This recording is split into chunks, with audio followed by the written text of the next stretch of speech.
Chapter 335. The beautiful figure was like a swallow returning to its nest, rushing towards Sun Lang. The person who came was Marquis Jingon Fu's eldest young miss, Zhao Feihuang. But this long-awaited hug was obstructed by an evil force. A cold light flashed in Zhang Yinluo's eyes. He took a step forward and extended his arm to blocking eldest young Miss Zhao. Out of the way! Cow spirit!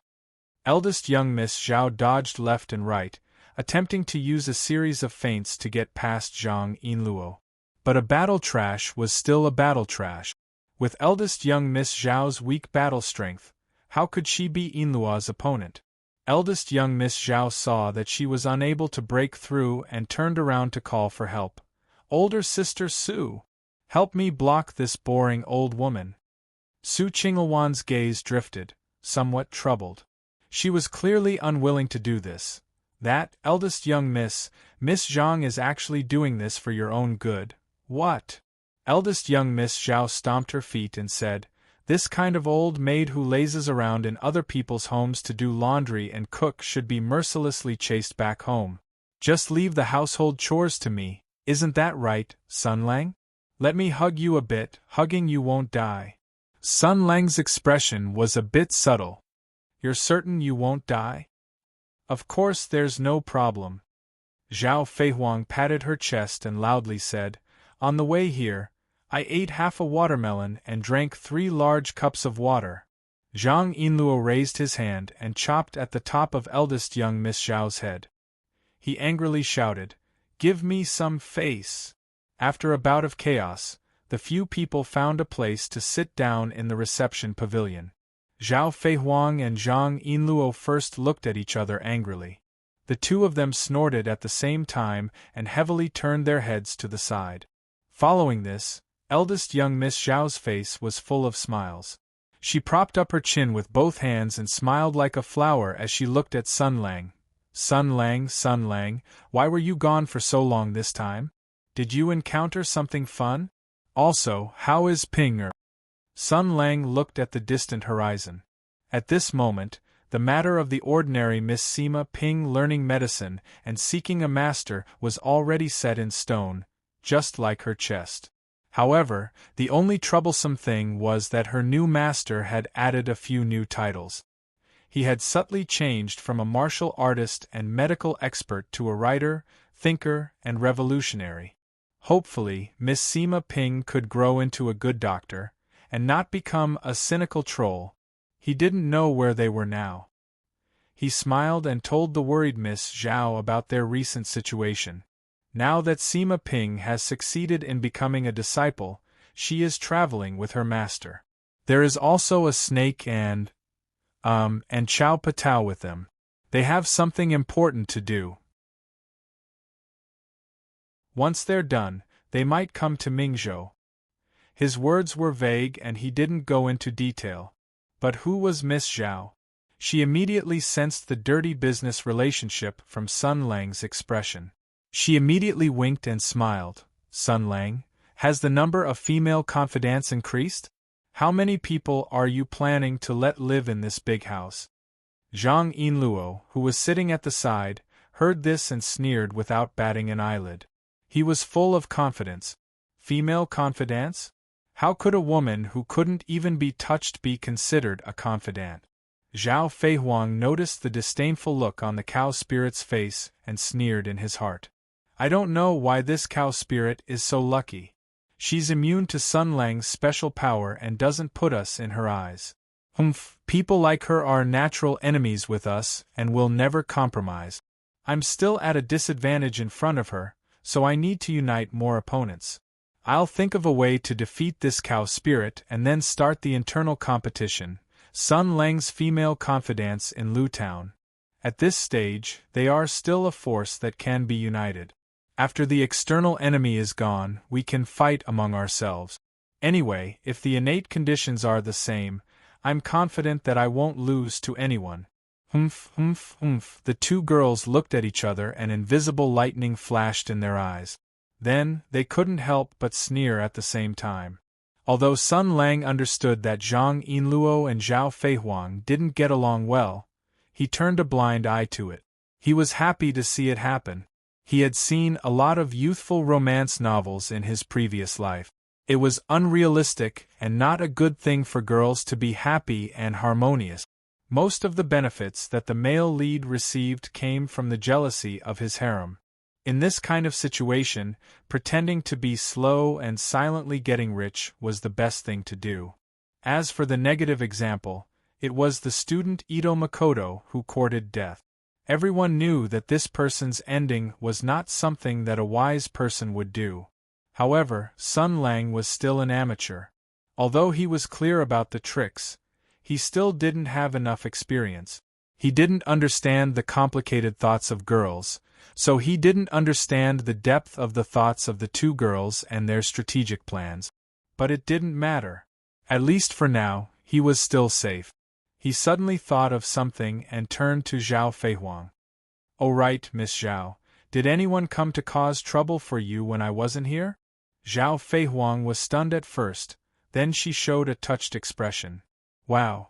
Sun Lang, you actually care about me so much. I'm so happy."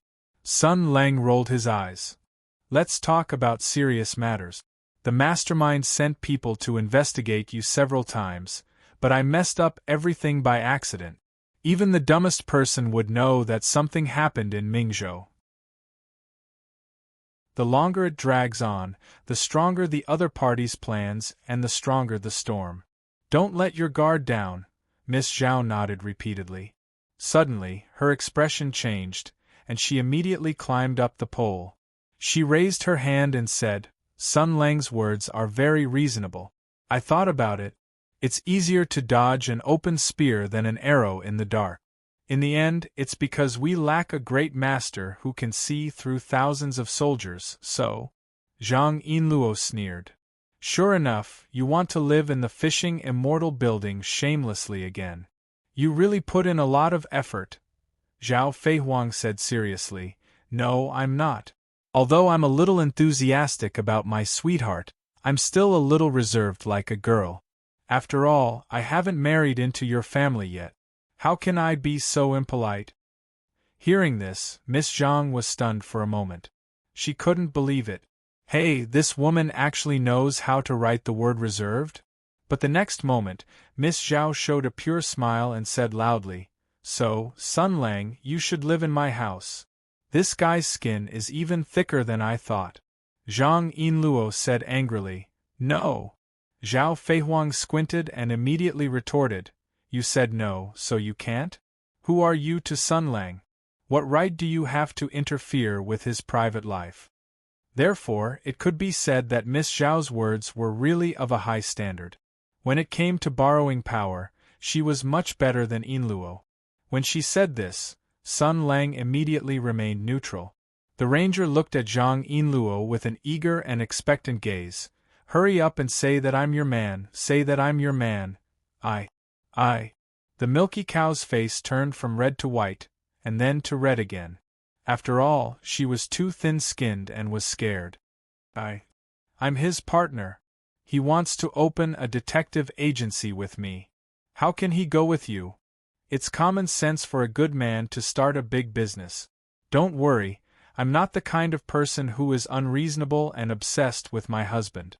If he wants to do something during the day, he can come over. I won't interfere or be jealous. I trust Sun Lang very much." Zhao Feihuang got into character at lightning speed and said with a gentle and virtuous face, "My husband is reliable in big matters and muddle-headed in small matters. Occasionally, he will be silly. Sister, please bear with him." Sister, your head." Zhang Yinluo said angrily, "I'm older than you."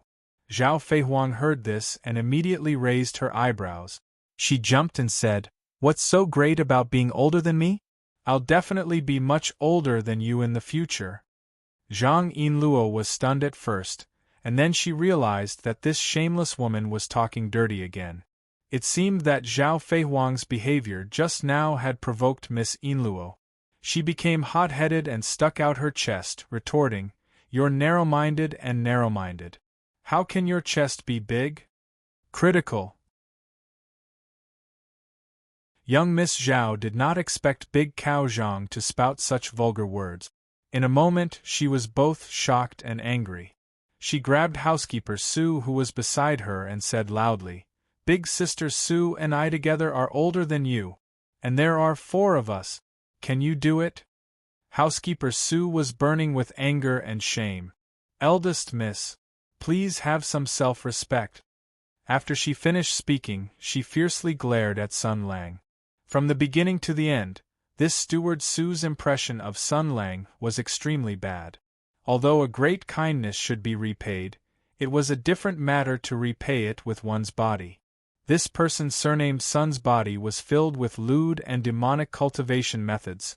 All day long he had a mischievous smile on his face, and he was unrestrained. He was definitely not a good match. Butler Sue was worried and said angrily, "How long are you going to pretend to be deaf and dumb?"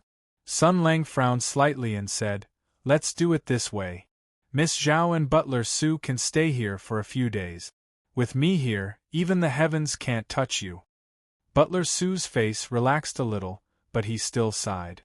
"How can we guard against thieves for 1,000 days? The ranger waved his hand. At this time, he was also a little irritated. "I have my own ideas. I'll think of a way to end this once and for all." Although he said this, he also thought of the crux of the problem. How could it be so easy to end this matter? The mastermind behind the scenes was secretly collecting demonic weapons. This was simply a blatant violation of the laws of the imperial court. Its nature could even be equivalent to rebellion. This was a shady business that could lead to death. How could the mastermind behind the scenes sit and watch the news leak out? How could they let it go? It was definitely not an easy task to make the other party back off in the face of difficulties, and it was even more difficult to completely resolve Miss Zhao's worries. Purely using force and killing would only make things worse, and in the end, it would cause things to spiral out of control. Negotiations and transactions required contact and communication, and this was exactly what he was most unwilling to do. Forget it, it was better to threaten old Hu to take the blame. In any case, he had already agreed to this matter long ago. It wasn't that he was forcing him. Sun Lang, who was deep in thought, did not notice that Zhao Feihuang and Su Qingluan had simultaneously cast a complicated look at him. The 2 young ladies of the Marquis residence seemed to have a tacit understanding. They bit their lips at the same time, as if they had made some kind of decision. When Sun Lang seemed to have sensed it and cast his gaze over, the 2 young ladies instantly regained their calm. Zhao Feihuang tilted her head. "Then I'll go back and pack my things?" Sun Lang nodded, not at all conscious of being a freeloader. "And bring some cooks and ingredients along." "Oh right, the detective agency will be opening in a few days. It also needs to be decorated. You have a lot of lackeys under you, transfer some people over to give advice. Oh, let's just celebrate tonight. Ah, it's a pity that Chao Patao and the others are not here." Zhao Feihuang narrowed her eyes and nodded repeatedly, revealing a smile. She was eager for Sun Lang to say that he would move the entire Marquis Jing'an's residence over so that she could drag her family over to seek shelter. Thus, that night, the Immortal Fishing House held a lively banquet. Sun Lang cordially met with the heroes from all walks of life in Mingzhou. There was the retired soldier, Hu Shouxin, who had gathered private armed forces and challenged local governance. There was also the private entrepreneur Zhang Yinluo, who had a background in the underworld and had washed his hands clean. There was also the typical representative of the old feudal aristocratic forces in Mingzhou, the Marquis Jing'an's residence's eldest Miss Zhao Feihuang. There was also the feudal bureaucratic force, a former civil servant of the government, and the resignation note Zhang Yinluo, who had abandoned the dark for the light. There was also the rogue proletarian revolutionary Sun Lang, who harbored dissatisfaction with society and the country and constantly dreamed of slaughtering his way into the capital and killing the emperor's entire family. It was truly a galaxy of talent. This reminds me of the companions that surrounded me in the past. They were all as upright, brave, and kind as all of you. They had a bright future and great dreams. At that time, we worked hard together to make this country better. Everyone was a good youth full of righteousness. Now, it is said that they have all achieved remarkable results and are active in the court, displaying all of their light and warmth, contributing to the construction of imperialism and feudalism. I am also very gratified. That was what Sun Lang said. Not to mention whether other people would think that this was Sun Lang's habitual nonsense, Hu Shoshin's expression was somewhat unnatural, and he even seemed to secretly spit. By the way, Madame Hu also came. However, Hu Shoshin's eldest daughter, Hu Da, whom Sun Lang could not forget and whom he had given a name to, was still raised in her home and unknown. After Sun Lang asked a few questions, he saw the murderous look in old Hu's eyes. Considering that he had already offended a daughter Khan during the day, he decided to let it go this time. Thus, under the lead of Sun Lang, everyone first toasted Deju Temple's Deju Temple, who was happily recovering from his injuries under the care of many beautiful nuns. Then, they toasted Sima Ping, who was ambitious and dedicated to the cause of breast enhancement in surgery and internal medicine, and who was diligent in her studies. Then, they toasted all the dead fools and bastards who were still alive. After that, they continued to eat and drink. Miss Zhao devoted all her enthusiasm to the battle with Zhang Yinluo, while the other girls gathered around to watch the show. Zhang Jianyuan was pestering Hu Shoshin to hire some paladins to sell stinky tofu to the villages and villages around Mingzhou City. However, seeing old Hu's expression, Zhang Jianyuan knew that this matter was not going to be easy. Seeing Sun Lang coming over, Zhang Jianyuan immediately became very obedient. First, he discreetly inquired about Deju Bai Shui's recent situation, and then sensibly stepped aside. Anyway, considering the atmosphere of the banquet, Miss Zhao specially invited 2 housekeepers from the mansion to accompany her to drink, so she did not have to worry about drinking alone. When Madame Hu saw Sun Lang coming over, she also politely bowed and then stepped aside. She also knew that Sun Lang seemed to have something to say to her husband. Sun Lang sat down next to Hu Shoshin and did not speak for a long time. Hu Shoshin suddenly felt a little sad. When did he become speechless? Maybe everyone was changing. Just like how Sun Lang came back 2 years later, but he kept the truth of the battle on the Great Desolate Mountain a secret. Hu Shoshin also began to hide some things. For example, before he came, a secret letter had been sent from Mingzhou to the imperial capital through a foolproof secret passage. However, he did not intend to tell Sun Lang. What on earth was going on with all this, old Hu? Sun Lang suddenly said, "How many people do you think actually hated me back then?" Hu Shoshin composed himself and said in a muffled voice, "Probably as many as the people who liked you." Sun Lang was stunned for a moment and then laughed, "So few? I think it's actually more than that." Old Hu burped. His alcohol tolerance was not that low, but he seemed to want to get drunk today. Big Stick, who blinked his drowsy eyes and cast a sidelong glance at Sun Lang. "What are you trying to say?" Sun Lang said softly, "It's just that I was telling a story to Yinluo today, so I thought of an interesting incident from back then. Just like today, there was a person who was very drunk and said that he actually hated me very much. And the reason for his hatred, when I think about it now, really makes me reminisce endlessly." Hu Shoshin vaguely heard something and frowned. "Who was it?" Sun Lang shook his head and smiled. "Forget it, let's drink." "Why did you only say half of what you said? You're asking for a beating." "Then why don't you do it?"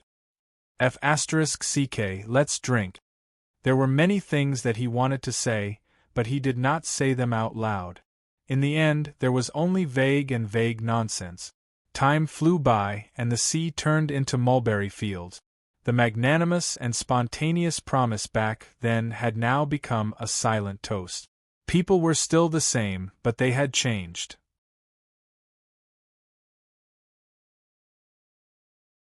Chapter 336. The moon was bright and the stars were sparse. It was already late at night. This was the most glorious capital in the world. The capital of the Huda Empire, the imperial city of Han, was the capital of the most powerful country in the world.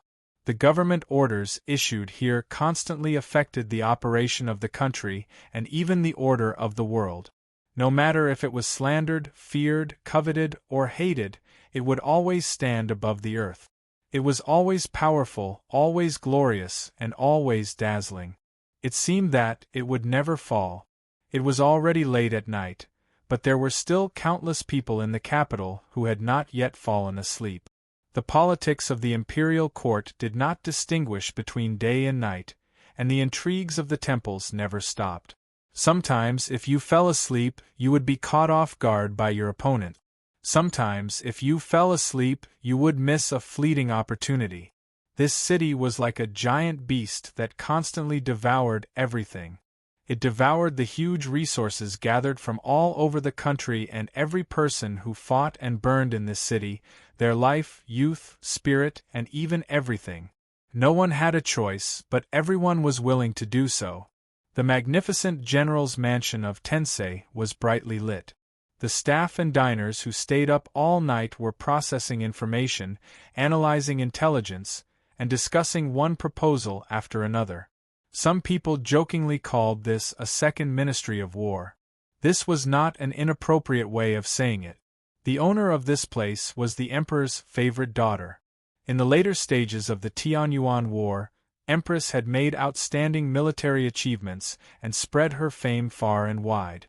With her mature and ruthless methods, her illustrious achievements, and her noble and beautiful figure, she was loved and respected by a large number of soldiers and even the people.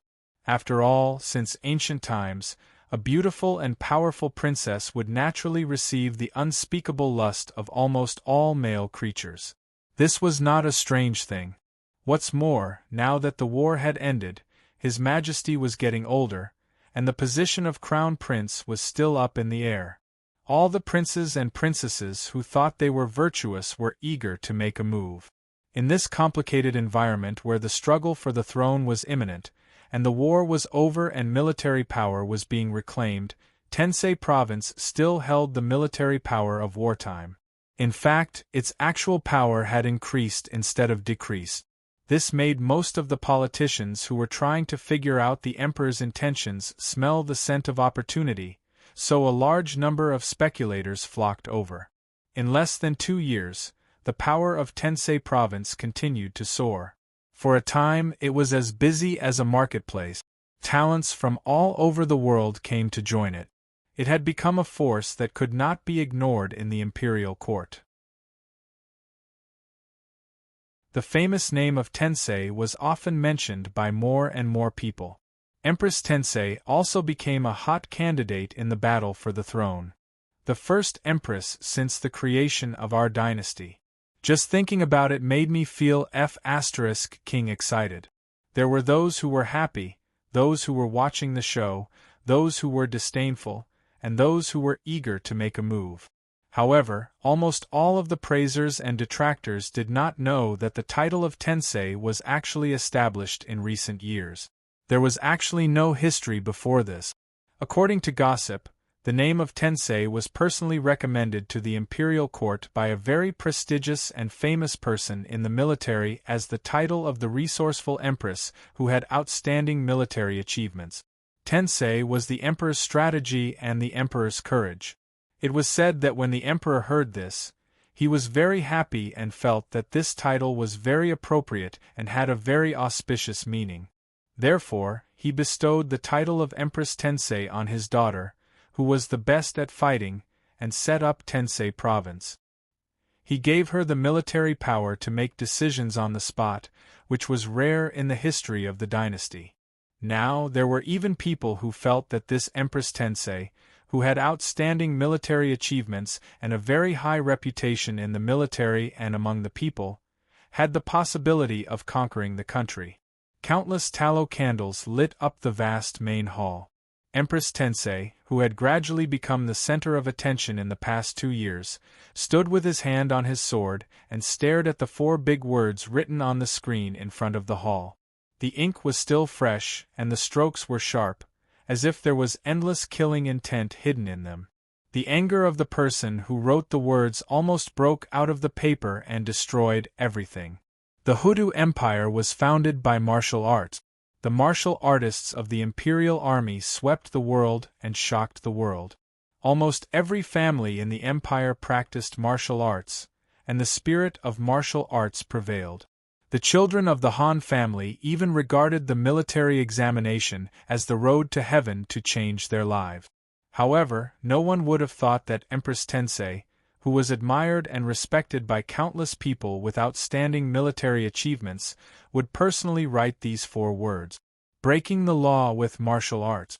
The door of the main hall was pushed open, and steady footsteps approached. Empress didn't turn her head, and her clear and powerful voice echoed in the vast main hall. I am deeply loved by my father. In my early years, my father taught me how to be an emperor. Martial artists are the sharp blades of the country, and the Imperial Army is the important weapon of the country. Tools are tools after all. No matter how strong they are, as long as they are used properly, they won't hurt themselves and will be used by themselves. A person in a high position must have a broad mind and means. He must be able to tolerate people, use people, and control people but not be controlled by people. No matter how strong martial artists are, they are just the sharp blades of the empire, just the blades in the hands of a person in a high position. The emperor can control everything, and the emperor should control everything. The country is the most powerful force in the world, and no one can fight against it. No matter how strong a person is, he can't change the world, and he can't fight against a country. The emperor is the master of this country. The emperor wields the imperial army called the country.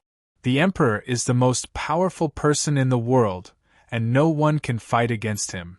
She suddenly turned her head and stared at the person who was walking towards her. Her eyes were as sharp as knives, and her lips were tightly pursed. Between her eyebrows, she had an awe-inspiring bearing.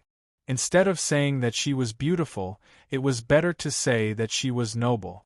She was like a noble who was born high up in the sky, making people feel ashamed of their inferiority. Under the pressure of this awe-inspiring and inviolable majesty, people couldn't help but kneel down and worship her. Then, slowly, they were convinced by her personal charisma and willingly followed her. But now, this empress, who didn't show her emotions on her face, couldn't help but shoot out a furious look in her eyes. She said word by word, "But father was wrong, and so was I." The terrible murderous aura raged in the hall. Empress vented her anger without hiding it.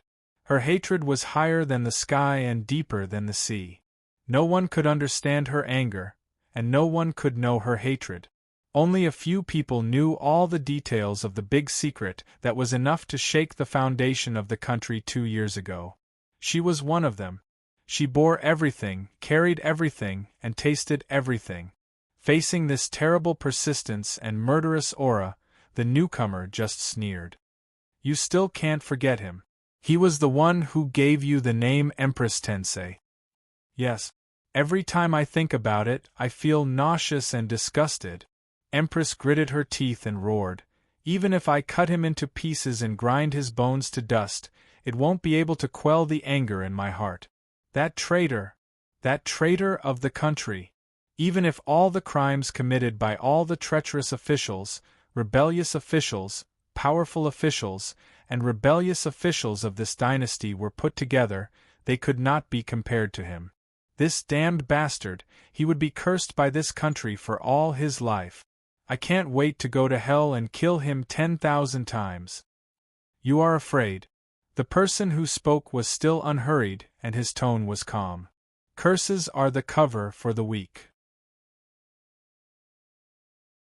This is called being tough on the outside but weak on the inside. What's more, the target of the curse is a dead person. With your temper, why would you do such a boring thing? You are afraid.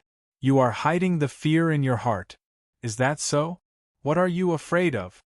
Hearing this, Empress Tensei's face changed abruptly.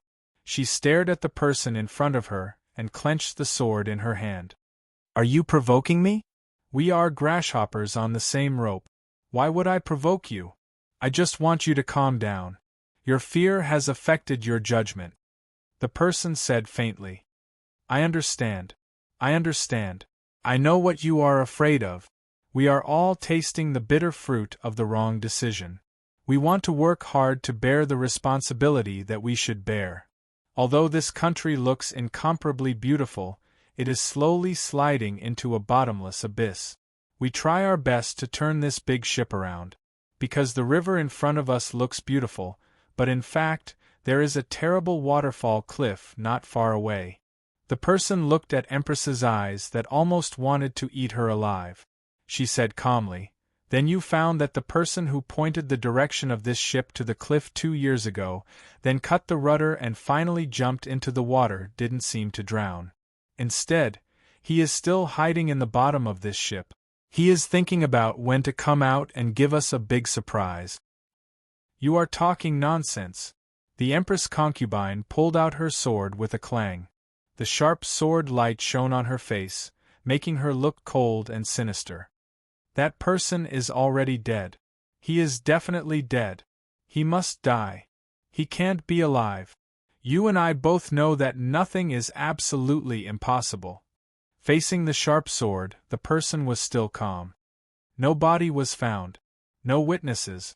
The few survivors either don't know anything or have gone crazy. He is still in a coma. What if he is not dead? There is no what if, Empress said sternly. We have paid such a heavy price. We have paid such a tragic sacrifice.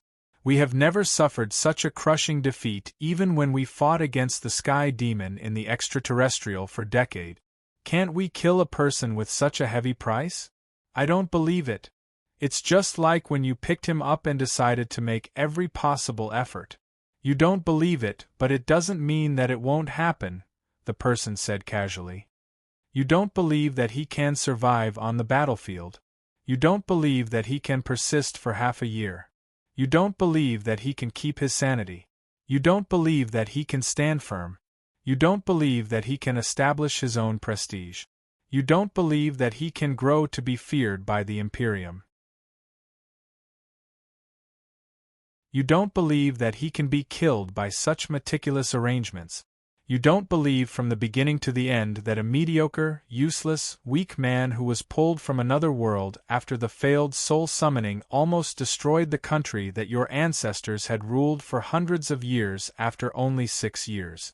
Although he was standing at the bottom of the stairs, this person looked up at the world-famous heavenly strategy princess and asked fearlessly, Let me ask you, if this person survives the great desolate mountain, recovers from his injuries, and still has peerless martial strength that can shake the world, and appears in front of you at the right time, what will you do? How will you deal with his revenge? How will you deal with the questions and wrath of the heroes of the Heaven's origin sector? Do you dare to disclose what happened back then to the public? Do you dare to tell everyone what the imperial court did to him back then? Do you dare to tell everyone what he did to this country? At that time, the world will be in chaos, the people's hearts will be unstable, there will be foreign enemies on the side, and there will be internal strife. How will you protect this country? Empress Tensei was forced to lose her mind by the series of questions. Her face showed weakness and confusion that had never been seen before. Such a heavy burden, such a complicated cause and effect, and the impact of the decision 2 years ago had affected the present and would definitely affect the future. This country seemed to be flourishing, but it might soon be shaken by the storm and fall into internal strife. Just like what this person had just said, at that time there would be rebels inside and strong enemies outside. How could this great country maintain its strength and dignity? She slowly closed her eyes. A voice had already told her the natural answer. An emperor's mind was scheming. A king had no feelings. A king had no pity. A king was bound to be lonely. A king's hands were bound to be stained with blood. A king's responsibility was to protect this country. A king would never make a mistake. A king would never fail. There's not much time left for this country. Now that the war has been settled, the external conflicts have disappeared.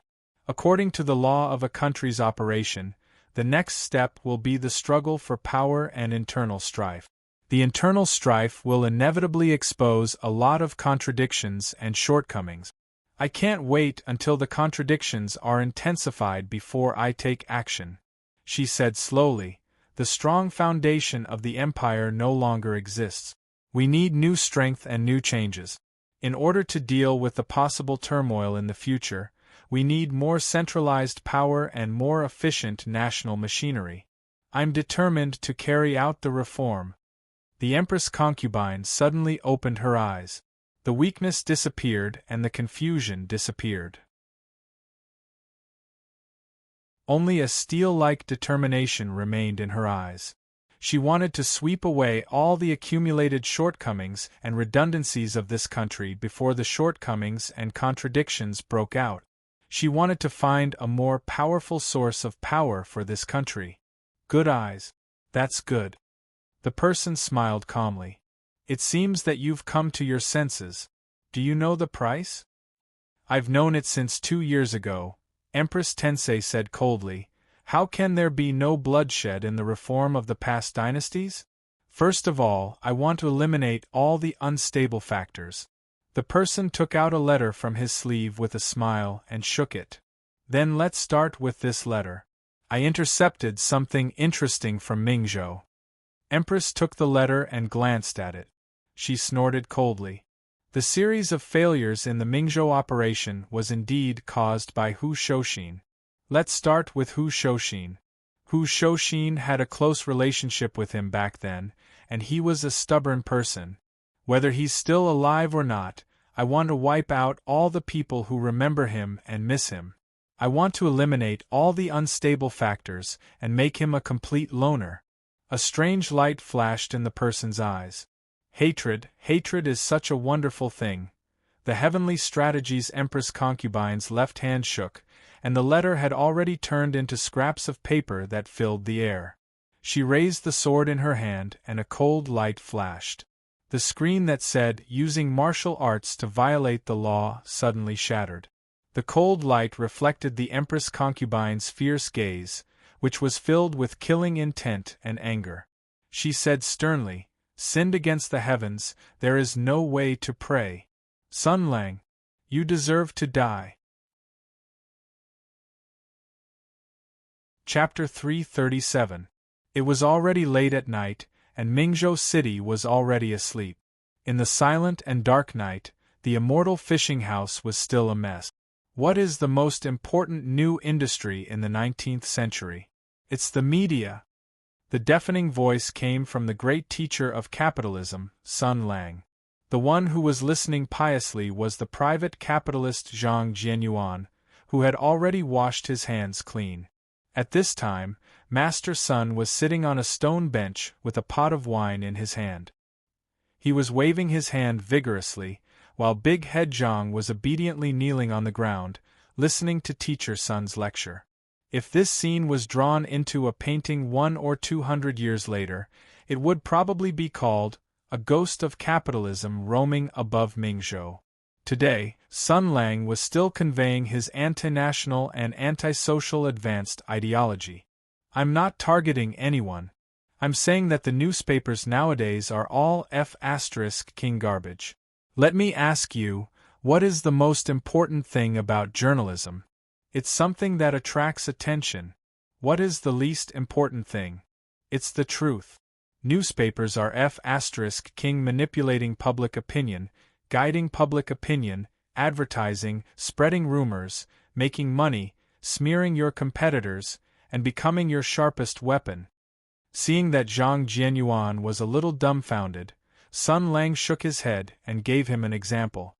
If half of the people in Mingzhou City are reading your newspaper, and you say in the newspaper that the embroidery hall's stinky tofu is delicious, roar. Then you hire a few sour scholars to brag about it, and your business will prosper, right? If you say in the newspaper that a certain restaurant has good food, good wine, and good hostesses, how will the restaurant's business be?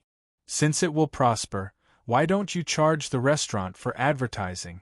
If you say in the newspaper that you of the Ihong brothel is good at playing the flute, will the girl's business be good? In that case, if you go to the brothels in the city, will the girls serve you like you're their ancestor? He shook his head and beat his chest. F***ck, this backward feudal society is a pure land that hasn't been developed yet. How many business opportunities, how many benefits, how much wealth, and how many breasts were worth exploring and owning? F***ck. I feel like I've missed out on 100 million. Hearing this, Zhang Jinyuan's eyes gleamed.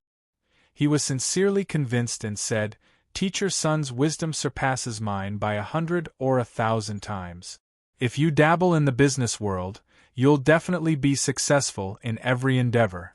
You'll be able to accumulate boundless wealth within 10 years, and your wealth might even be comparable to that of an empire.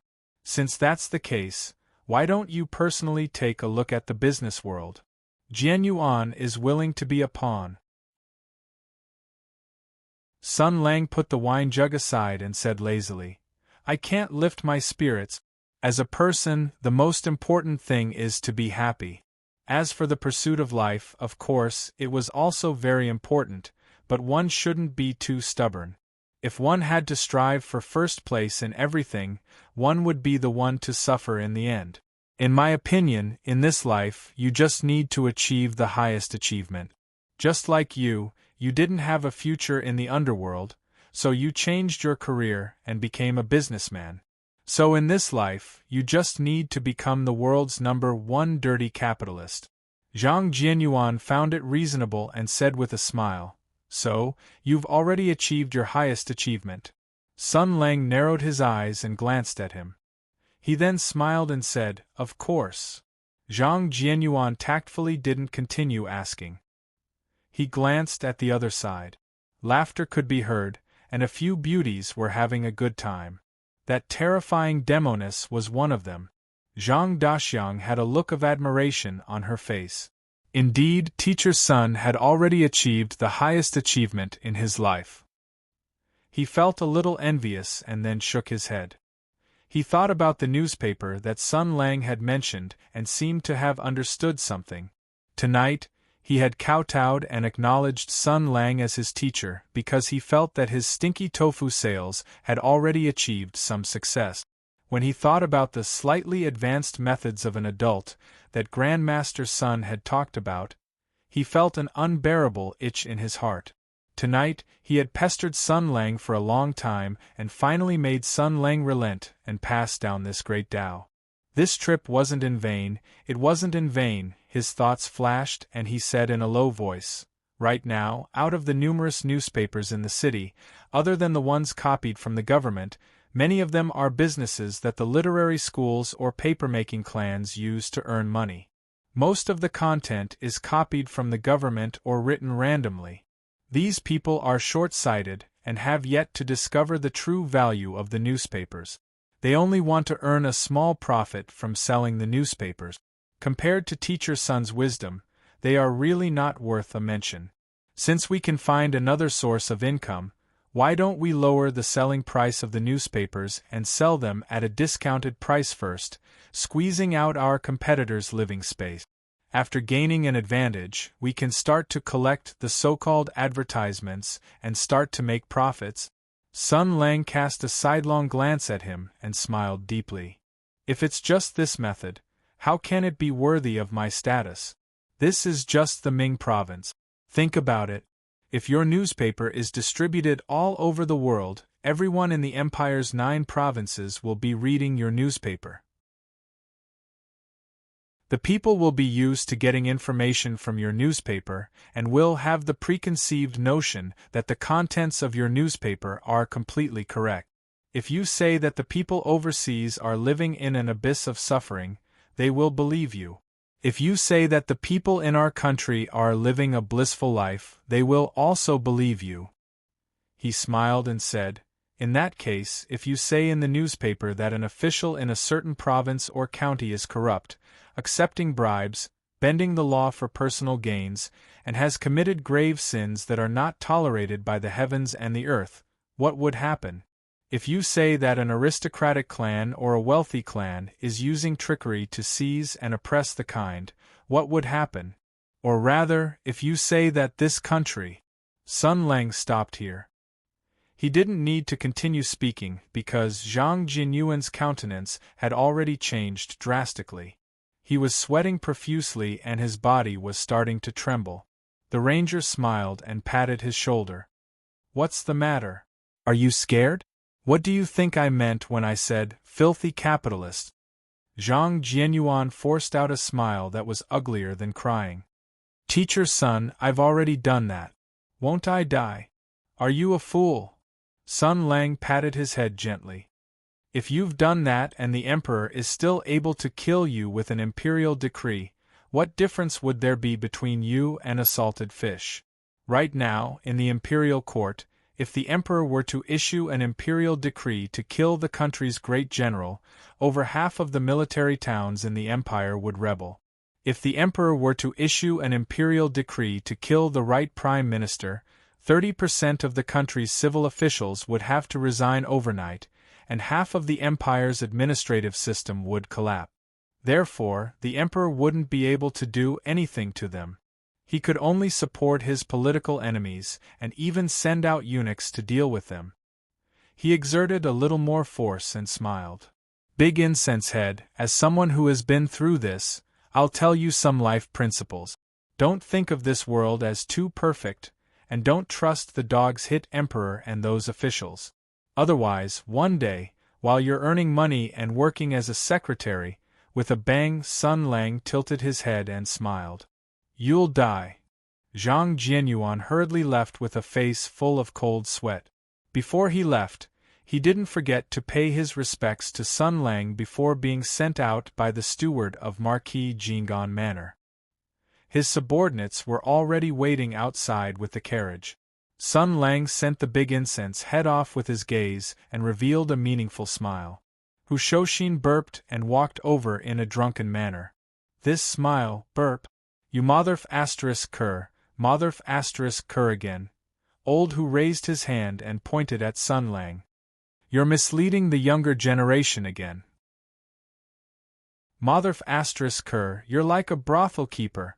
Sun Lang retracted his gaze and said indifferently, "Nonsense, I only want to make this world more beautiful, more lively and fun. Is there anything wrong with that?" "You say this every time." Hu Shouxin plopped down next to him and grinned.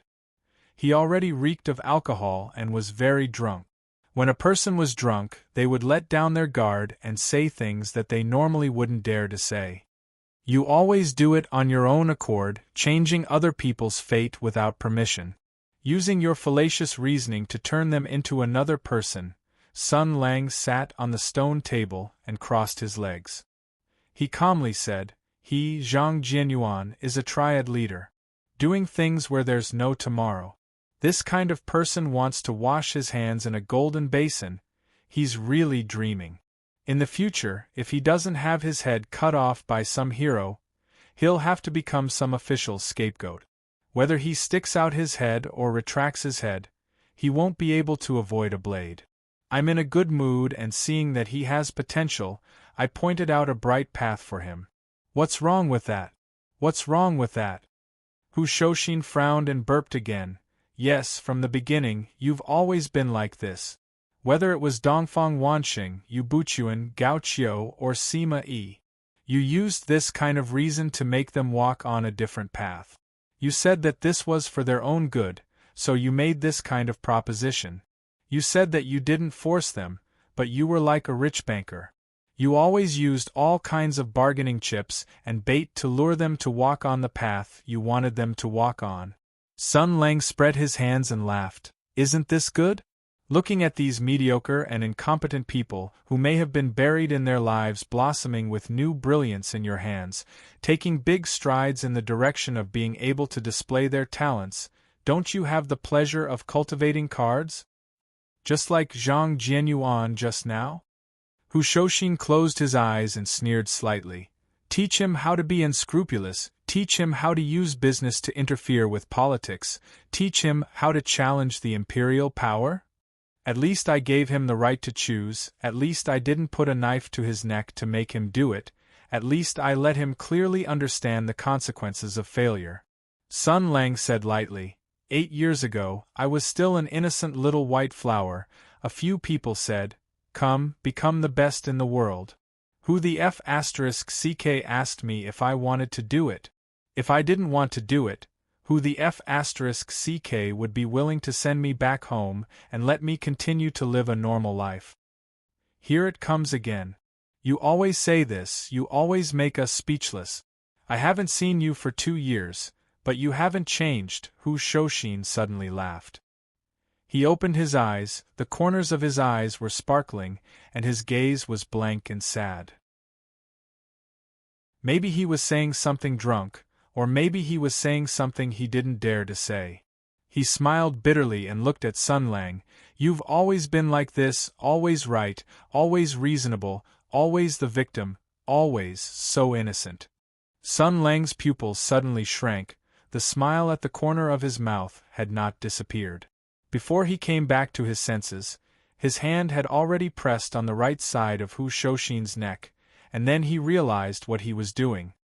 He took a deep breath, dispelling the coldness in his eyes, and said softly, Old Hu, you're drunk. Yes, I'm drunk. Yes, I'm drunk. I'm confused when I'm awake, and I'm confused when I'm drunk. For the past 8 years, I've been a confused person, I've never understood. He sat on the ground, raising his head, staring at Sun Lang with drowsy eyes. Just what do you want to do, just what are you thinking? We never knew, we never could guess, just what are you thinking in your heart? Let's not talk about other people, let's not talk about the past. Right now I'm also very scared, I'm also very worried, I also don't know what you will do in the next moment. Sun Lang slowly jumped down from the stone table, pushing the heavy stone table back. He then sat down beside Hu Shoshin and quietly said, Let's not talk about the present, only the past. Why can't you guess what I'm thinking? I've saved so many people, I've done so many meritorious deeds, I've made so many friends, and I've even recognized so many relatives. I'm helping you fight the Sky Demon, I can't go home. Why don't you believe me? Why do you still say you don't know what I'm thinking? Because you're not like us, Hu Shoshin muttered. You say things that no one understands, do things that no one understands, contradict the emperor, don't respect your superiors, go against generals for the sake of soldiers, do whatever you want, curse whoever you want. There was a guerrilla general who accidentally broke a farmer's leg while riding a horse, and he had to pay for it. All he did was talk about this in the central tent and laugh a few times, and you directly broke his leg in front of all the generals, not giving any face to anyone. Just who are you on the same side with? I know you're right, but at that time we were at war. How can a guerrilla general's leg be compared to a farmer's leg? Everyone was risking their lives. He bumped Sun Lang's shoulder and laughed in a low voice. Tell me, how many similar disasters have you caused? You're the only one who is righteous, the only one who is a living saint. You can carry an injured soldier on the battlefield and kill your way out of the encirclement and bring him back to camp. You can give all of the emperor's bountiful military merit to your subordinates and not take any for yourself. You can do it, but can others do it? You can do it, but can other generals do it? If they don't do it, won't it make them seem greedy and incompetent? Your military merits are illustrious, your conduct is flawless, your martial prowess is superb, and your military prowess is unparalleled. Even a boor like me knows that in the history books, people like you die the quickest, especially someone like you. What do you want to do? The more he spoke, the more hurt and angry Old Hu seemed to be. In the end, he directly hugged Sun Lang and shouted in dissatisfaction, Why can't you just let us be less worried? Can't you be like a person of the Empire and put away those bad habits of yours? I don't care what your family is like, but this is the Empire. People have high and low status. Otherwise, what is the point of us fighting to the death? The life of a general is more precious than that of a soldier. Otherwise, if you let a soldier lead the charge, can he win? I know everyone is born and raised by their parents, but this is the way of the world. If you want my daughter to be on the same level as the daughter of a laborer, I don't king want that. You've been here for a few years, can't you be a little more like us? Can't you be a little more normal? Because I'm stupid, so I'm asking for trouble. Sun Lang looked at the starry sky and said indifferently, "At that time, I was really too stupid. At that time I was only thinking, why do I have to become like you?" He lowered his head and said softly, "Why?" Chapter 338. The commotion between Sun Lang and Hu Shoshin was getting louder and louder, so much so that it attracted the attention of others. Under the moonlight, the two of them sat side by side on the ground. Hu Shoshin hugged Sun Lang and yelled loudly, while Sun Lang looked at the sky and smiled faintly. For some reason, seeing this scene, everyone felt an inexplicable sadness in their hearts. Mrs. Hu ran to Hu Shoshin's side and carefully helped her husband up. Old Hu seemed to be completely drunk. He was still waving his arm, trying to pat Sun Lang's head. He mumbled incoherently, little brat, you only know how to laugh and get into trouble. I will be burdened to death by you sooner or later." Sun Lang just smiled faintly, stood up, and said to Mrs. Hu, "Old Hu is drunk. Sister-in-law, please take him back. I won't see you off." Madam Hu was pregnant and Old Hu was drunk. It was also late at night. As the host and friend, it was only right for them to stay for the night. They didn't expect Sun Lang to ask them to leave. Although there were elite rangers from the Ranger Guild waiting outside to escort them, this was still a little too much. Zhang Yinluo, Zhao Feihuang, and the others felt that something was wrong, but as women, their sharp intuition made them feel the subtle change in the atmosphere. Looking at Sun Lang's calm and indifferent expression, no one dared to say anything for a while. They all faintly guessed that something had happened between Sun Lang and Hu Huaisho, but no one knew what it was exactly. Mrs. Hu took a deep look at Sun Lang, and then she tightened her grip on Hu Shoshin's arm. She was just an ordinary woman, and she was pregnant. Even if there were 10 Mrs. Hus, they would not be able to handle the drunk Old Hu. But surprisingly, after she helped him up and said a few words in a soft voice, the noisy Old Hu obediently stood where he was, as obedient as a child. Then she looked at Sun Lang, bowed her head and said softly, "My husband's knowledge is shallow, I've made a fool of myself. He always overestimates himself. He looks like he's in a hurry, but when it comes to decisiveness, he's not as good as me. He can't let go of something. He has resigned from his position, but he still meddles in the affairs of the imperial court. He calls himself a hero, but he does things that he shouldn't do. He always wants everything to be good, but everything in this world is predestined. If someone is happy, someone will be sad. If someone gains, someone will lose. If he helps someone, he will lose something. The more he helps, the more he—" When she said this, her voice was a little choked up, and her eyes were slightly red.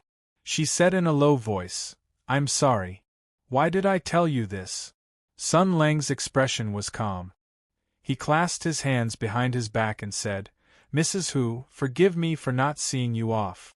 The woman pursed her lips, and her body trembled slightly as if she was suppressing something.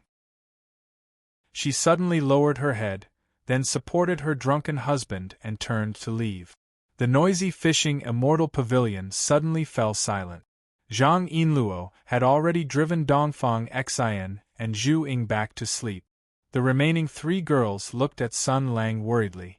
They looked at each other and didn't know what to say. After a long time, Sun Lang took a deep breath and then clenched his fist. In an instant, the 50 blocks, 384 fire lanes, 29 passages, 11 gates, and 60 miles and 240 steps of the city wall of Mingzhou City all shook slightly. The ranger slowly exhaled the air in his chest. He looked at the bright moon in the sky, and there was a trace of loneliness hidden in his calm expression. Sun Lang said calmly. Inluo. Zhang Inluo was surprised. He asked in surprise, "What's wrong?" Sun Lang turned his head and looked at the surprised girl with a trace of worry. He smiled faintly and said, "Always be a good child." Then he turned around and went back to his room as if no one was there. He closed the door. There was no light in the room. He seemed to be very tired. He wanted to rest. He seemed to be very lonely because his sadness and anger could never be told to anyone. It had always been like this from before until now. Zhang Yinluo and Zhao Feihuang looked at each other. They had never thought that Sun Lang would show such an expression. Sun Lang could be like this. In their impression, this guy's martial arts were strong and his nature was optimistic. It was as if no problem could trouble him, as if nothing could scare him. But now he could be angry, hurt, helpless, and disappointed.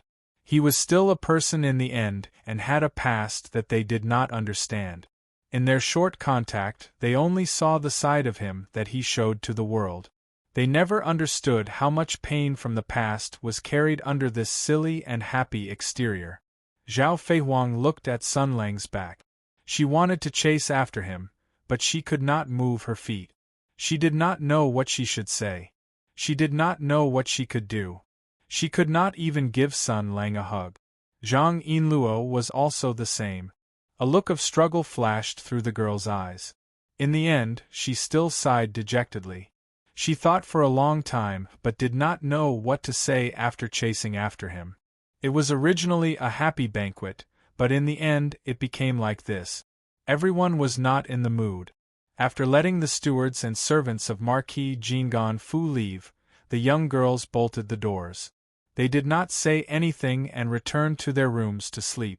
Everyone was filled with worry for one person, as well as a faint sense of melancholy and sadness. No matter if it was Zhao Feihuang or Zhang Yinluo, this was the first time they had such a strong impulse to want to understand that person a little more, to understand him a little more. Zhang Yinluo returned to her own room. She did not light the lamp, nor did she bathe. She directly laid on the bed with her clothes on. There was still a faint expression of worry on her face. She turned her head and looked in the direction of the window. That was Sun Lang's room. She wanted to sleep, but she tossed and turned, unable to fall asleep.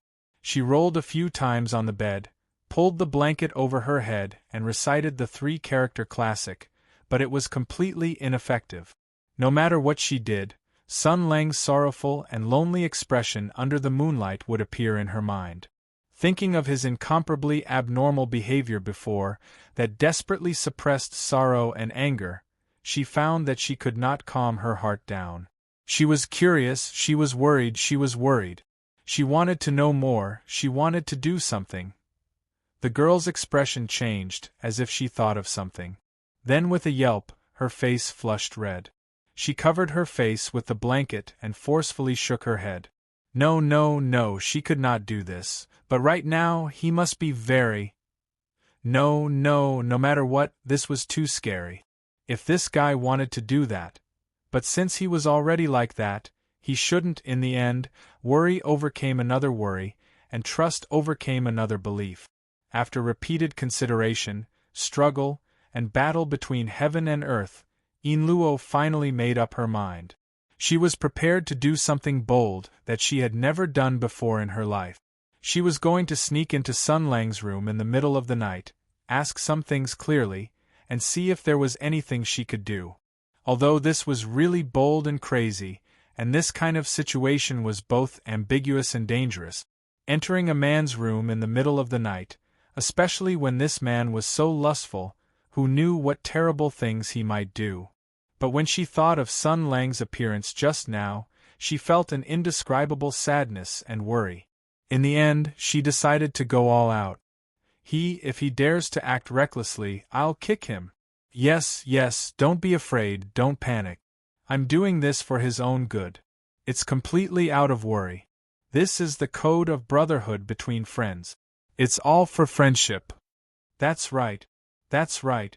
After finding a lot of reasons and a plan of action for herself, Zhang Yinluo slowly rolled down from the bed and tiptoed to open the door.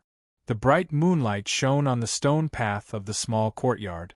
She held her breath and walked out of the small independent courtyard. Like a cat, she slowly sneaked towards Sun Lang's room. As she walked, she kept her eyes and ears open, and at the same time, she encouraged herself. Come on, Yinluo.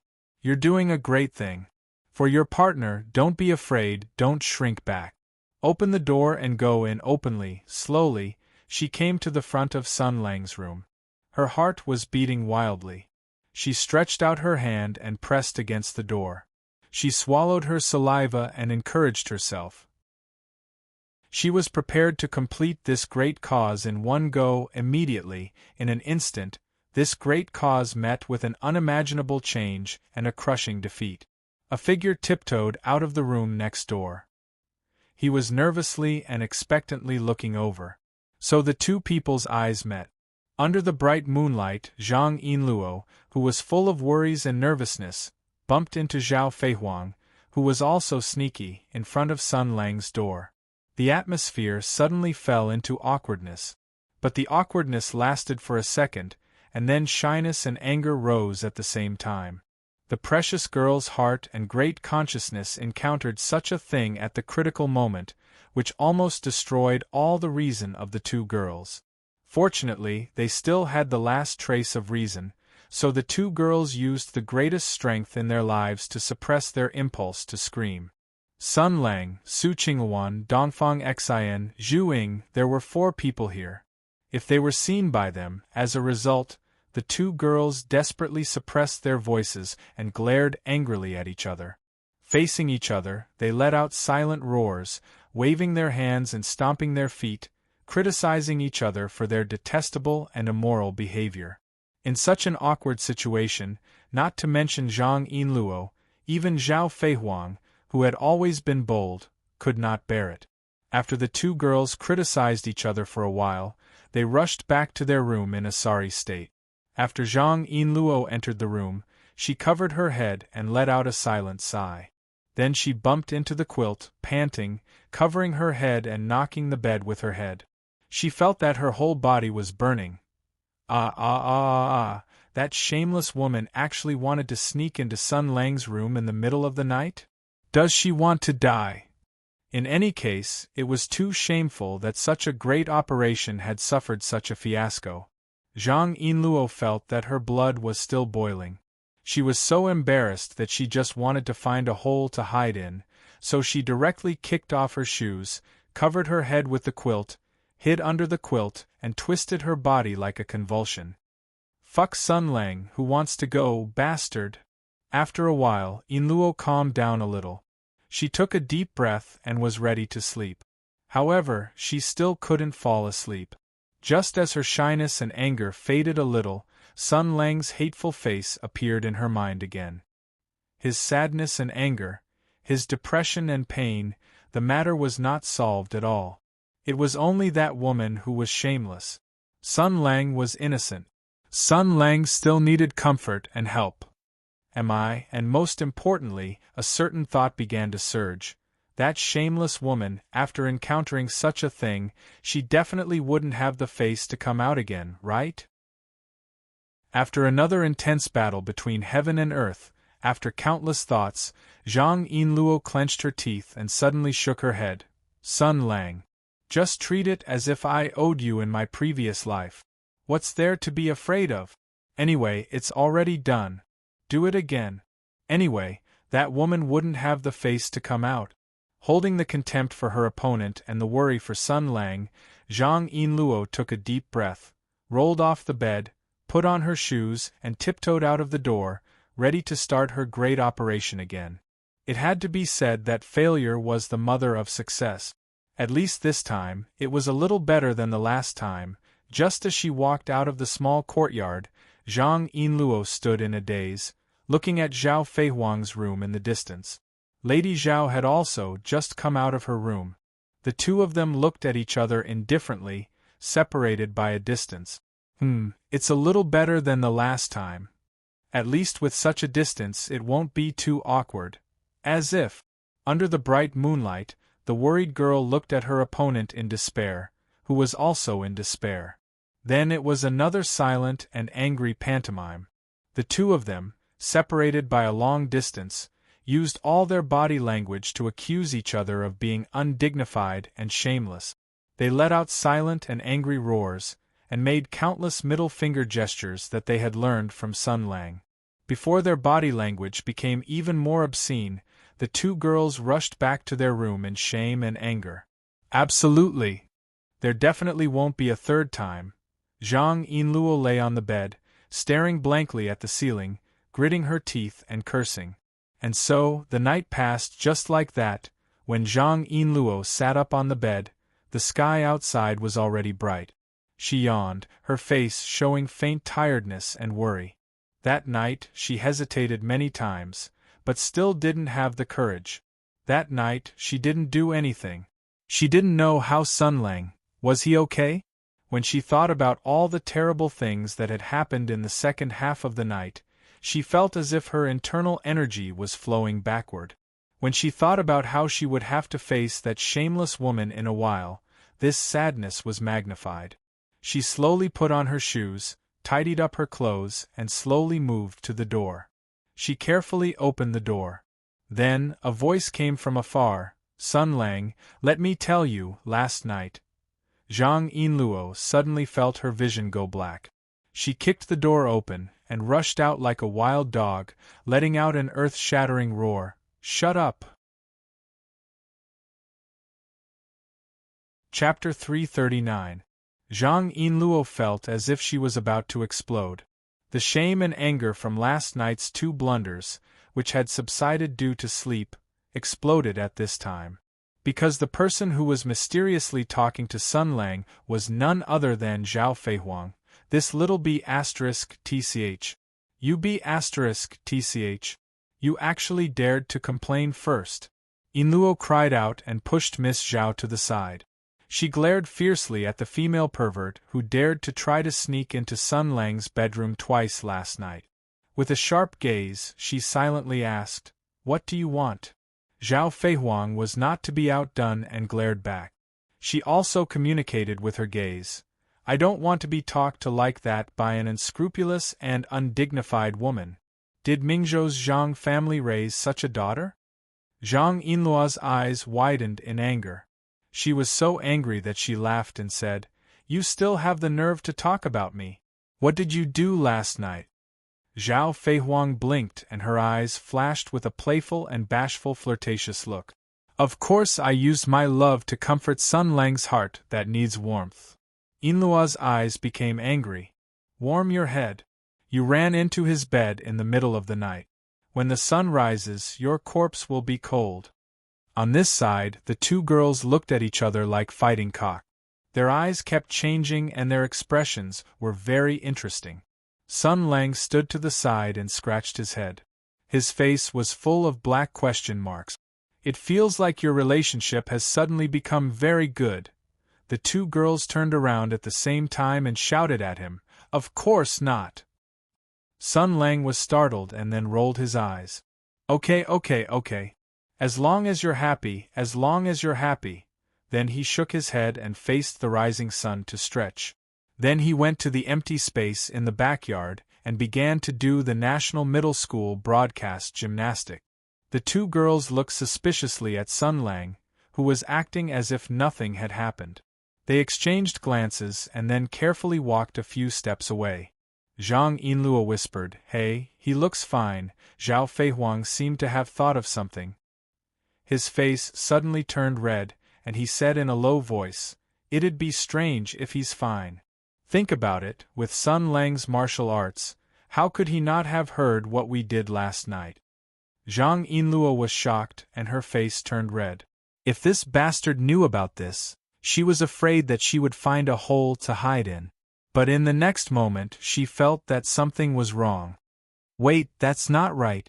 With his personality, even if he didn't come out after hearing about it last night, he would have taken the initiative to laugh at me today. This guy loves to make me angry and then watch the show. She pondered, could it be that he really didn't hear it? Zhao Feihuang squinted and said, Miss Zhang, you look like you're lying to yourself. It's very official. You're worthy of being a constable. Zhang Yinluo heard her strange words and raised her eyebrows. What do you mean? Even I, who don't know martial arts, know that with Sun Lang's level of martial arts, it can be said that his spiritual palace is bright and his six senses are sharp. Nothing can be hidden from his ears. What's more, you looked like someone stepped on your tail last night. How could Sun Lang not notice it? Zhao Feihuang clasped her hands in front of her chest and said with a touched face, Sun Lang must be taking care of my beautiful and delicate young girl's heart, and also taking care of your poor self-esteem, so he pretended not to know, bah. Zhang Yinluo sneered. She finally got back at him. You don't know martial arts, so what do you know? Even if a strong person has good ears and eyes, they still have to listen attentively. Do you think that people who practice martial arts will maintain a high level of attention to the outside world 24 hours a day? You're lying in bed, and you can even clearly hear the ants crawling outside. Won't you go crazy? After all, everyone has their own specialties. Miss Zhao, who didn't know anything about martial arts, was speechless. She could only quietly watch Zhang Yinluo act pretentious. Under the other party's defeated gaze, Yinluo was a little happy. Then she pondered and said, so, he shouldn't have heard it. If he was really tired last night and just wanted to rest. Speaking to her voice gradually lowered and a worried expression appeared on her face. Zhao Feihuang also thought of the same thing as her. Miss Zhao sighed softly. Her beautiful face was shrouded in a layer of faint melancholy. Her eyes moved and looked at Zhang Yinluo. She sighed and said, it's all because you're too undignified. Otherwise, Sun Lang would definitely have peacefully fallen asleep under my comfort and warmth. Zhang Yinluo angrily said, you're blaming me? Saying that I'm undignified, you're the same. You still have the face to say that. Of course it's not the same. Miss Zhao raised her eyebrows and looked straight at Zhang Yinluo. I like Sun Lang and want to marry him.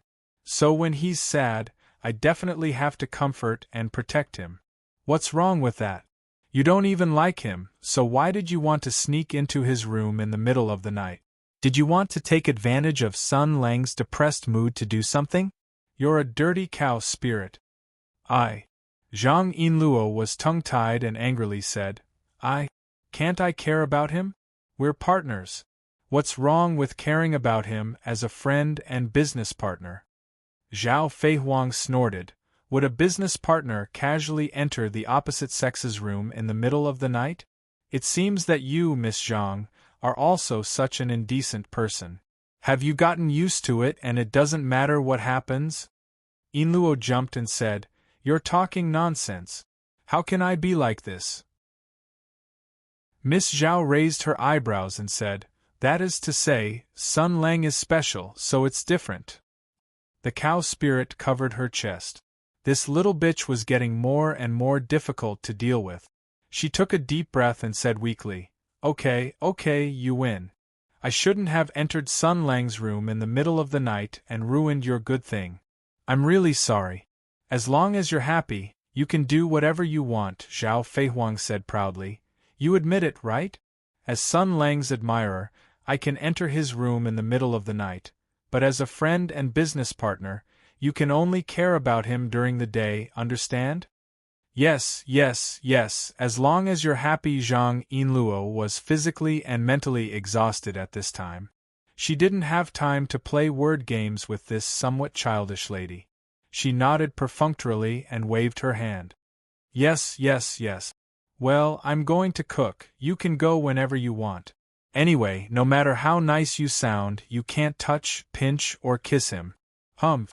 Unexpectedly, when she was just about to turn around, Zhao Feihuang suddenly stepped forward and stopped her with a smile. Wait, why are you in such a hurry? Zhang Yinluo was vigilant. She stared at her and said, You. What do you want to do? Miss Zhao's smile became even more radiant.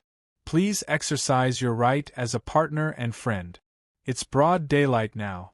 You can go and show some concern for Sun Lang, and ask him if he heard anything last night. You're really good at this trick. Zhang Yinluo realized that everything was a trick of this scheming bitch. She said angrily, I'm not going.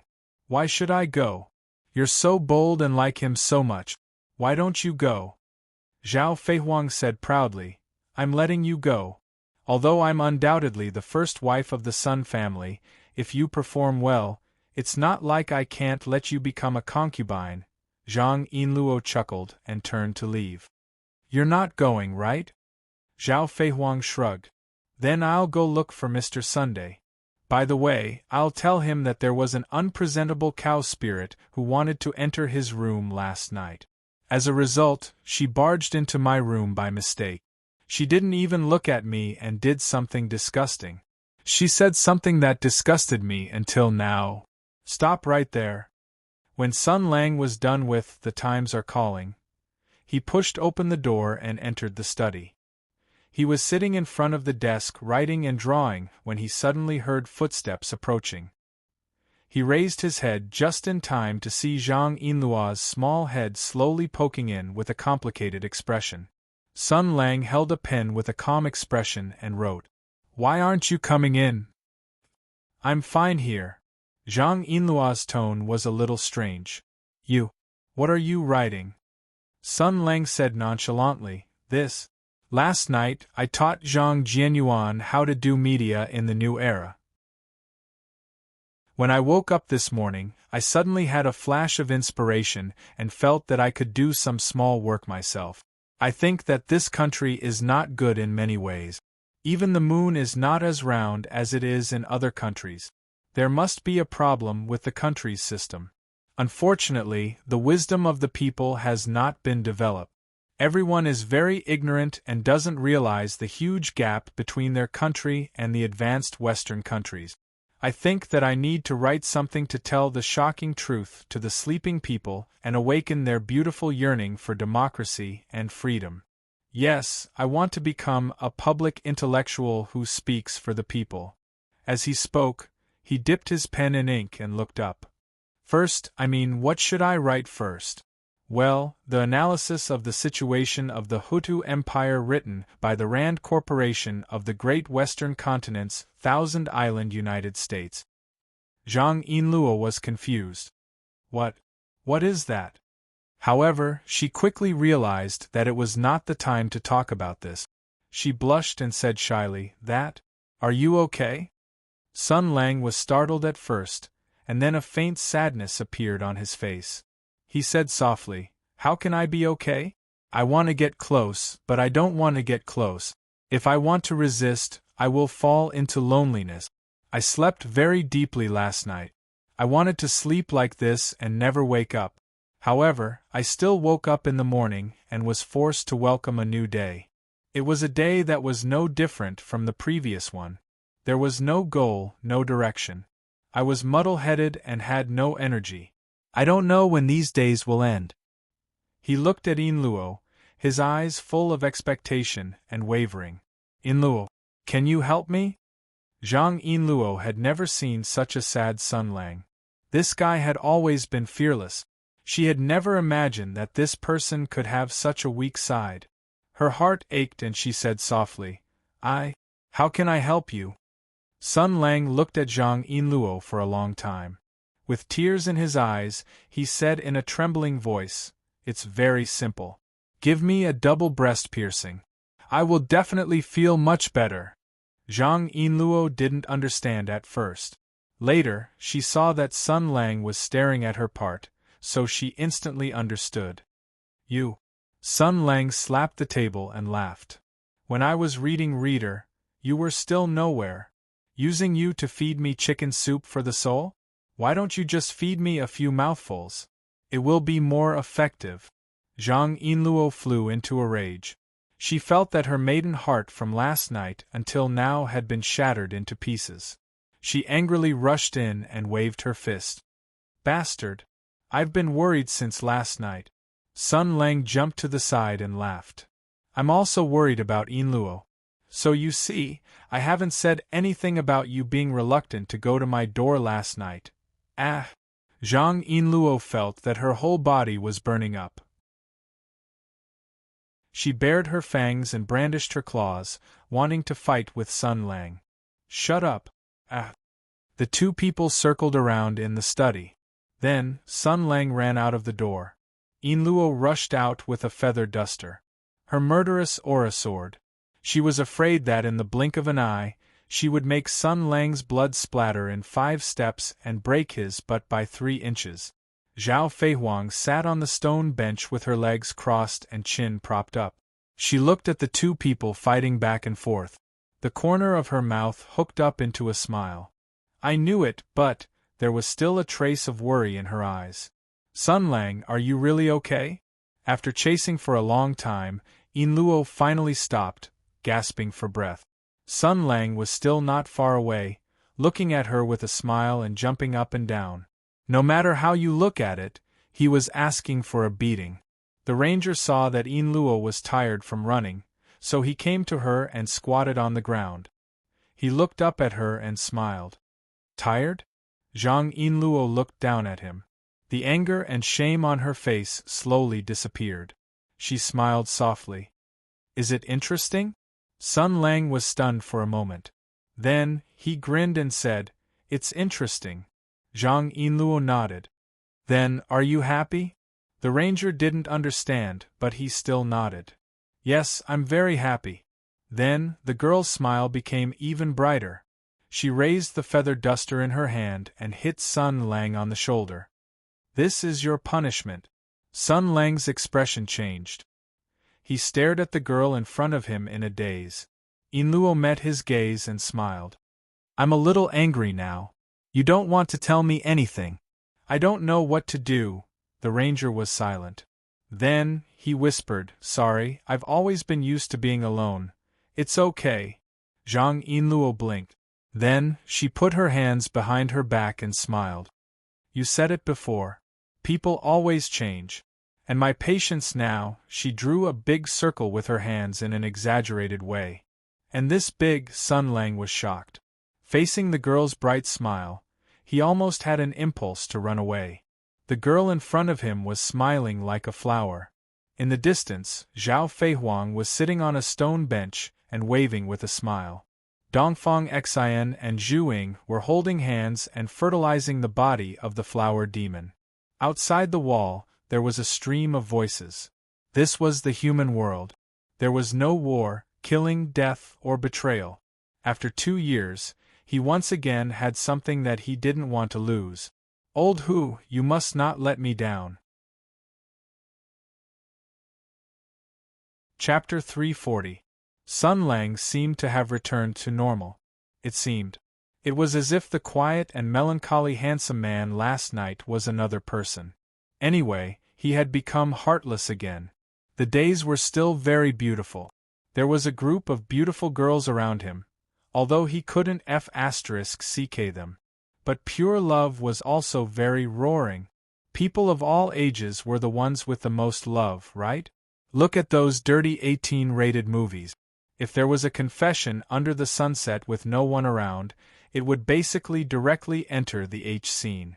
It was as if the relationship between a man and a woman was only for that kind of thing.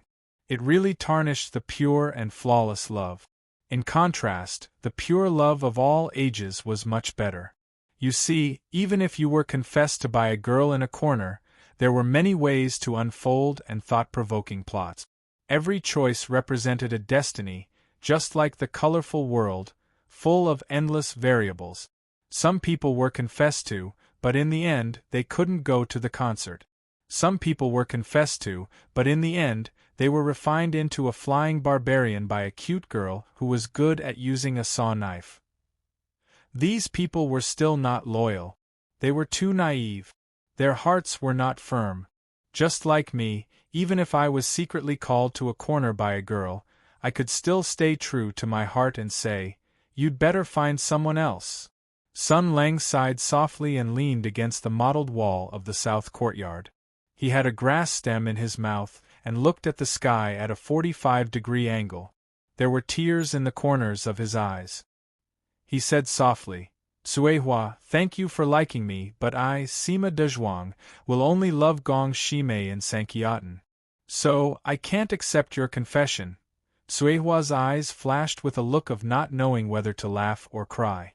Then, she said seriously, Mr. Sun, I'm here to talk to you about business. Sun Lang opened his eyes wide. What? You asked me to this place, is it not to confess or to have sex? Then why did you call me here? Su Qingwan sighed and said, Mr. Sun, can you be more serious? Do you think there is nothing serious between men and women? I see that you always run to the side with Miss Dongfang and Miss Zhu to play. Are you also doing that kind of thing with them? It's different, Sun Lang waved his hand. Let me teach you a new idiom. I don't ask children out.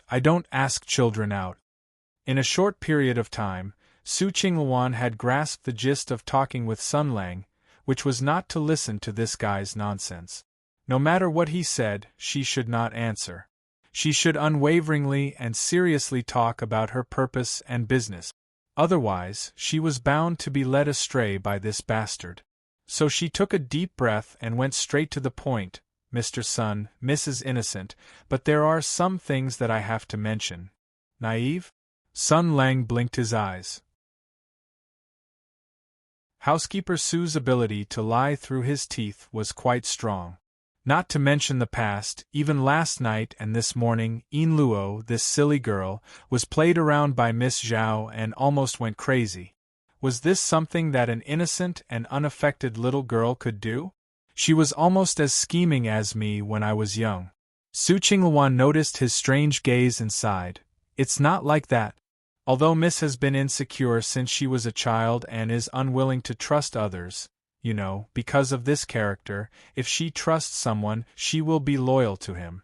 Just like now, although I don't want to admit it, Miss seems to be more and more dependent on you. Sun Lang blinked his eyes. Oh, what's wrong? Su Qingluan gritted her teeth. I'll tell you the truth. You know in your heart that Miss likes you very much and has even regarded you as her future husband. I don't think this marriage is a good match, because I still think you are a dangerous person. If you like Miss wholeheartedly, it's fine, but you seem to. Sun Lang interrupted Su Qingluan's words and said lightly, So you're here to keep me away from her? Su Qingluan shook her head. No, I am only Miss' servant. Although I have been promoted to the position of housekeeper, I know the difference between superior and inferior. In this world, how can there be a saying of a servant interfering with their master's marriage? What I'm worried about is another matter. Because eldest young Miss truly likes you and treats you as her future husband, she completely doesn't treat you as an outsider. She wishes for nothing more than to give everything in the Marquis estate to you, wishes for nothing more than to share everything with you, and takes this as a matter of course. Sun Lang awkwardly rubbed his nose. Could it be that this fellow is mocking me for living off a woman? Fuck, this old man is living off a woman with my own ability. What right do you have to laugh at me? Fortunately, that's not the case. He only heard housekeeper Su sigh. If it's like this, then it's fine. Although Marquis Jinggan Fu is not some top-notch wealthy or 1,000-year-old aristocratic family, it still has some savings and raising you is not a problem. But what I am worried about is not that Miss treats you well, but that she treats you well as a matter of course and will naturally enjoy your kindness. Sun Lang looked at his own hand with a strange expression. Housekeeper Su, you may believe me even if I say it, but my kindness, she currently does not have the fortune to enjoy it, so you were talking about this Oh, no wonder, Miss Zhao is so passionate that one day she might not be able to restrain the desire in her heart and head towards my Kong. Then if I am unable to restrain myself, she will die. You being worried about this kind of thing is also within common sense. Sun Lang immediately understood, and then gave housekeeper Su a thumbs up. Don't worry, I am a person with a firm will and will definitely not cause anyone to lose their life. Su Qingluan's somewhat heavy and solemn mood was once again met with a head-on blow. She didn't know whether to laugh or cry as she said, It's not that. I am saying. Her expression immediately became heavy. The matter of the demonic weapon. Sun Lang was startled. Su Qinghuan said in a low voice, "A few years ago, Miss Zhao was desperate. In order to protect Master and us, she chose to rely on that big shot and did a lot of things that she shouldn't have done. Now, the matter of the demonic weapon has been exposed. The capital secretly sent 3 groups of people, all of whom were defeated by you by a freak combination of factors. We have done a lot of shady things for that big shot. As long as we are alive, we are a thorn in her side and a thorn in her flesh. The setbacks of several secret operations have further illustrated the seriousness of the situation. That big shot will definitely not let it go and will definitely have more severe means to deal with us." Sun Lang frowned. "Are you afraid that I can't resist it?" "To be honest, I am a little afraid, but this is not what I am most afraid of." Su Qinghuan's face was a little pale as she said softly, "If you can't resist it, this matter will also implicate you. If you resist it, then what? How can we repay you? Eldest Miss already sees you as her husband. Her brain has not yet processed the situation and feels that it is natural for you to protect her. But I am an outsider and I can see clearly. You don't seem to have any feelings of love between a man and a woman towards eldest Mississippi. Then why are you willing to stand up for our Marquis Jinggan Fu and fight against the big shot from the capital? This favor is really too big. We don't know how to open our mouths and how to repay you. Eldest Miss is trapped and cannot see it for the time being, but I understand. Housekeeper Su slowly said, "Not being able to repay the favor is not a problem. You can repay it in your lifetime, but not knowing how to repay the favor is the biggest problem." Sun Lang seemed to use a relatively long time to understand what Housekeeper Su was saying. His expression was subtle as he said, "I really didn't think of this. Your martial arts are outstanding and there is no place in the world that you cannot go. There is nothing that you cannot do. Naturally, you would not care about this kind of small matter." Su Qinghuan sighed, "But I have to care right now. To put it bluntly, we are living under someone else's roof. Right now we are all counting on you, but we don't know how to repay you and how to maintain this kind of protection. If one day you get tired of it and want to leave, then what should we do?" Eldest Miss is currently passionately in love and did not think of this at the moment. When she thinks of it, what should we do? She loves you wholeheartedly. Marquis Jinggan Fu needs your protection, but we do not have anything that you can pay attention to. The ranger shook his head. "Don't mind it. I always do what I say. I said that I would help you resolve this matter, so I definitely will not give up halfway. Is it really like this?" Su Qinghuan's body trembled slightly. She closed her eyes and said softly, "The affairs of the world are hard to predict. Who can say for sure? In the beginning, I also believed it. I thought that even though you were a bit unruly, you were still a good man who kept his promises. But last night I was afraid. After you drank with Captain Hu last night, young Miss Zhang and eldest Miss were in the situation and saw your weakness and sorrow. They felt worried and heartbroken. But as an outsider, I saw something else. You were angry, you were anxious, you felt restrained, you encountered a difficult problem, you were restrained in Mingzhou City." She sighed again, her voice becoming even more nervous and sorrowful. "You seemed to feel annoyed. Because these difficult problems that you encountered could not be resolved with pure martial arts, it made you feel that your hands and feet were tied. And the ones that were tying you down were Captain Hu, young Miss Zhang, and also our Marquis Jinggan Fu." Sun Lang's expression changed slightly. He did not think that Steward Su could actually see these things. And a sorrowful expression appeared on Su Qinghuan's face. She said softly, "Captain Hu is said to be your former comrade in arms. You killed your way out of a mountain of corpses and a sea of blood. You will not abandon your comrade in arms.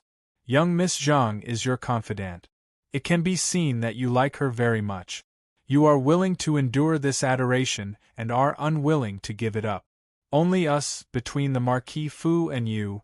What is it that is connected? Sun Lang glanced at Steward Su. This shrewd, capable, and valiant female steward had a weak face. Standing in front of him, her tall and slender figure trembled slightly, looking like she could not conceal the fear in her heart. Just as she said, she was not interested in Sun Lang at all and was even on guard against him. So she could see what young Miss Zhao could not see. Now that the Marquis Jinggan Fu was under someone else's roof and was under Sun Lang's protection, what if one day Sun Lang felt disgusted and abandoned them and left? The ranger said faintly, "So, it seems that you did not approve of young Miss Zhao running towards me from the start." Su Qingluan nodded calmly. "I will not hide it from you. If I were eldest young miss, I would definitely not place all my bets on you.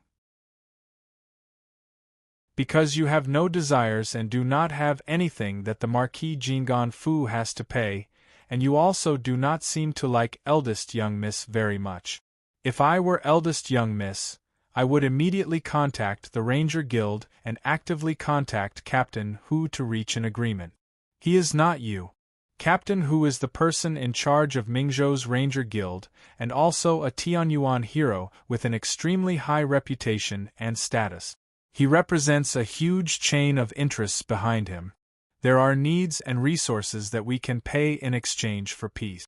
There are always places in the Marquis Jinggan Fu that the Tianyuan heroes are interested in. As long as there is a contract and agreement, we have to pay and can also sleep soundly and peacefully, isn't that so?" Sun Lang frowned. "Didn't I previously say that I would let old Hu take over this pot? You guys did not contact him?" "We did, but a few days ago, Mingzhou was filled with thunder and lightning. Clearly, it was the thunder bow string that was activated. Eldest young miss heard that you fought with Captain Hu that night, so she gradually lost contact with the Ranger Guild." Su Qingluan said softly, "I advised her, but she just did not listen. She said that she believes in you." Sun Lang was silent for a moment, then shook his head and smiled. "Isn't that pretty good?" Su Qingluan raised her head in surprise. Sun Lang spat out the stalk of grass in his mouth to the side, looked at the sky and stretched. "Actually, in this life of mine, I seem to have lived quite a failure. I had no choice but to live. I could not live even if I wanted to die. I thought that I was infallible, and I was hysterical. When I was young, I always believed that there was justice in the world, but the things that happened in the past few years have completely destroyed these childish and naive things. The things that I encountered along the way, there were always more bad than good. Hope just had to be mixed in with despair. I feel that this world is basically full of bastards, full of selfishness, cold-bloodedness, despicableness, and schemes. But you know, there is nothing absolute in this world. In this despicable and selfish world, sometimes there are a few outliers." These words did not have a central idea, so housekeeper Su did not know how to continue. But fortunately, Sun Lang did not think of asking her to continue. The ranger narrowed his eyes and smiled. "It is precisely because this world is full of bastards, full of fucking hateful and abominable things that some precious things seem even more precious. Even though I am cynical, but I have to admit that in this world there are still some very beautiful things that exist. Housekeeper Su, do you know what I have desired the most in these past few years?" Zhang Yinlua's appearance suddenly appeared in Su Qingluan's mind. The thing that left the deepest impression was this eldest Mrs. astonishingly developed chest. Her expression was a little subtle. "I seem to know, but I don't really dare to say." Sun Lang turned his head and smiled slightly. "It is trust." He straightened his body and resolutely said, "She wholeheartedly trusts me, then no matter what, I have to do it for her to see." Su Qingluan seemed to be a little confused. She was unable to understand the meaning of the word trust to the person in front of her. Sun Lang stretched his body and said with a smile, "Is it hard to understand? The rarer something is, the more precious it is. In this world, there are so few people who believe in me, so every bit of trust will not be betrayed. Miss Zhao feels that I can protect Marquis Jinggan Fu, then I will protect it for her to see. Housekeeper Su, in the future, don't say that I have no ties with you. This young girl's pure and flawless trust, isn't it the most precious treasure in this world? These words seemed to be a joke, but Su Qingluan could not laugh no matter what. Her intuition told her that Sun Lang seemed to be serious. But this was also good. Anyway, there was no other way. She also revealed a smile and wanted to say something, but she suddenly discovered that Sun Lang's expression in front of her changed. She still did not know what happened and saw the ranger quickly walk out of this corner, looking forward with rapt attention. Su Qingluan also followed him out and then let out a cry of surprise. She saw a steward of the Marquis Fu's external residence hurriedly enter the inner courtyard. Not caring about her lack of manners, she directly stepped forward and bowed towards Miss Zhao to say a few words. Then Miss Zhao's face turned pale and she abruptly stood up. Su Qingluan and Sun Lang quickly walked over at the same time. Housekeeper Su was worried and rushed to Miss Zhao's side first, supporting the girl's body. Then he asked the steward in front of him with an unkind expression, "What happened?" The shock on Zhao Feihuang's face had not yet receded. He first glanced at Sun Lang, took a deep breath and calmed his emotions. Then he forced a smile and said, "Nothing major, it was just too sudden and gave me a fright." Sun Lang frowned and asked in a low voice, "What is it?" Miss Zhao shrank her body into Su Qingluan's embrace and then said softly, "The Imperial Envoy is about to come." Chapter 341. The Imperial Envoy came. No wonder the steward of the Marquis Fu did not care about being rude and directly rushed into the immortal fishing house to report. No wonder young Miss Zhao lost her composure. Hearing this, Su Qingluan was also greatly shocked and could not help but hug young Miss Zhao tightly. She glanced at Sun Lang, her eyes filled with a complicated expression. Imperial Envoy, coming under the Emperor's orders, it represented the country's supreme power and the Emperor's prestige. This was the highest law under the enormous framework of the Ho-Tu Empire, everyone had to abide by it. This meant one thing: young Miss Zhao desperately blinked her eyes, holding back the tears in her eyes and the panic in her heart. She forced a smile and said, "It's fine, it's just—" She could not continue. The arrival of the Imperial Envoy meant that the matters of the Marquis of Jinggan Fu had already been brought into the administrative framework of the Empire. The arrival of the Imperial Envoy meant that Sun Lang's protection and her own hiding were completely useless. They had to come out and welcome the Imperial Envoy who came to investigate. If the person who came did not have good intentions, then the result would be devastating. The truth was completely unimportant, it only depended on the will of the person in power. Moreover, the Marquis of Jinggan Fu was not clean and was not innocent. Zhang Yinluo came after hearing the news. Her expression was also not very good. Although she did not get along with young Miss Zhao, this was only an internal conflict. When young Miss Zhao encountered an unsolvable problem, she would also feel worried. And Sun Lang's expression could no longer be described as not very good. He had just boasted to Su Qingluan and pretended to be so pretentious, but in the blink of an eye, his face was slapped. The fluctuation in his heart was enough for him to use the imperial raging flames.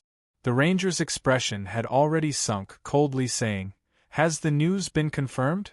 The steward of the external residence still stood at the side. As a high-ranking official of the Marquis Fu, he knew the position Sun Lang had in eldest Miss Hart, so he bowed and said, "Urgent news came from the capital. The Marquis Fu has some connections in the capital." Sun Lang repeatedly nodded his head. "Good, good, good." He turned to look at young Miss Zhao, gently saying, "You don't need to be afraid, and you don't need to be anxious. I promised you before that I will protect Marquis Jinggan Fu, and I will do what I say. This time is also the same, I can promise you. I will make a trip to the south right now. Don't worry, this Imperial envoy team can't even leave Hanzhou. Although his tone was calm, it seemed that he had made up his mind to kill. The air seemed to have become stagnant, and the surrounding area was filled with traces of heart-palpitating coldness. Again and again, his patience had been worn to the limit. Miss Zhao's expression changed, and she cried out involuntarily, "No!" Sun Lang frowned and said, "Don't worry, nothing will happen. Wait." Zhang Yinluo also seemed to hear that something was wrong. He took 2 steps forward and pressed down on Sun Lang's shoulder. With a serious expression, he said, "You want to ambush the Imperial envoy guards?" The ranger calmly replied, "No, it's extermination." "What's the difference?" Zhang Yinluo didn't know whether to laugh or cry. "Listen, this is too dangerous. Whether you can do it or not is one matter, the crucial question is, do you want to provoke the entire empire?" Sun Lang raised his eyebrows, but didn't say anything. "I know what you're thinking." The girl sighed, "If you do this, we won't have any peaceful days in the future." She forcefully squeezed Sun Lang's shoulder and met his gaze, sincerely saying, "Don't be impulsive, first go find Hu Huaishou and discuss it. Didn't Hu Huaishou promise to take care of this matter? Maybe the Imperial envoy coming this time is the result of his mediation. If it's one of our own that came, then we can just casually fool them and report back to His Majesty, right? Don't kill without saying anything. What if you kill one of our own?" "One of our own? Do you think this kind of trivial matter has nothing to do with Hu Shouxin?" But these words still couldn't be said to Yinluo. She couldn't tell anyone. His enmity with Hu Shouxin, his karma with the heroes of Tianyuan, his conflict with the entire empire. Sun Lang glanced at the worried Zhang Yinluo, then looked at the worried Zhao Feihuang, as well as the pale Su Qingluan. He saw the worries in the girls' hearts. They were worried about him, and also worried about their own families. Miss Zhao had the entire Marquis Jing, Anfu and several hundred lives. Yinluo's family extended all the way to Mingzhou. The clan's side branches, the upper and lower ranks, there were more than 1,000 of them. They were not alone, unlike her. Really troublesome.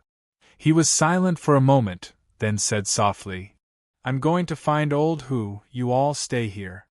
Zhang Yinluo breathed a sigh of relief. Just as he wanted to smile, the wind blew, and Sun Lang had already left with large strides. The girls looked at each other, and the atmosphere suddenly became gloomy. They seemed to have realized what was between them and Sun Lang. Su Qingluan's eyes flashed, and she said softly, "Do you trust him?"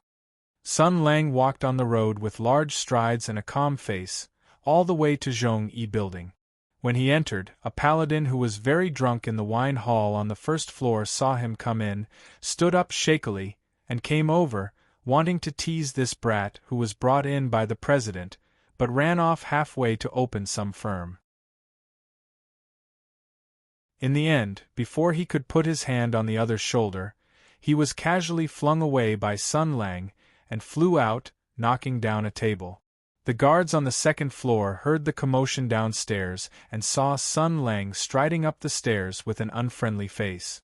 They subconsciously pulled out the long sabers at their waists, but they saw a blur in front of their eyes and were thrown down the stairs by Sun Lang. This time, it could be said that he had poked a hornet's nest. The sound of swords being unsheathed could be heard, and the shouting and warning sounded at the same time. The paladins on the first and second floors heard the alarm and rushed over. They pointed their swords, spears, swords, and halberds at Sun Lang and wanted to shout a few questions. However, Sun Lang rushed over without saying a word, grabbed one in the chest, and knocked him to the ground with a punch. Then, he took 5 or 6 long and short weapons into his arms, and with a shake, another 5 or 6 people flew out. The crowd was in an uproar. These paladins were also decisive people who lived with blood on the edge of their blade. They did not care about their relatives, so they straightened the weapons in their hands and directly chopped at Sun Lang. At the critical moment, they heard a loud roar from the third floor, "All of you, stop!" The voice was vigorous and surging, shaking the building endlessly, and shaking everyone's ears. They looked up and saw Hu Shoshin standing on the balcony of the third floor, looking down at the people below with a murderous expression. He roared, "Sun Lang, are you King crazy?" Sun Lang coldly said, "I've always been crazy, and you only found out today?" Hu Shoshin's eyes flashed with anger. "You caused a ruckus in the Loyalty Tower, injured your companions, and despised the president. What do you want? Companions?" Sun Lang looked around at the paladins present and sneered. "Are you King awake? Are they worthy?" "Shut up." Hu Shoshin was furious. "Don't forget, you're also a paladin." Sun Lang smiled. "I'm not anymore. Old Hu King believed in your nonsense a few months ago. Now look at what you've done." By the time he said the last few words, his calm words had turned into an angry roar. The sound waves were even sharper and more shocking than Hu Shoshin's just now, echoing in the Loyalty Tower. The paladins were shocked, and they all covered their ears and retreated, swords and weapons falling to the ground.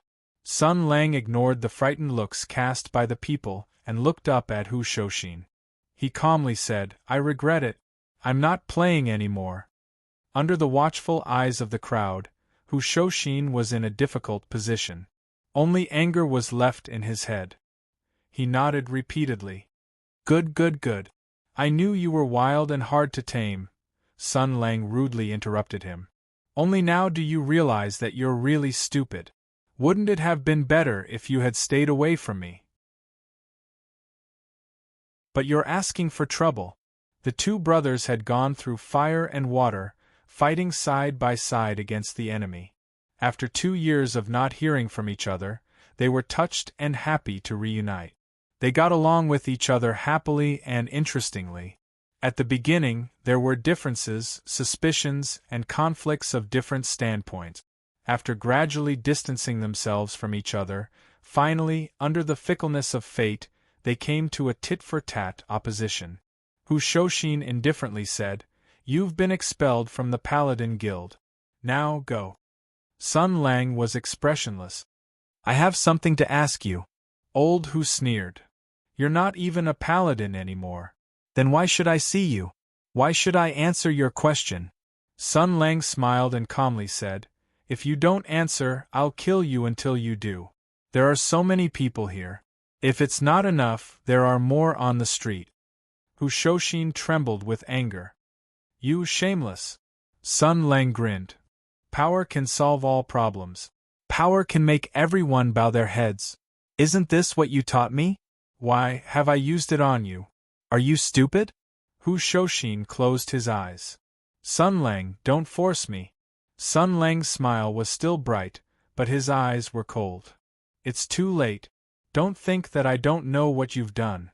As soon as he said this, Old Hu's body trembled. Then, he sighed softly. "Let him come up." The crowd made a path, and Sun Lang went upstairs in silence. He remembered that he had come to Mingzhou a few months ago and coincidentally met Hu Shoshin. In a moment of impulse, he agreed to Hu Shoshin's flowery words and came to this northern city to settle down and become a paladin. That day, he walked here under Old Hu's lead. Everything around him was very novel. He wanted to spend the last year in peace and stability, but he was wrong. These 8 years of karma entanglement had never ended.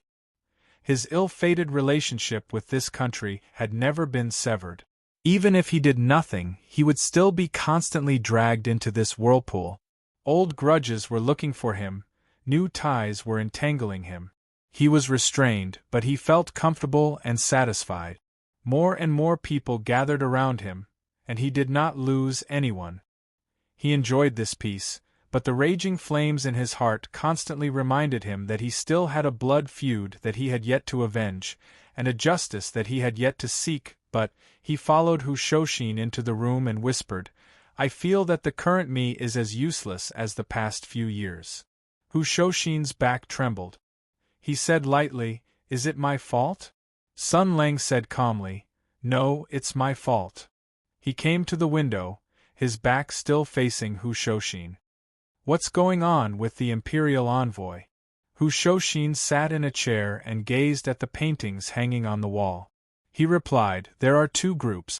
Mingzhou is only incidental.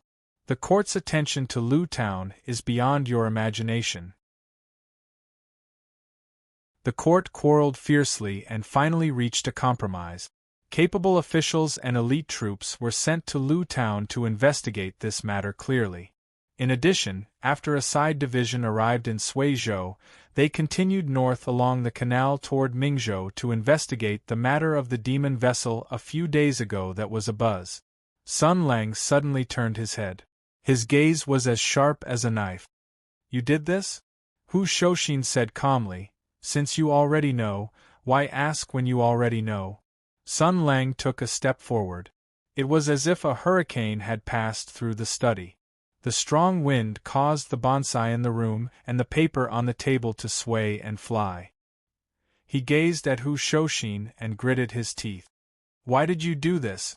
Lu Town's demonic weapon appeared in the world and privately forged a demonic sword that could rival the Seven Luminaries' sacred sword. The nature of this is far more serious than secretly collecting demon vessels. Back then, I didn't completely cover up this matter because I wanted to give that stinking woman a reminder. I wanted her to be overwhelmed by this matter and have no time to care about Miss Zhao's matter. Thus, I bought time for you to mediate and resolve this matter. Turning a big matter into a small matter, turning a small matter into nothing, but the result. What the F***ck are you doing?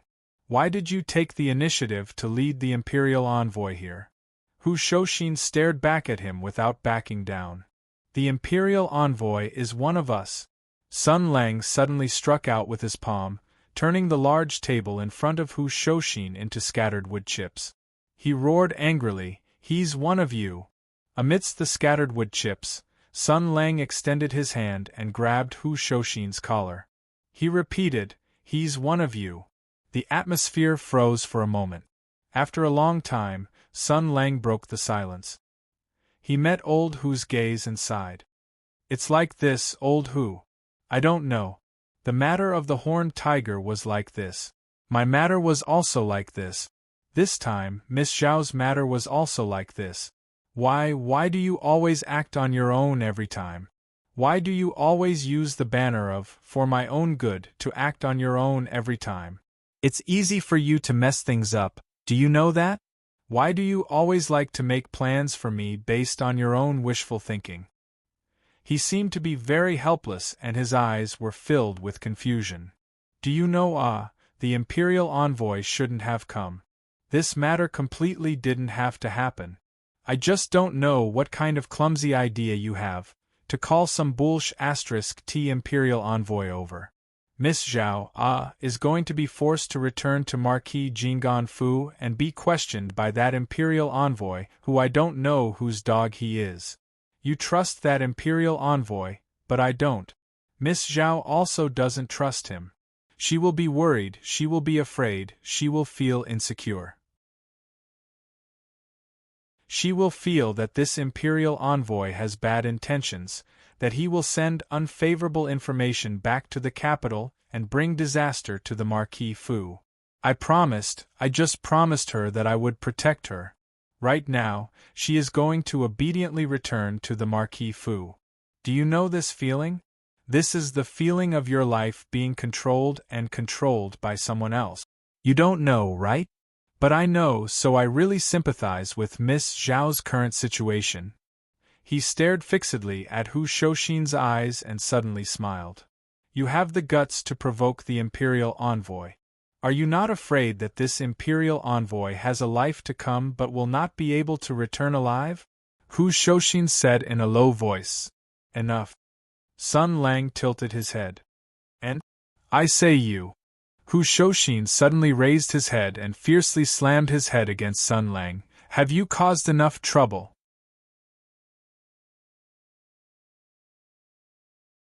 Chapter 342. With a loud bang, the two men's heads collided with each other. Sun Lang didn't move at all. The chair under old Hu's butt collapsed with a boom. The enormous recoil caused Hu Shoshin to sit directly on the ground. Although his head was burning with pain and his mind was dizzy, he still gritted his teeth and sat on the ground. He raised his head to look at Sun Lang. Anger rose to his face as he gnashed his teeth and roared in a low voice, "Have you caused enough trouble yet?" Sun Lang shook his head and coldly said, "If you want to teach me how to be a good child, you'd better clamp your beak as soon as possible." Hu Shoshin was so angry that he laughed instead. Supporting himself with his hands, he jumped up and glared angrily at Sun Lang. "What, did I say something wrong? The Imperial Envoy is one of our people. Everything is going according to plan. We only need to explain the situation and Miss Zhao won't worry. We only need to go through the motions and cooperate. There's no need for her to be alarmed. Everything is within our control. What are you making a ruckus for?" Sun Lang shouted, "I've said it before. He's one of your people, not mine." Old Hu roared angrily, "He's one of our people. You're also on our side." Sun Lang roared, F***ck off. I can count the number of people I have on my two hands. Who the F***ck has the time to be an Imperial Envoy? You found someone whose position is unclear and untrustworthy to investigate Miss Zhao and put her in an unknown danger. If you don't tell me 1, 2, 3, 4 today, that so-called Imperial Envoy can forget about entering Mingzhou alive." Hu Shoshin thought of everything that had happened before and became more and more angry. With Sun Lang causing such a ruckus, he had already become fire and water with Zhong Yi Tower in front of everyone's eyes. His good intentions over the past few months had all gone down the drain. Now, he was randomly causing trouble and spouting nonsense. How could he not be angry? Today's events had completely ignited all of his dissatisfaction. Hu Shoshin's spittle flew everywhere as he roared, "How long are you going to be willful and naughty for? You want to protect Miss Zhao, but at the same time, you don't want her to suffer any grievances. How can there be such a good thing in this world?" Sun Lang glanced at him coldly. "I've said it before. If you think it's difficult, you don't have to do it. I'll handle it myself. Is this your way of solving the problem? You're going to deal with it personally?" It would have been better if he hadn't mentioned it. Now that he did, Hu Shoshin's fury burned even brighter. "What the F***ck do you know other than killing and killing? If martial arts could solve all problems, then the Emperor would have been the Wulin supremacy a long time ago. Even if you could fight, what was the use? That's right. You're strong. No one can kill you. No one can beat you. But how long do you want to keep killing? The more you kill, the fewer people you have around you. When you become invincible, all your friends will be gone. If they don't die because of you, they'll leave you. Then what's the point of your life? What's the meaning of the rest of your life?" He took 2 deep breaths, feeling both wronged and angry. "You managed to survive and now you want to go back? You're not young anymore. It's time for you to be sensible. I know you have resentment toward the Imperial Court. I know you still have hatred in your heart. But there are thousands of ways to take revenge. You just have to throw yourself into it. I don't understand. You've made such a meritorious service. It's not difficult for you to become an official in the Imperial Court. With your reputation and ability, what's so difficult about becoming a powerful official? You also know that those people are now first-rank officials. Even His Majesty is afraid of them. If you just obediently return to the Imperial Court, even if you become a powerful official, it'll be much better than what you're doing now." Sun Lang laughed. "You like being the Emperor's dog. I don't like it. Then I'll live my life peacefully," Hu Shoshin said angrily. "But what about you? You don't want to be an official, and you don't want to live your life peacefully either. You do whatever you want to do. How old do you think you are?" I've lived for more than 40 years. I've already seen through it. You're the same. You can't escape either. This world won't allow anyone to run amok. Even the emperor shouldn't think about doing whatever he wants. You have to compromise, you have to follow the rules. The more you resist, the more painful the backlash will be. You think that being able to fight can solve all problems? Wrong. You're gravely mistaken. He took a step forward and grabbed Sun Lang's collar.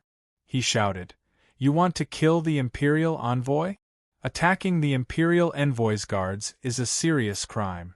You think the imperial court will let this go? Yes, you're powerful. No matter how many people the imperial court sends, they won't be able to kill you. But what about young Miss Zhao? What about Zhang Yinluo? They're together with you. What if you implicate them?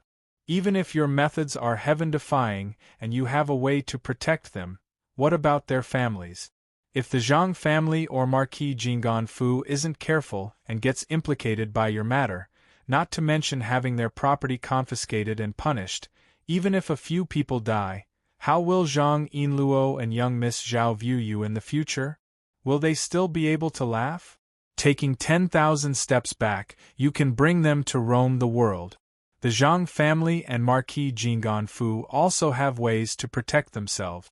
But if they're forced to be separated from their families and leave their homes, will they feel good?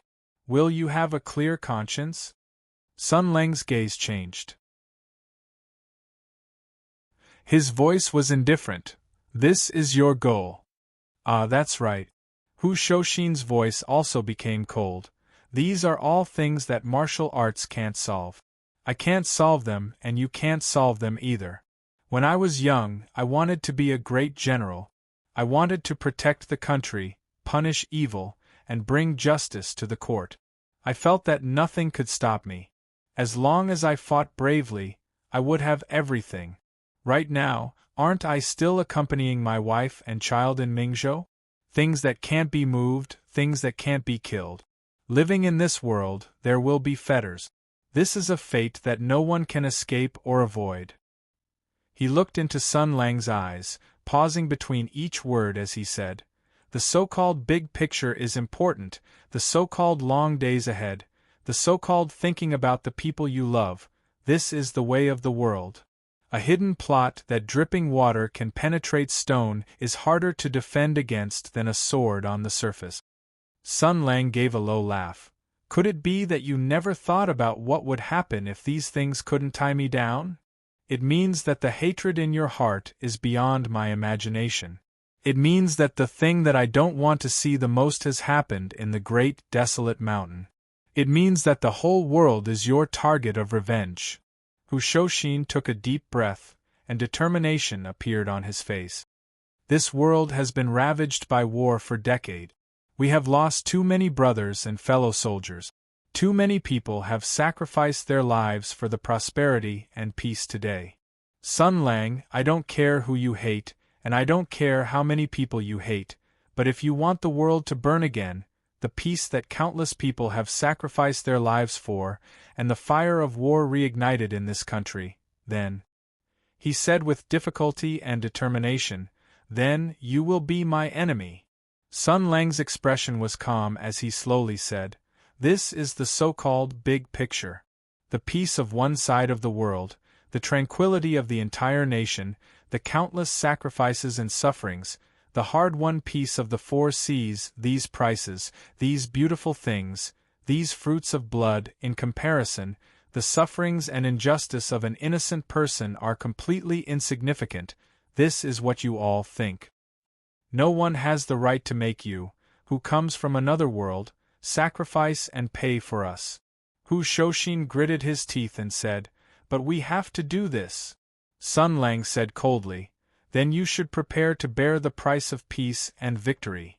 Hu Shouxin shouted, "Then you should kill me first." Sun Lang pushed Hu Shouxin's hand aside and grabbed his collar. He said coldly, "Do you think I won't kill you?"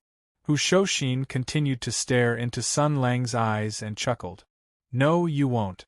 You haven't made up your mind yet. Your heart is still kind. You can't bear to part with the little girl of the Zhang family. You can't bear to see my wife and children cry. You don't want to face the disappointed and desperate eyes of your former comrades. You can't bear to fight with them. You won't, no, you don't dare. You're always just saying it. You're always scaring people. You've always been all bark and no bite. You're just like a child who has been wronged, holding up a vase and making a gesture of wanting to smash it, then shouting and screaming, wanting the whole world to know your grievances. But you're just putting on an act. He grinned and smiled. If you smash it, you'll feel good. Then, you'll be finished. Sun Lang flew into a rage and sent a palm strike towards Hu Shoshin's head. This palm strike was filled with anger and was absolutely merciless. Even if Hu Shoshin defended with all his strength and countered with a palm strike, his arms and the top of his head would still be shattered into pieces, let alone now when he was caught off guard. Seeing that old Hu was about to die, Sun Lang suddenly saw a trace of disappointment and relief in the other party's eyes. His heart moved and he couldn't care about anything else. He stretched out his leg, and his right leg arrived first. He kicked old Hu in the chest, and directly sent him flying, crashing heavily into the wall behind the study. With a muffled sound, the horizontal wooden carving on the wall immediately shattered to pieces. Spiderweb-like cracks spread out and the roof trembled slightly. This kick was also merciless. Old Hu fell to the ground weakly with his body bent like a shrimp. For a long time, he didn't have the strength to move. He could only suck in cold air and digest this unpleasant feeling. Sun Lang's angry palm strike struck empty air.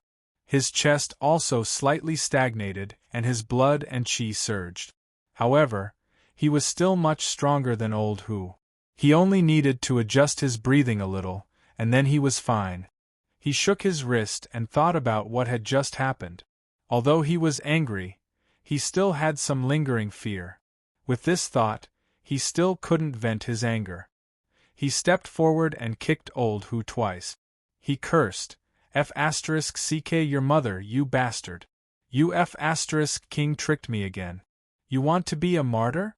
You want to deliberately provoke me to attack, die by my hands, and then say your last words?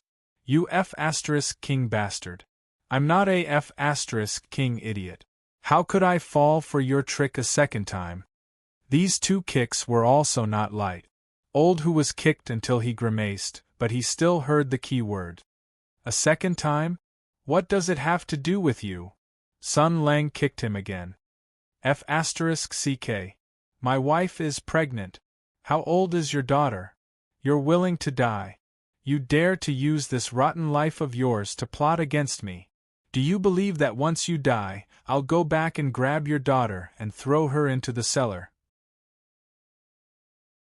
From the 7th to the 7th, and then on holidays and birthdays in the future, I'll take her to see you every few days and F***ck her on your grave? F***ck your ancestors. These words ignited the explosive in old Hu's heart. He didn't know where this guy got the strength from, but he suddenly jumped up and swung his fist at Sun Lang like a mad tiger. You dare bully my daughter? I'll skin you alive. You F***king little bastard. You really are up to no good. But after all, he had just been kicked a few times. Although he had the courage to control his daughter, he still didn't meet the basic rules of exploding in the middle of a battle. He was still swept away by Sun Lang's sudden kick. Sun Lang took advantage of the situation and sat on Hu Shoshin's body. He slapped his face twice and laughed wildly. Good. I almost forgot that there's this trick. If you F***king dare to meddle in my business again, don't let me see your daughter on her way to the girls' school. Old Hu mustered up his divine strength and threw Sun Lang to the side. He flipped over and pressed Sun Lang down. His two fists, which were as big as vinegar bowls, clenched into a hammer and smashed towards Sun Lang's forehead. You can wait for her on the road to the underworld. She'll be here in 100 years. Sun Lang tilted his head to the side and punched old Hu's forehead with his right hand. Then, he grabbed Hu Shoshin's hair with his left hand and slammed him to the ground beside him. Bastard, you can't even handle your own mess, and you dare to meddle in my business. You want to tie me down, right? You want to corrupt me with sugar-coated bullets, right? You can't bear to part with your daughter, so you want to trap a pervert like me? Today, I'll tell you that King have my eyes on your daughter. Didn't you say that for the sake of world peace, you wouldn't hesitate to sacrifice innocent people? I don't want your life. I just want your daughter. Are you going to give it to me or not? Shoshin was furious at first. Then he seemed to have thought of something and hesitated. Are you serious? If you can promise to treat my daughter sincerely, be your mother. Sun Lang immediately shouted. Look at you, how good can your daughter be? If she's ugly, short, flat and poor, she can't even be a foot washing maid. How can she be my 80th concubine? Old Hu was furious. He stretched out his hand to strangle Sun Lang's neck. As a result, he was kicked aside by Sun Lang. The two cursed and wrestled together. The entire study room was like a giant beast passing through. It was a mess. Although vulgarities, punches and kicks were flying, and beatings and insults were juxtaposed, the hostile and cold atmosphere from before had unknowingly dissipated a lot. After fighting for a while, the two were tired and lay on the ground, panting heavily. Shoshin bared his teeth and rubbed his back. You little bastard, you still don't know how to control your strength. Sun Lang also took advantage of the chaos to get hit a few times. He rubbed his shoulder and said resentfully, I'll let you go this time, stupid idiot. I'll say the ugly words first. If this Imperial envoy thing is messed up, I'll personally twist his head off. Shoshin let out a long breath and said indifferently, You won't. He's also an acquaintance of yours. Sun Lang said coldly, I have a lot of acquaintances, I'm also quite familiar with the Sky Demon. He stood up and wanted to leave. Shoshin was still lying on the ground. He hesitated for a moment and shouted, Sun Lang, why do you have such a big grudge against the Imperial Court? Is it at the great desolate mountain? Sun Lang didn't turn around and shrugged. Oh, at that time, after the battle, I threw my sword and ran. It's nothing. Then he pushed open the door and left. Shoshin lay on the ground. After a while, he covered his face. You little bastard, you don't even want to lie in detail.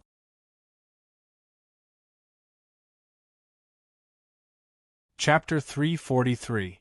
It was a long-awaited brawl. Shoshin lay on the ground with his back facing the sky, staring at the ceiling without moving. During the Great War of Tianyuan, the soldiers had fought many bloody battles and were filled with hostility. They never stopped swearing and were always accompanied by dirty jokes. Even the high-ranking generals who had received good education were no exception. Therefore, Sun Lang was like a fish in water among the ruffians. Back then, he had gained the initial recognition of the army not because of his bravery and invincibility, but because of his eloquence. In the past, whenever they were resting during the rotating battles, there would always be some undignified officers who would carry a small stool into Sun Lang's tent. In that era where there were only women and wine, blood and death that made people crazy, the theatrical troupe that was sent from the rear every 10 days was a spiritual pleasure that everyone longed for. In this kind of situation, a young man with a belly full of erotic stories that they did not know where he learned from, to these mentally deficient Chioba, was simply a legendary Buddha who could make flowers rain from the heavens and golden lotuses bloom from the earth with just a few words. There were always good effects. According to statistics, after Sun Lang began to preach scriptures, the generals had a place to go at night and a channel to clear their channels. They were not full of energy and had nowhere to vent it, so they went around looking for trouble and fighting with each other. Another good effect was that after the generals who had married heard the story of the female tutor, Mr. Bai, they were all enlightened. The number of letters they wrote home increased from 1 a month to 5 a month or even more. Furthermore, they would run to the commander-in-chief every 2 to 3 days to ask for leave to go back and take a look. The bond between husband and wife had been strengthened, which was really something worth celebrating. The young men who had not married also had a serious expression, expressing that they could not call it home before the sky demon was destroyed. They also looked at the heads of their older brothers with strange gazes, as if there was an invisible equipment there. Then, they revealed a meaningful smile. It was said that the younger generation of military officers married very late at the end of the war, and some of them were still single. Every time this matter was brought up, Sun Lang would always reveal a strange smile of success. Everyone's words of swearing had also changed from uncreative words such as, "Kill him 1,000 times after he dies," and "Give birth to a son without an asshole," to "Your wife will be taken by Chancellor Gao the next day," and so on. Hu Shouxin thought of these old things and blinked, revealing a smile of reminiscence at the corner of his mouth. There were also fights, especially Sun Lang. His personality was very vile, and sometimes he liked to make fun of people who provoked him. For example, when someone married his cousin, he would tell a story about how he got too high with his cousin and ended up being beheaded. Another example was when someone was entangled with a pair of beautiful sisters. He would tell a story about how the main character was hypnotized and ended up having sex with the sisters. If that person was already married and was a loving couple, he would break it off. This fellow's bellyful of stories would definitely make you feel your head sink. He would prescribe the right medicine to the problem and treat people according to their need. He was really asking for a beating, so it was not surprising that he would be chased and beaten up. This fellow had a bellyful of evil tricks and was never willing to tell a proper story. If it wasn't a woman having an affair, it would be a bloodbath. The best ending would be for the victim's mother to raise someone else's child without knowing it. The worst ending would be that even these old soldiers who were used to seeing life and death wouldn't want to mention it again. The most serious would be that in the future, when they heard the words, "Only Zhu Yan has changed," they would subconsciously shiver. Yet, he would still tell it brilliantly. Although people felt that it was inappropriate, they still couldn't help but continue to listen, enjoying the double taboo of pain and joy in their hearts. Every time this fellow showed mercy and happily told a happy story, the entire army would be in an uproar and it would spread everywhere. Even the old men would be alarmed. At that time, thinking back, it was really cute. For this kind of thing, they would be as happy as if it was a festival. Just by listening to a story that wasn't too excessive, they would happily hug each other and high-five each other to celebrate. The soldiers who had fought for their country would feel incomparably happy for such a small matter. Everyone was so pure and everyone had a smile on their face. The battlefield was a cruel place, and it would also make the relationship between people simple. However, after the war ended, Hu Shouxin let out a sigh. After the war ended, the brothers who had entrusted their lives to each other gradually parted ways. You protected the second prince, but my family was on good terms with the sixth prince. The huge hero bloodline of Tianyuan was like a forest of mountains. Without a nominal leader, they all became scattered sand. His Majesty and the officials in the court consciously divided them into small groups that were not enough to pose a threat. They began to glare at each other and draw their swords for some other matters. During the war, although there were always deaths and everyone was actually very bitter, it would not be like now. At that time, brothers and fellow soldiers meant that they entrusted their lives to each other. There would not be any concealment between them. Only by being honest could they be able to fight side by side on the battlefield. But now, why was it like this? His right hand that was covering his face slightly tightened. He took a deep breath and then slowly exhaled. His eyes were somewhat hot. Sun Lang, I never thought that we would come to this step. I never thought that you would want to kill me. I also never thought that one day I would want to die in your hands. You want revenge, we will even help you. But the target of your revenge is this world. How can I fight side by side with you again? This is not only my home, not only the place where the people I love live, but also the place where my fellow soldiers rest. That is also yours. Those who like to listen to your stories, those who hang around your shoulders and call you brothers, those who fight side by side with you, those who generously die in battle, your fellow soldiers, your brothers, those who follow you, those who protect you, those who like you, those who admire you, those who have sacrificed their lives in exchange for today's peace. Do you really want to destroy such peace and prosperity? What should I do? I also don't know. Are you crying?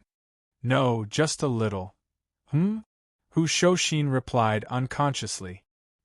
He then abruptly opened his eyes and found Sun Lang lying silently by the door. A head poked out and his 2 hands were on the door frame, looking very obedient. Hu Shoshin's face flushed red. He felt as if all the blood in his body was boiling. Why did you come back again? Sun Lang nonchalantly said, 2 things. The first thing, I forgot to ask, who is the Imperial envoy this time? Hu Shoshin furrowed his brows. He seemed to feel that something was not right. It seemed to be somewhat quiet downstairs. He didn't answer and instead asked, what is the second thing? The ranger rubbed his head and blushed. Your subordinates really don't have a sense of humor. When I just came downstairs, they asked me how you were.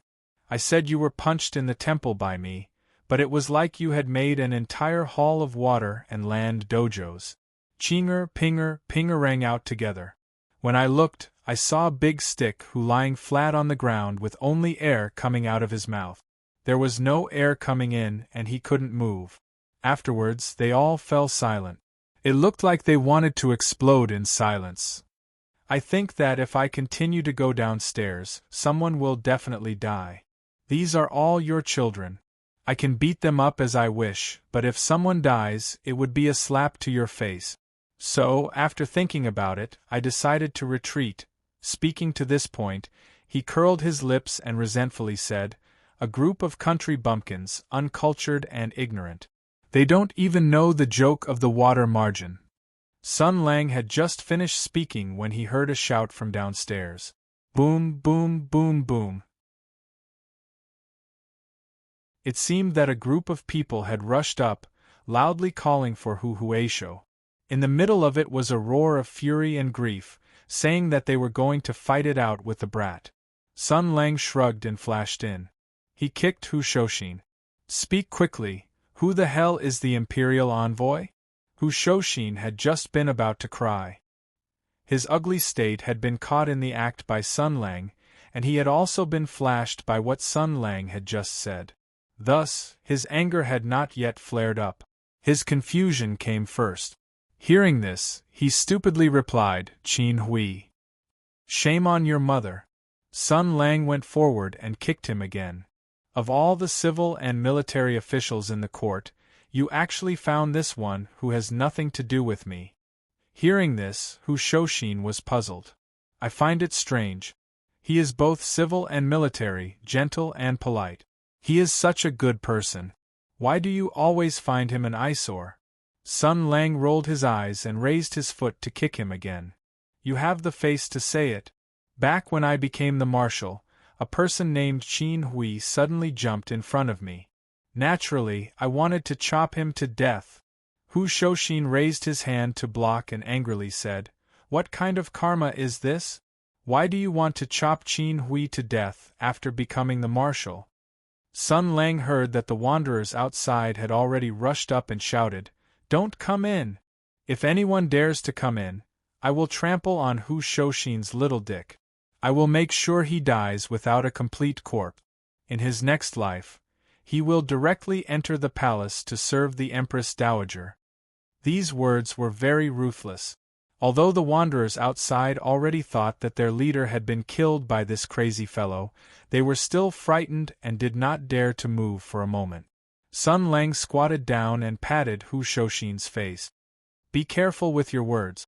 If he knows that I'm not dead, then he doesn't need to live anymore. Do you understand?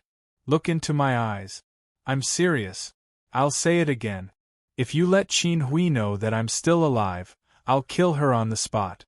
If you dare to stop me, you'll suffer more than a beating. Hu Shoshin frowned. No need to ask any more questions. Sun Lang waved his hand, pushed open the window, and jumped out.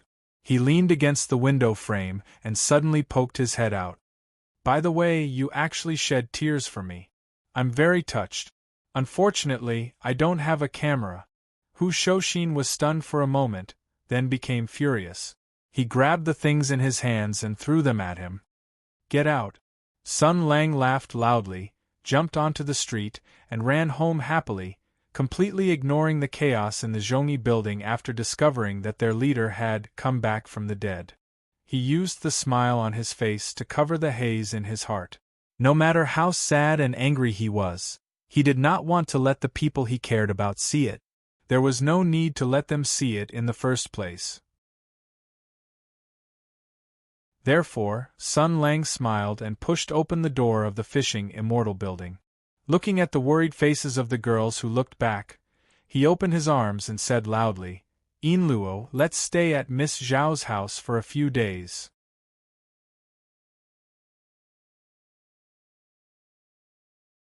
Chapter 344. How great was the feeling of living off a woman. The continuous mansion, the richly ornamented buildings, the beautiful maids, the chattering of orioles and swallows, and the little rich woman sitting on all of this is the young miss of the Marquis's mansion who dreams of marrying you. As long as you agree, all of this is yours. Although this kind of beautiful young miss's routine, for the knowledgeable Sun Lang, was already an outdated joke that he had only seen when he was young. What web novel, what dating game, what cartoon, there were not too many people talking about this, but when he actually experienced it once, he discovered, it was really ****ing interesting. Now, he brought a domestic cow spirit, a domestic chrysanthemum monster, and a domestic sister-in-law from the fishing immortal house, accompanied by Miss Zhao happily, to the Marquis Jinggan Fu. Zhao Feihuang had already swept away the previous worries and haze. In her view, since Sun Lang was willing to accompany her to face everything together, even if there was a storm and stormy waves in front, there was nothing to be afraid of. So she pointed at the continuous mansion in front of her, the respectful servants, and the huge wealth and power represented by the signboard of the Marquis Jinggan Fu, and smiled, "Sun Lang, all of this will be yours in the future." No matter what, Dongfang Xian was Chao Patao's younger sister. Zhao Yunlong was the general of Song Province, a military officer of a region. Her reputation and power represented wealth, even more than that of the Marquis Jinggan Fu. But although Zhu Ying was a monster, he was also a chrysanthemum monster. The first time he saw such a magnificent mansion, he was really excited. He pulled Dongfang Xian's hand and ran into the Marquis mansion, as if he was taking a stroll in the Grand View Garden. And when Zhang Yinluo heard this, he resentfully said, "What's so great about it? My family is about the same as yours." In front of Yinluo, Sun Lang sensibly did not respond to Zhao Feihuang's words. For an outstanding person in society, how to flexibly use an MBA to manage a large harem was a necessary accomplishment and skill. In this case, he chose to change the topic and said in surprise and joy, "Really? Yinluo, look, we've been here before." He also made a fuss and ran in, as if he was taking a stroll in the Grand View Garden. Zhang Yinluo snorted again and met Zhao Feihuang's gaze. The two of them glared at each other for a while before walking into the Marquis estate together. In the beginning, Yinluo was not willing to come. Sun Lang wanted to move into Marquis Jinggan Fu to stay for a few days, completely to let Miss Zhao feel at ease and deal with the imperial envoy with her. This was also understandable, but he also had to move into Zhao Feihuang's Marquis Jinggan Fu. He really had a strange feeling. Thinking about it, the more he thought about it, the more uncomfortable he felt. Afterwards, it was Sun Lang who kept pestering him and Zhao Feihuang who fanned the flames from the side with an expression of, "You better not come, I want to live happily with Sun Lang," that Yinluo angrily packed his clothes and sat together on the carriage to the Marquis estate. These few days probably won't be peaceful, she thought. The girl walked into Marquis Jingon Fu. Looking at the familiar main door, looking at the familiar gatehouse, her mind suddenly thought of what had happened before. The case of Qin Yu's disappearance. It was her who thought of ways to get rid of Sun Lang's help, overcoming various obstacles and investigating all the way to Marquis Jingon Fu. It was also here that Sun Lang did not disappoint her expectations and trust, beautifully resolving all the matters. So fast, at that time I would never have thought that I would have such a wonderful relationship with Sun Lang now. At the start, I only felt that he was a mischievous scum, a cold-blooded and heartless scoundrel. Afterwards, I felt that he was a scoundrel who had some ability but had unique hobbies. Afterwards, my impression slowly changed, and I gradually understood him, understood his personality, understood his story. All of this, in the final analysis, it was fate that had been formed in the Marquis estate. Thinking of this, the girl's lips revealed a moving smile. Looking at the familiar scenery, her heart inexplicably jumped for joy. That's right, it's because I left behind many memories here. Sun Lang's voice came from the front. Inluo, quickly come and look, it's this reception pavilion. That's right. Inluo's smile became even gentler. This fellow is also like me, remembering these memories. This is the place where you threw your shit. But the floor and everything else were all changed. And here. Over there. Do you remember, the people standing here at that time were all drenched, tsk. Zhang Yinluo's smile immediately froze on her face, as if her body was weathering at a speed visible to the naked eye. The housekeepers, maids and servants who were respectfully standing around, although they still had a humble appearance, Zhang Yinluo could faintly feel that there were subtle gazes directed at her from all directions. With a buzzing sound, the girl's vision turned black, then she expressionlessly pulled out her blade, an angry roar resounding through the air of the Marquis estate. Don't throw the blame to me, you bastard. After a period of chaos, Miss Zhao personally took care of cleaning up the rooms for these people. Originally, she wanted to arrange the furthest and most remote woodshed for Zhang Yinluo as a matter of course, but after being glared at by Sun Lang, Miss Zhao was like a little daughter-in-law as she aggrievedly arranged an exquisite independent courtyard for these young girls. As she arranged, she used her sleeve to wipe her tears, pretending to cry. Sob, sob, sob, my husband brought these women home, not only can I not be angry, but I also have to pretend to be very tolerant and magnanimous, personally taking care of their basic necessities, doing everything possible to please my husband, not letting him think that I'm jealous. She pretended to cry for a while, then raised her head to glance at Sun Lang, pitifully saying, "Husband, seeing that this concubine understands the big picture, can you let this concubine soak in some rain tonight?" Sun Lang was just about to flatly refuse with the identity of a good man who viewed women as dirt, but from Miss Zhao's more elegant way of speaking, he realized one thing, and couldn't help but sink into deep thought. Soak in some rain. Speaking of which, if I use my Qilin arm to cast the magic of life to shoot out a dream, if I spray it onto a girl's skin, will something happen? Oh my God, I seem to have discovered something. I didn't think of this before, and I've never tried it before. Fuck, I'm so curious, so curious. When Sun Lang thought of this, in addition to the fact that he wanted to maintain his best condition and his greatest love for Yinluo when he saw her, he didn't masturbate for the past few days.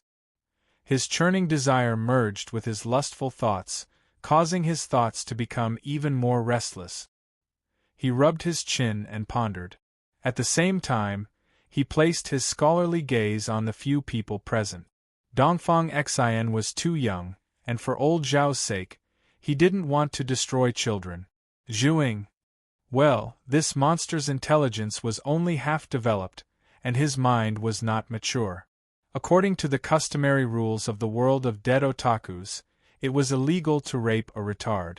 And Steward Su had always been on guard against Sun Lang. From the bottom of his heart, he thought that this guy was very lecherous. Feeling Sun Lang's terrifying gaze, he couldn't help but take a step back and said in a stern and vigilant voice, "What do you want to do?" But before her gaze could turn to Zhao Feihuang, Miss Zhao seemed to have realized something. She was startled at first, and then a gentle smile appeared on her face. She took 2 small steps forward, and with her hands behind her back, she leaned out and faced Sun Lang, smiling like a flower, and said, "Sun Lang, what do you need me to do?" "I say." Zhang Yinluo, who was in a bad mood from the beginning, suddenly showed a gentle smile, and said with a smile, "You guys, what exactly did you come here for?" Hearing this tone, Dongfang Xin and Zhu Ying, who were still sitting on the side and playing around, instantly looked forward. They sat up straight, and their expressions were serious. And Sun Lang also immediately showed a righteous expression, waving his hand. "That's right, everyone. The reason we came to Marquis Jing'an's Fu is not to enjoy the decadent life of feudal nobility, but to—" He thought for a bit, and then pointed a finger to the sky, and said with an imposing aura, "Enforce justice on behalf of the heavens, kill the imperial envoy and rebel." The atmosphere sank into awkwardness. Everyone's gaze was very gentle, and in the gentleness, there was a trace of tolerance and pity. Sun Lang angrily said, "You guys don't believe me, right? I believe. This time, even Zhang Yinluo couldn't sit still. Everyone persuaded and coaxed, and finally dispelled Sun Lang's idea of believe it or not. After killing the imperial envoy, I will kill my way into the imperial capital and take the position of the bird. Under the envious and jealous gaze of Zhao Feihuang, Zhang Yinluo nonchalantly grabbed Sun Lang's arm and pressed him down on the chair, coaxing, Okay, let's talk about business, don't make trouble. Every time I see it, I'm thinking." Dongfang Xin looked at Zhang Yinluo's jade hand on Sun Lang's shoulder, and whispered, "She can't be a man, right? Why is she fine?" Zhao Feihuang bit his handkerchief. He first glanced at Su Qinghuan's chest, then at Zhu Ying's chest, and finally at his own. He was quite frustrated and said, why on earth? Is it that the bigger the chest, the stronger the resistance? I don't want to give up." On this side, Zhang Yinluo finally persuaded Sun Lang. The hero who enforced justice on behalf of the heavens and despised the imperial envoy said angrily, "Forget it, for Yinluo's sake, let the dog emperor go first." Yes, you're the best. While coaxing Sun Lang, Yinluo wiped the cold sweat on his forehead and looked around. Fortunately, there were only his own people here. Alas, this guy, I don't know what kind of hatred he has against the imperial court.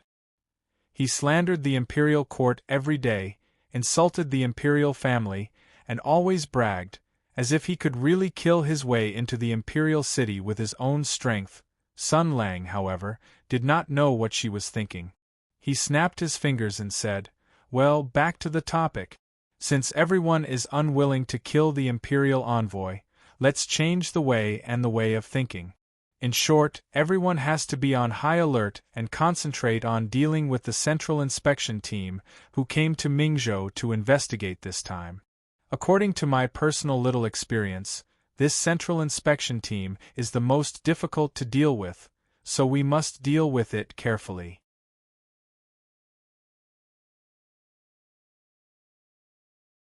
Chapter 345.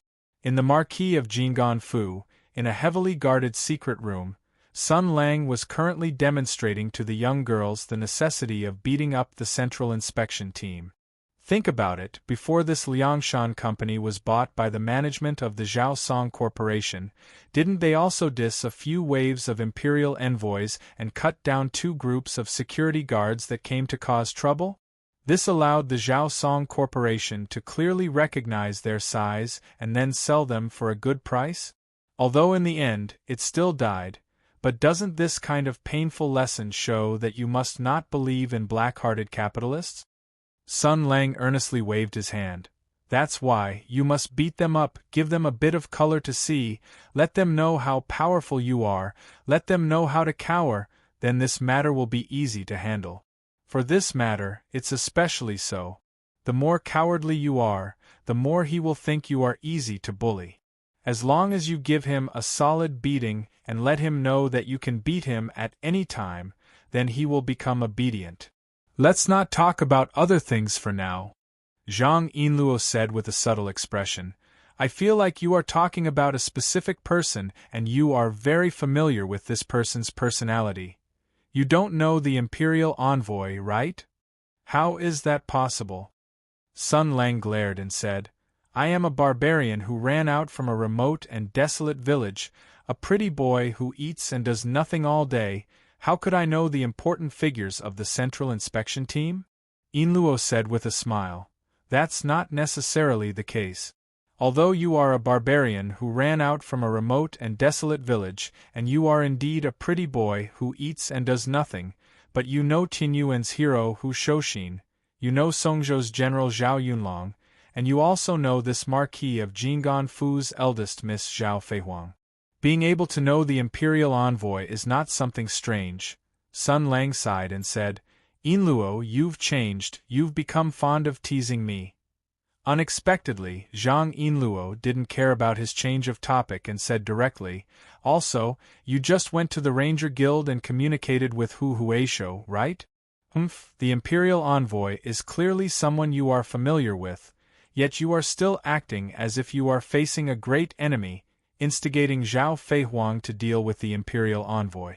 Tell me, is this Imperial Envoy your friend? Was she always bullied by you in the past? Sun Lang said resentfully, Bah, who's friends with him? I didn't even have time to guard against him in the past. The girls showed a look of understanding, and even Su Qingluan was relieved, showing a sense of relief. Zhao Feihuang was stunned at first, and then he complained, Why didn't you say so earlier? I was worried for a long time. Since he's your acquaintance, then he must be Hu Huaishou's friend, right? So this matter isn't really that big of a deal, right? After Zhang Yinluo was relieved, he seemed to have thought of something and said gloomily, Then why did you come to live in Marquis Jinggan Fu?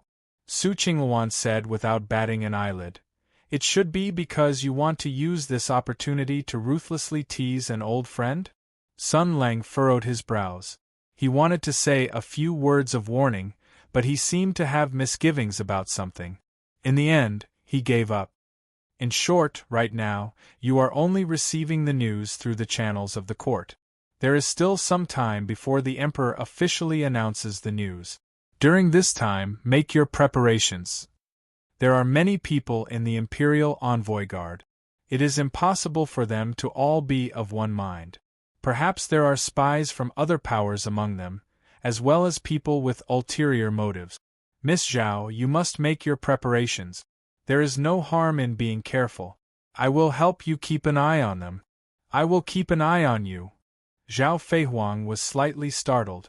She glanced at Sun Lang and seemed to have sensed something, but she still nodded obediently. I know. I was worried these past few days and checked again. Right now, the people in the Fu who know have been repeatedly confirmed by me. Their memories of that day have already been completely altered. No matter how other people ask, they won't be able to get anything useful. Following this, I will arrange to take care of the other traces. Speaking to her, the girl's expression had already become much more cheerful. There was no longer the worry and fear from before. Looking at Sun Lang, her gaze was filled with gratitude. No matter what was said, the Imperial Envoy had come to inspect and the court had put pressure on them. This kind of predicament was inexplicably resolved because the Imperial Envoy was someone Sun Lang was familiar with. In this world, was there anything he could not do? Mother, little Huanger had found a very, very good husband that would be best. Sun Lang also noticed Zhao Feihuang's cheerful expression. He wanted to say something but hesitated. In the end, he did not say anything. Nodding his head, he said, There is nothing wrong with being careful. Everything must be guarded to some extent, understand? Zhao Feihuang forcefully nodded her head. Ai Qin Hui is not worthy of trust. This is only my guess. I don't know if it is my intuition or if it is the influence of an inherent impression from my previous life. I don't know what has happened to him these past few years. I don't know what has happened to him these past few years. I don't know what has happened to him. I don't know if his personality has changed, so I can't be sure what kind of state he is in right now. I also don't know why he has come. I don't know how many people he has brought with him. I don't know what he wants to do. I don't know which side he is standing on. I don't know how many people he has brought with him. I don't know who his subordinates are. I don't know anything. I have not confirmed anything. I can only use the greatest malice to guess at him and prepare for the worst. I have always been like this. I hope nothing will happen this time. I hope he did not come with malice. Sun Lang thought this. Looking at the girls who had clearly relaxed, he sighed in his heart. Although he was not sure, it was best not to tell them about this for now. Otherwise, it would only add to their worries and make them worry. When the time came when they met with Qin Hui, they would be on guard. There was also the possibility of clues being seen. With me protecting Miss Zhao, even if the worst happens, I can protect them completely. So, let them continue to be happy like this. The matter in the dark, I can just quietly finish it myself. There is no need to let them know. Just as he was thinking about this, he suddenly felt a gaze on him. Raising his head, he saw Yin Luo looking at him. Those large eyes with distinct black and white clearly revealed the meaning. There is no problem, right? Sun Lang smiled. Of course there is no problem. I have been here the entire time. The girl smiled faintly. That is good. At this time, Zhao Feihuang discovered that the two of them were exchanging flirtatious glances. Fuming with anger, he moved over to divert Sun Lang's attention. His depraved life in the home of a rich and powerful noble miss began like this. Until 2 days later, a fast horse galloped over from the capital. The emperor's envoy carried an imperial edict and informed Marquis Jinggan Fu of the impending arrival of the imperial envoy. Watching from afar, Zhao Feihuang calmly received the imperial edict with all the people in the Fu, and received the envoy to rest. After the eldest miss sent the other party off, she glanced back with a smile. Sun Lang waved his hand from afar, indicating that there was still him, so there was no need to worry. He turned his head to look towards the south. In the direction of Suizhou, the enormous imperial envoy team would split up at Hangfu. The majority of the people and horses would head straight for Lu Town to investigate the matter of the demon soldier Ji Du. Another small group of people and horses would head north along the Grand Canal, heading straight for Mingzhou, heading straight for Marquis Jinggan Fu. Sun Lang stretched his muscles and bones. Fuck, I will go and welcome you guys first. See what you guys want to do.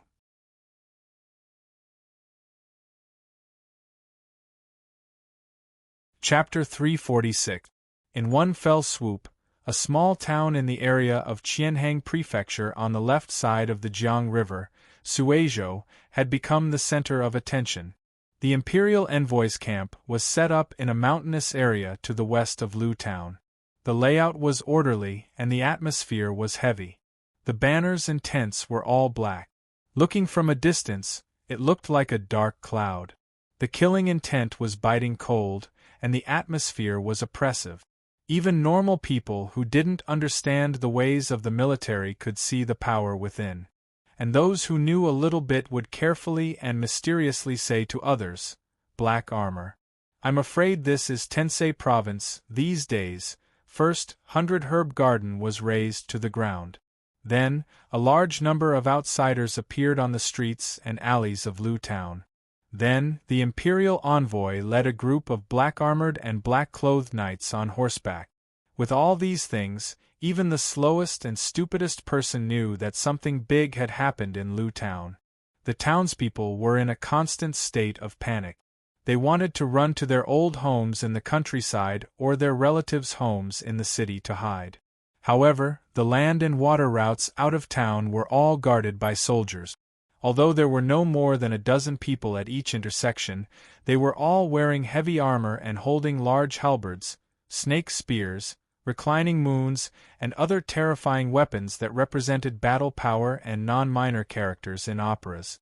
Just by standing at the intersection, a wave of murderous intent would hit you in the face. They didn't shout or curse or do anything unnecessary. They just stood at the intersection with their weapons and stared straight at you. Their faces were expressionless, and their eyes were wooden. Just this was enough to scare the townspeople who wanted to run and make them wet their pants. They turned and ran toward Lewtown. Although most of them were illiterate, at least they had eyes. That biting cold blade and that indifferent gaze clearly said, "This road is blocked." These soldiers were clearly much stronger than the soldiers in the city. No one could run, and they couldn't go out to fish or farm. However, the situation was stronger than the people, and there was no organization or discipline. They could only go home and wait for death. After waiting for a while, they didn't see the soldiers enter the town to drink, listen to music, eat, or take card. They also didn't see the imperial envoy take people out to behead. After half a day, their worried hearts were mostly relieved. Since they had nothing to do, they could only gather in restaurants and on the street. They began to ask the influential people in town what kind of person the imperial envoy was and what he was doing in a small place like Lewtown.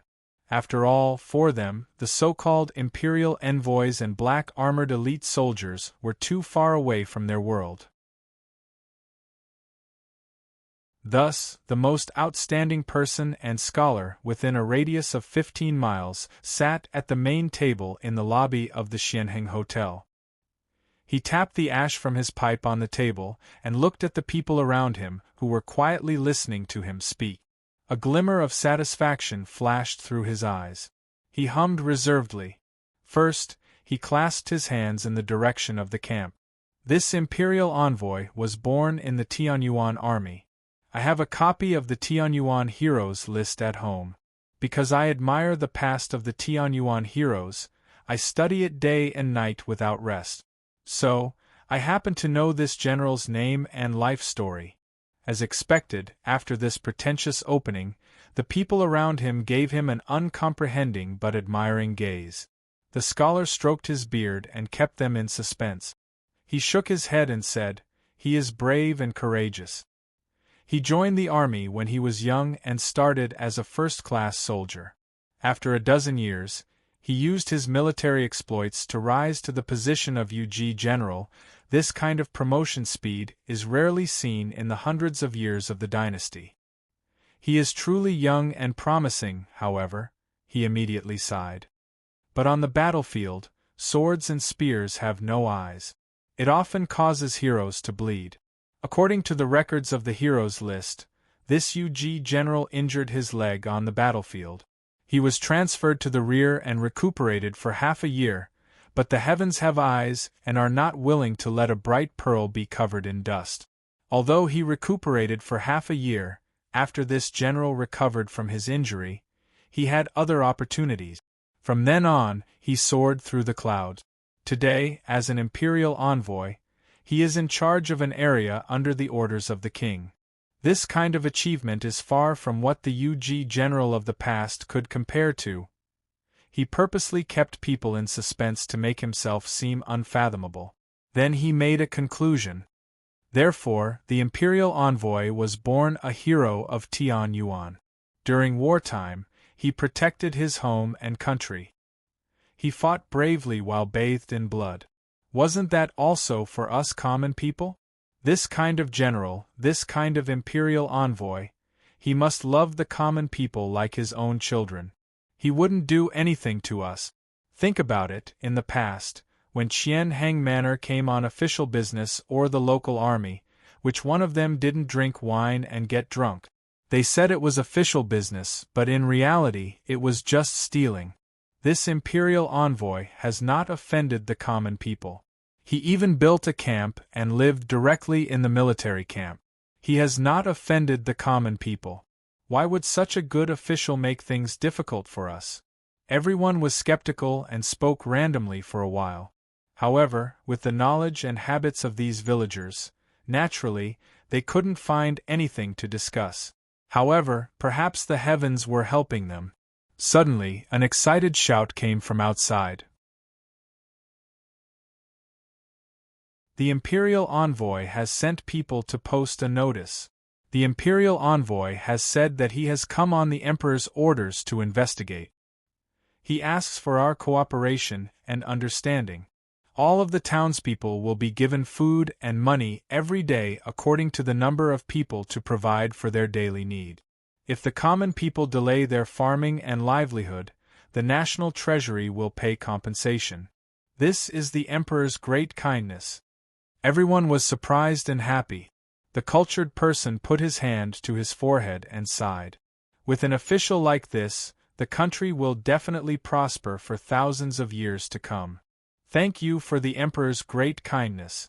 The Imperial Envoy is benevolent and righteous. Thus, the inn was filled with a cheerful atmosphere. Everyone began to thank the Emperor for his great kindness and praised the Imperial Envoy. They wished for the Emperor's long life and for the Imperial Envoy's promotion.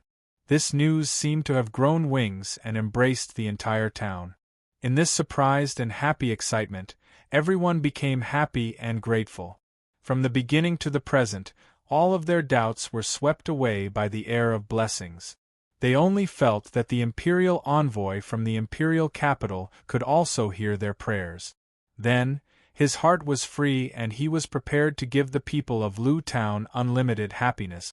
It seemed that, at least in this period of time, the Imperial Envoy would become a prominent figure in Lu Town, Qian Hangfu, and even the entire Suizhou. His name would be on everyone's lip.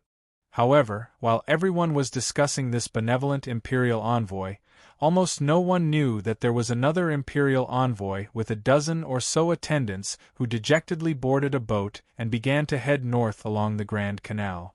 Who knew if it was low-key or shameful, but this small boat didn't even display the Imperial Envoy's banner.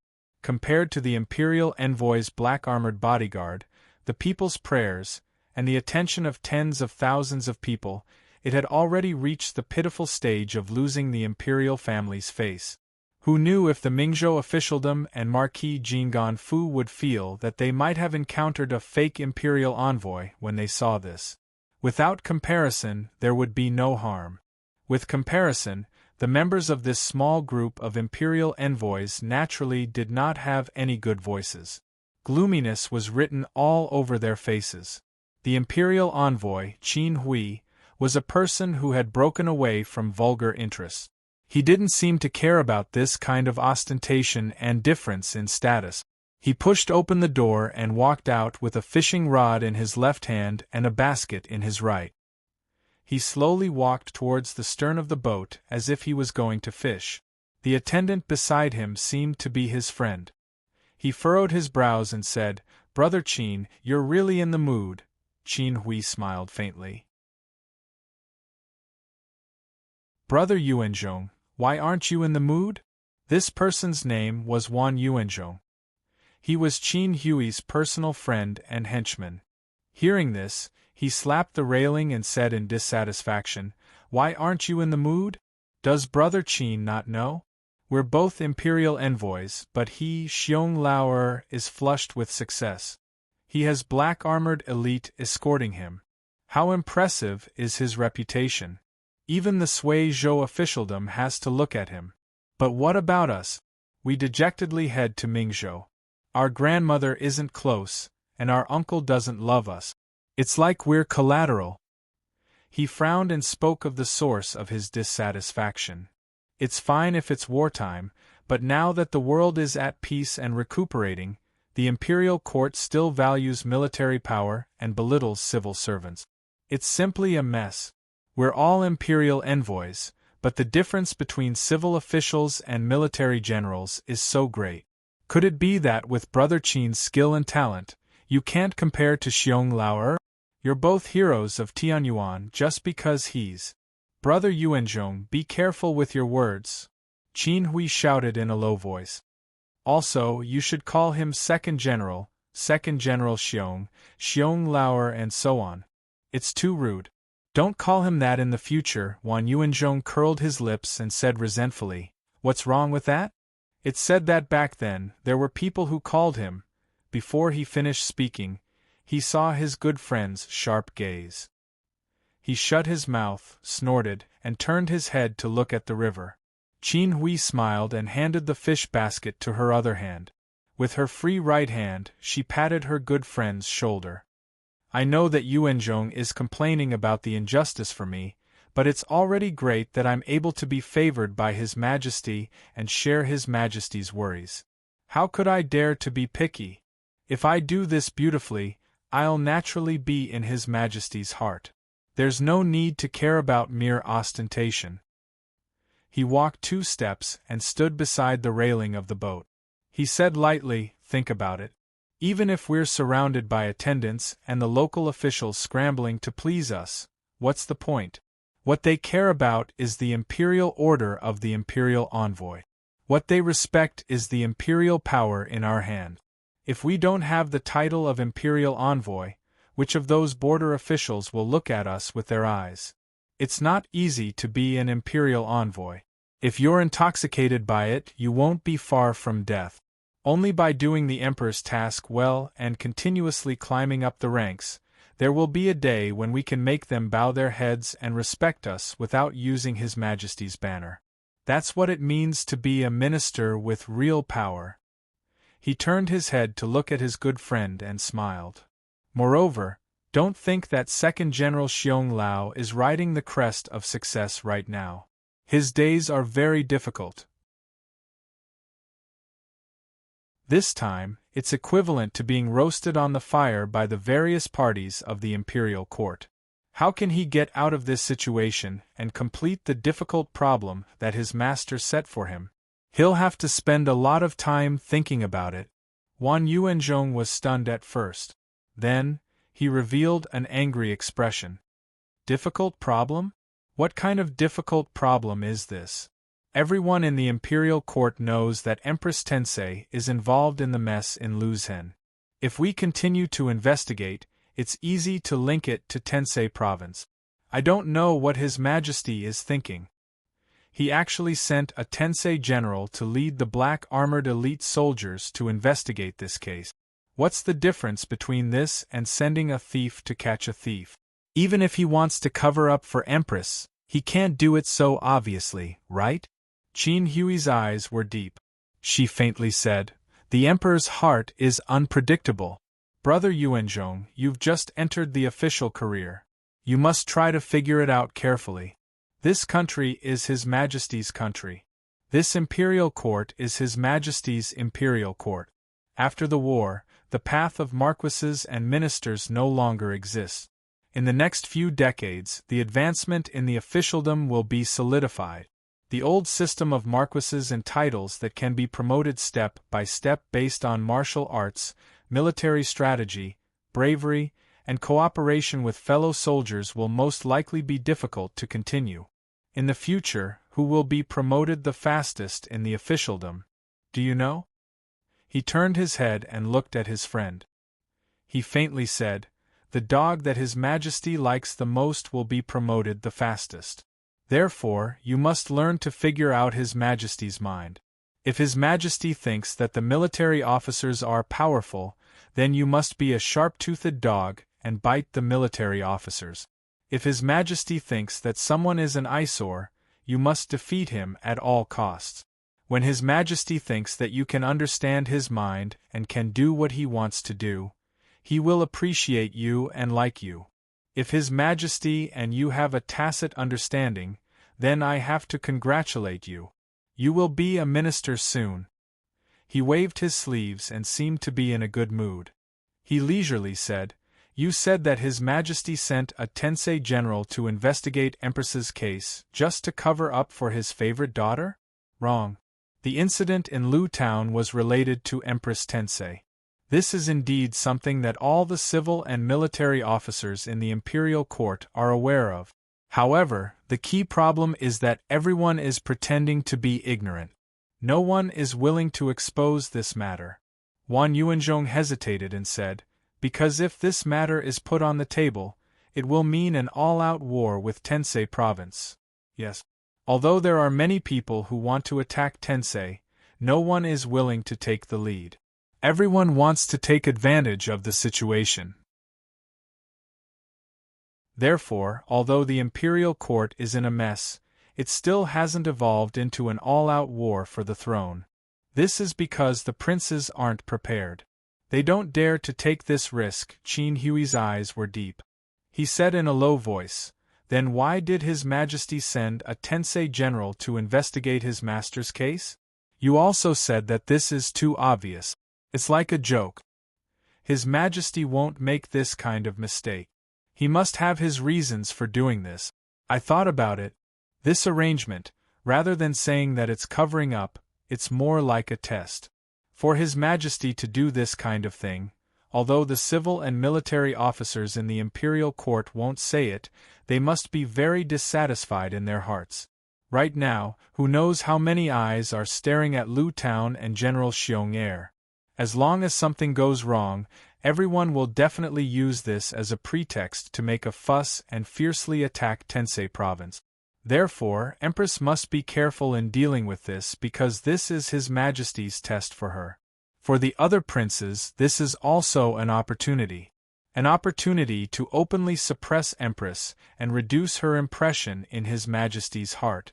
Imperial Envoy Qin took a deep breath and said, "I can only say this much. Brother Yuanzhong, do you understand?" Wan Yuanzhong's expression changed.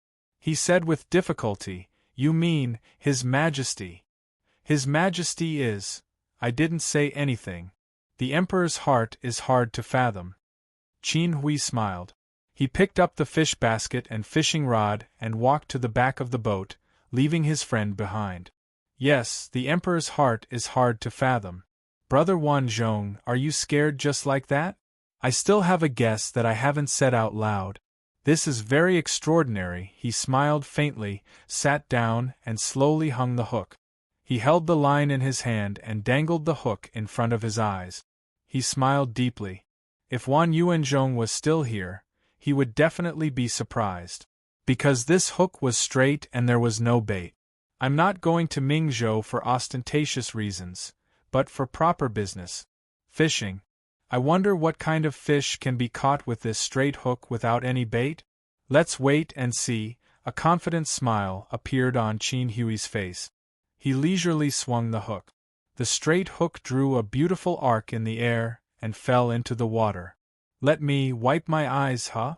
At this moment, Qin Hui's expression suddenly changed. In the next moment, the fishing line suddenly straightened. An unimaginable force came from the hook and pulled Lord Qin, who was sitting calmly on the fishing platform, into the water with a splash.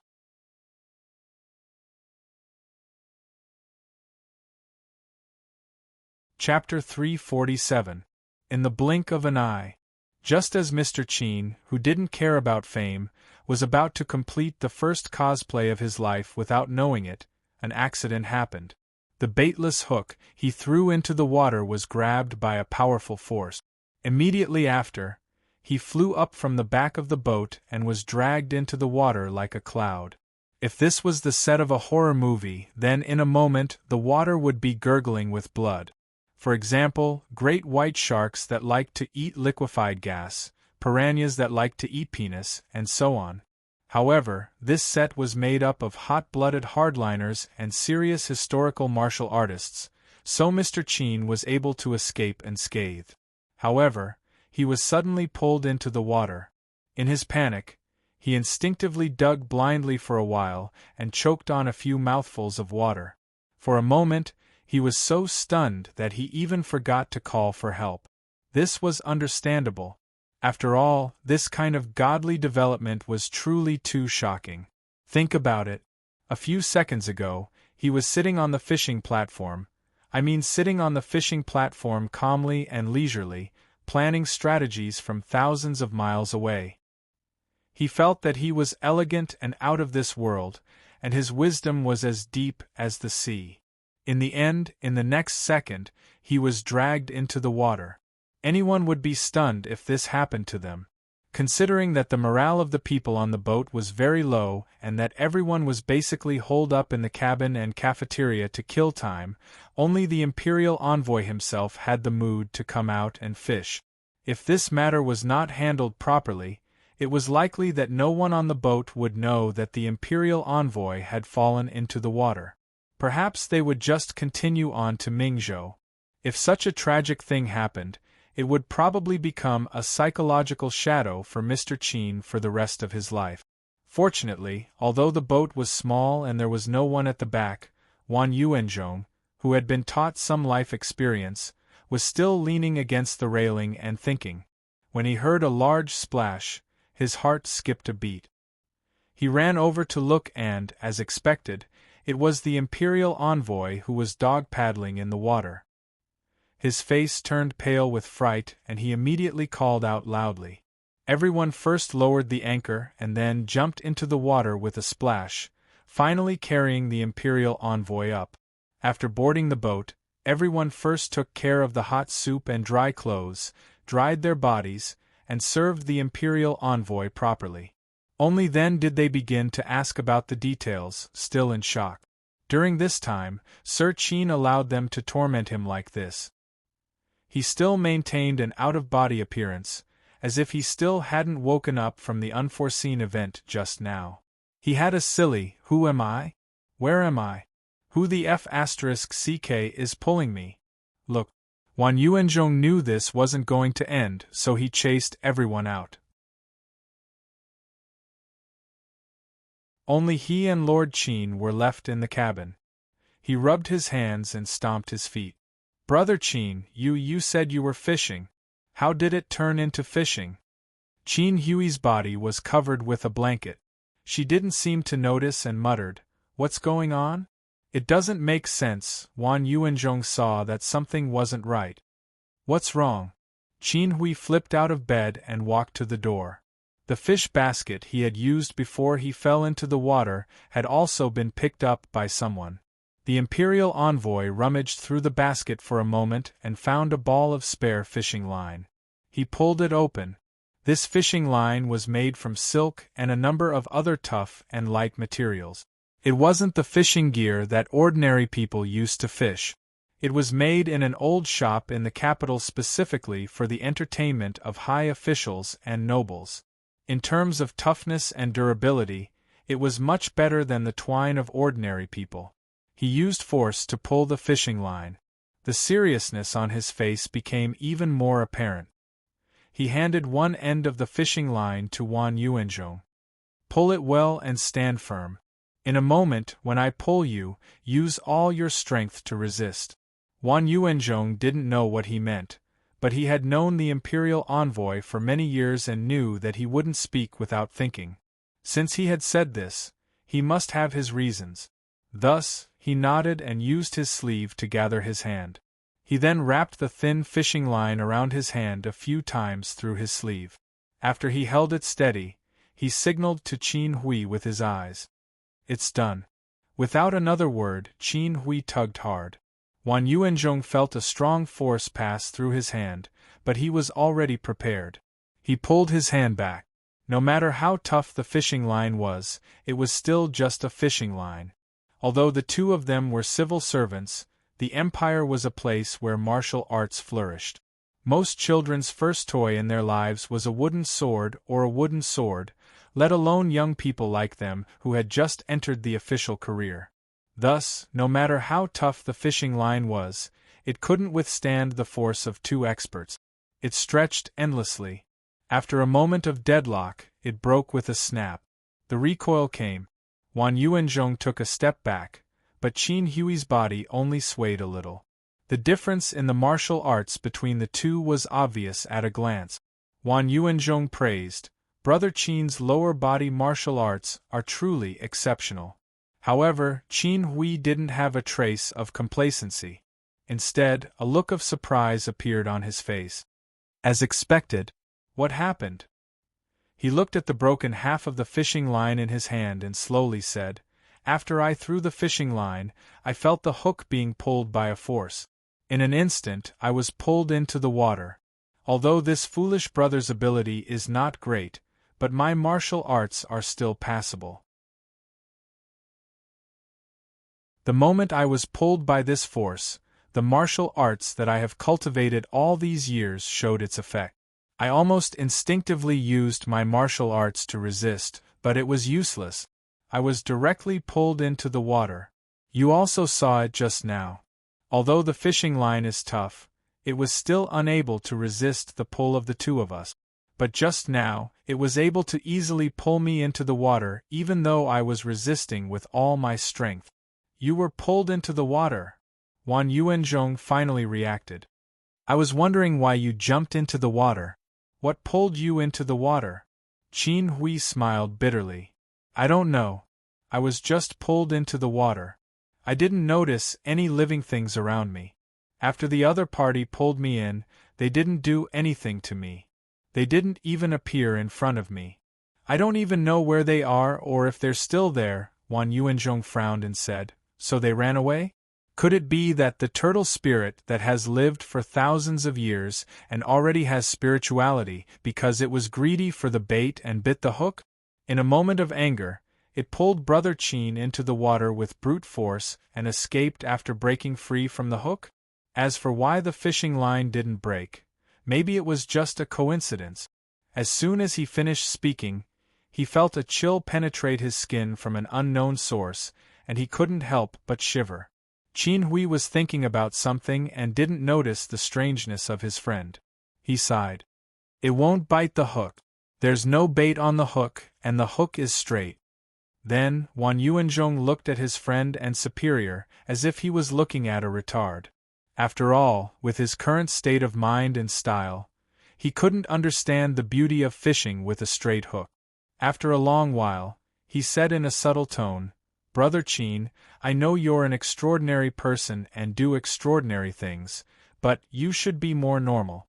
In my opinion, it's very likely that some big water demon that has become a spirit suddenly found the hook you threw down while swimming along the canal. It remembered the old times when it was frightened and avoided fishermen when it was young and wanted to play a trick on you. However, when it saw that you didn't put any bait on the hook and even used a straight hook, it was annoyed that you're so lazy when fishing and looked down on the water demons. So it played a little trick on you and then left. This explanation wasn't too far-fetched. After all, in the divine central continent, although the concept of ghosts and gods was still vague, demons and demons did exist. During the Great War of Tianyuan, human beings fought side by side with some demons who knew the big picture and resisted the sky demon. As civil servants, they were no strangers to demons. Those long-lived monsters had different original forms, different experiences, and different personalities. Some were gentle and kind, some were vicious and evil, some were innocent and naive, and some were black-bellied and willful. Although the probability of a monster doing such a thing was small, it wasn't surprising. Moreover, Lord Qin seemed to be in the wrong in this matter. Wan Yuanzhong cursed in his heart and glanced at his boss again. Straight hook, no bait. As long as it was a fish or turtle monster with intelligence, it would feel that its race and intelligence had been insulted. It would drag you into the water and soak you in it to scare you. Other than that, it would neither bite you nor drown you. It would not even show itself. It would just tease you and then leave. Such a monster could not be any friendlier. Qin Hui frowned. His instinct told him that it wasn't so simple.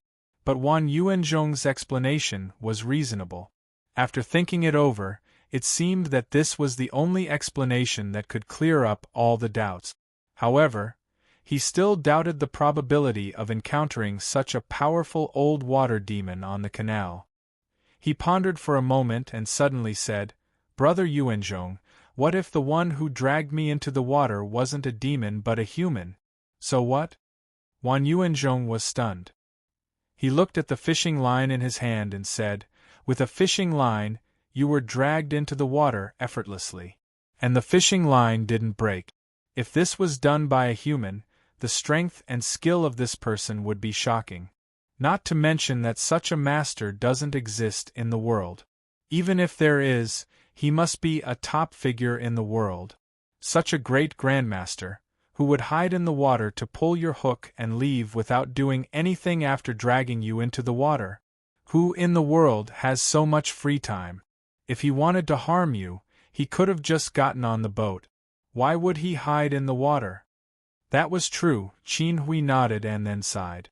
After thinking it over, Brother Yuanzhong's speculation is still the most appropriate. I didn't think that we would encounter such a strange thing on the way to Mingzhou on the Emperor's orders, Wan Yuanzhong huffed. Speaking of which, although you didn't do well in this matter, you are an imperial envoy. To be dragged into the water by this demon is simply… no one knows. We are under the Emperor's orders, so we can't complicate matters. Let's not mention this matter again. Besides, we are people of indomitable spirit. Traveling on the river by boat is originally using the territory of the water tribe. It is also our fault that we bumped into a great demon who has been cultivating for a long time. I don't know if that demon elder has left. Qin Hui waved his hand. How about this, Brother Yuanzhong? I'll have to trouble you to go and ask the chef on the boat to prepare some offerings of fruit wine and set up a table at the stern of the boat to apologize to this demon elder and express my apologies. Wan Yuanzhong was stunned and said reluctantly, "This, you were dragged into the water, and you still have to apologize to him?" Qin Hui waved his hand. "All right, there's no need to say more. Brother Yuanzhong, just do as I say. I'm a little cold, so I'll go to bed and rest." Hearing Qin Hui's words, Wan Yuanzhong had no choice but to leave the cabin and walk resentfully to the kitchen. Hearing the footsteps of her friend slowly fade away, Qin Hui lay on the bed and looked at the ceiling with a smile. Brother Yuanzhong is still too young and inexperienced. He needs to be honed, but this is also good sigh. Sooner or later he will understand that face and dignity are nothing. If that great demon hasn't gone far and is secretly observing me, how could it not be happy to see me being so respectful and humble? I bumped into it, but it only pulled me into the water and gave me a small punishment. It must be a gentle monster. Seeing that I was still so respectful even after suffering a loss, it must feel bad in its heart. If I perform a little more, it might show up and befriend me. In this way, I can get to know a big monster with a profound cultivation base and a gentle personality. Every friend, every relationship, and every favor are all chess pieces placed on the chessboard. It's never too much, because these intertwined together are the foundation of a person's life. Maybe in a few years, an occasional friendship will become a lifesaver. Compared to this, so-called dignity and face are not worth mentioning. Even if it has left, or if it doesn't want to show up, so what? I didn't lose anything, but I have the opportunity to get to know a new helper. Why not? Sigh, Brother Yuanzhong, you're still too young. He snuggled into the blanket and curled his body up comfortably, enjoying the warm feeling of being surrounded by her. But suddenly, a thought appeared in his mind. What if the other party is really a person? But then, he was amused by himself. He could never change his paranoia. How could there be such a bored, peerless expert in the world, who would stay in the water and specially follow my boat, waiting to pull me into the water when I was fishing? Then, without doing anything, he would just swagger away? Is the water in the canal very clean? Finally, the imperial envoy pulled the blanket over his head. Who cares? If it's really a person, I definitely can't resist. Then why am I thinking about this? I'll wait for him to come again. As expected, he came. After sleeping for 2 to 4 hours in the afternoon, Lord Qin was awakened by a series of knocks on the door. He rubbed his eyes and sat up. Who is it? Come in. The door was suddenly pushed open, and Wan Yuanzhong ran in a panic. The fruit wine offerings were all eaten. There were even marks left on the table. Could it really be a demon from the water tribe? Lord Qin's eyes widened, and he immediately became alert. He rolled out of bed and asked, "What marks? Who ate it? Did anyone see it?" No one saw it. When we found out that the offerings were gone, there wasn't even a shadow around. There were some strange symbols on the table. I can't explain it clearly. You can see for yourself. Wan Yuanzhong stretched out his hand and gestured. It's probably a cross, a vertical stroke, and the remaining symbol seems to be Chinese.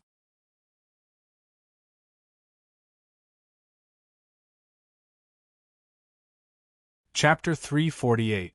By the time Lord Qin and Wan Yuanzhong hurried to the stern of the ship, a group of people had already gathered around the table, exclaiming in amazement. It was broad daylight, but the piping hot offerings on the table had disappeared without a trace, leaving behind this strange mark. Perhaps there really was a water spirit behind this.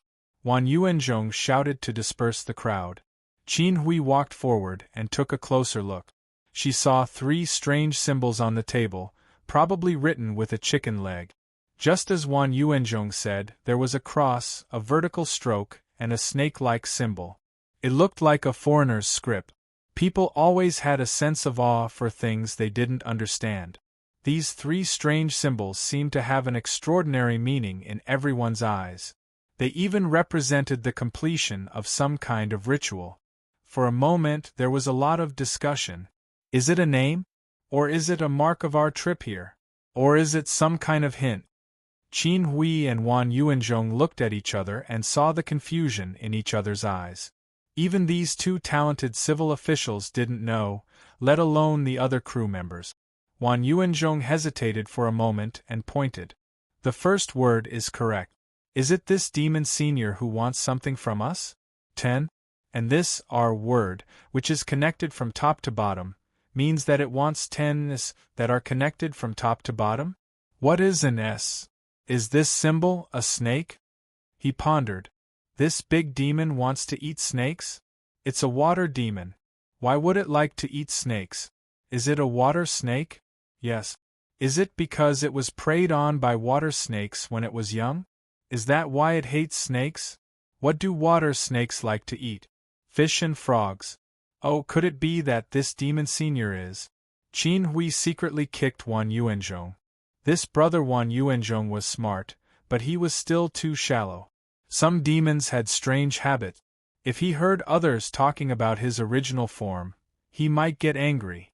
However, as a mature and steady man, Lord Qin had always been very quick-witted. It didn't matter if he didn't understand the meaning. The key was that this big demon left a mark on the offering table. Not to mention other things, this meant that the first exchange was completed. Since there was a first exchange, there was hope for further exchanges. Thinking of this, he immediately asked the captain to prepare the props. The imperial envoy personally gave the order, and everyone worked very efficiently. Soon, the second table of offerings was prepared, and it was several times more plentiful than the first table. Then, he gathered everyone on the ship to the stern and burned incense as a ceremony. He looked at the canal and prayed, "I am Qin Hui Yiming. I am on the way to Mingzhou on business by the imperial order. On the way I was mischievous and unruly. I offended Senior. I was really sorry. Fortunately, Senior is magnanimous and gave me a small punishment as a warning. Yiming is sincerely grateful. However, Senior's handwriting, forgive me for being stupid, but I really don't know. If you have any request, please tell me. Yiming will definitely do it with all my strength and will not dare to refuse." He bowed like this a few times and finished burning incense. Then, he slowly led everyone away. The imperial envoy immediately ordered everyone to not peek at the stern of the ship. He would deal with it after dark. After everyone left, Qin Hui returned to his cabin. He couldn't help the excitement and pride in his heart. He smiled slightly. "Not to mention that I didn't understand, even if I did, I would pretend to be crazy and ask you to come out. Just now, I was very respectful and casually pointed out that I was actually an imperial envoy. You dragged the imperial envoy into the water and inadvertently caused trouble. How could you not be shocked? Although the demon race is powerful, they are still a head lower than the Empire. You offended the imperial envoy who represents the majesty of imperial power. If the Empire wanted to pursue the matter, even a few demon kings wouldn't be able to protect you. Under these circumstances, I was still so respectful and modest, tolerating everything, turning a big matter into a small matter. How could you not be moved? Since you were moved, how could you not come up and say a few words? How could you not talk to me? Since I have seen your face, how can I let you go before I become friends with you? Yes, the only thing worth worrying about is that after I return to court, someone will use this matter to make an issue out of it. They will say that I bowed and bent my knee to a demon, lost the strength of an imperial envoy, and disgraced the dignity of the imperial family. That's right. Other than completing this mission beautifully, when I return to court, I will find another reason to refute. First, I will say that this trip was low-key, and that I didn't hang any imperial envoys along the way because I was thrifty and diligent. Then, I will say that I knew that the matter in Lu Town was related to the demon race, and that I didn't want to have a conflict with the demon race at this juncture. If Xiong Er messed up the matter, it would show that I understood the big picture. Humph, how stable. Lord Qin Hui was moved by his wisdom that was as deep as the sea. He was slightly happy and lay down on the bed, humming a little song to pass the time. After the agreed 2 hours, he jumped up and opened the door. At this time, the sun was already setting in the west, but the sky was still bright. Wan Yuanzhong had already rushed over and shouted, "Brother Qin, Lord, there are words, there are words." Qin Hui was overjoyed and ran over with Wan Yuanzhong. As he ran, he asked, "What words? Did you see them?" "I didn't see them," Wan Yuanzhong shouted. "After hearing the boatman's report, I immediately came to find you. I will go and see with Brother Qin." The two of them walked quickly to the stern of the boat, where people had gathered again.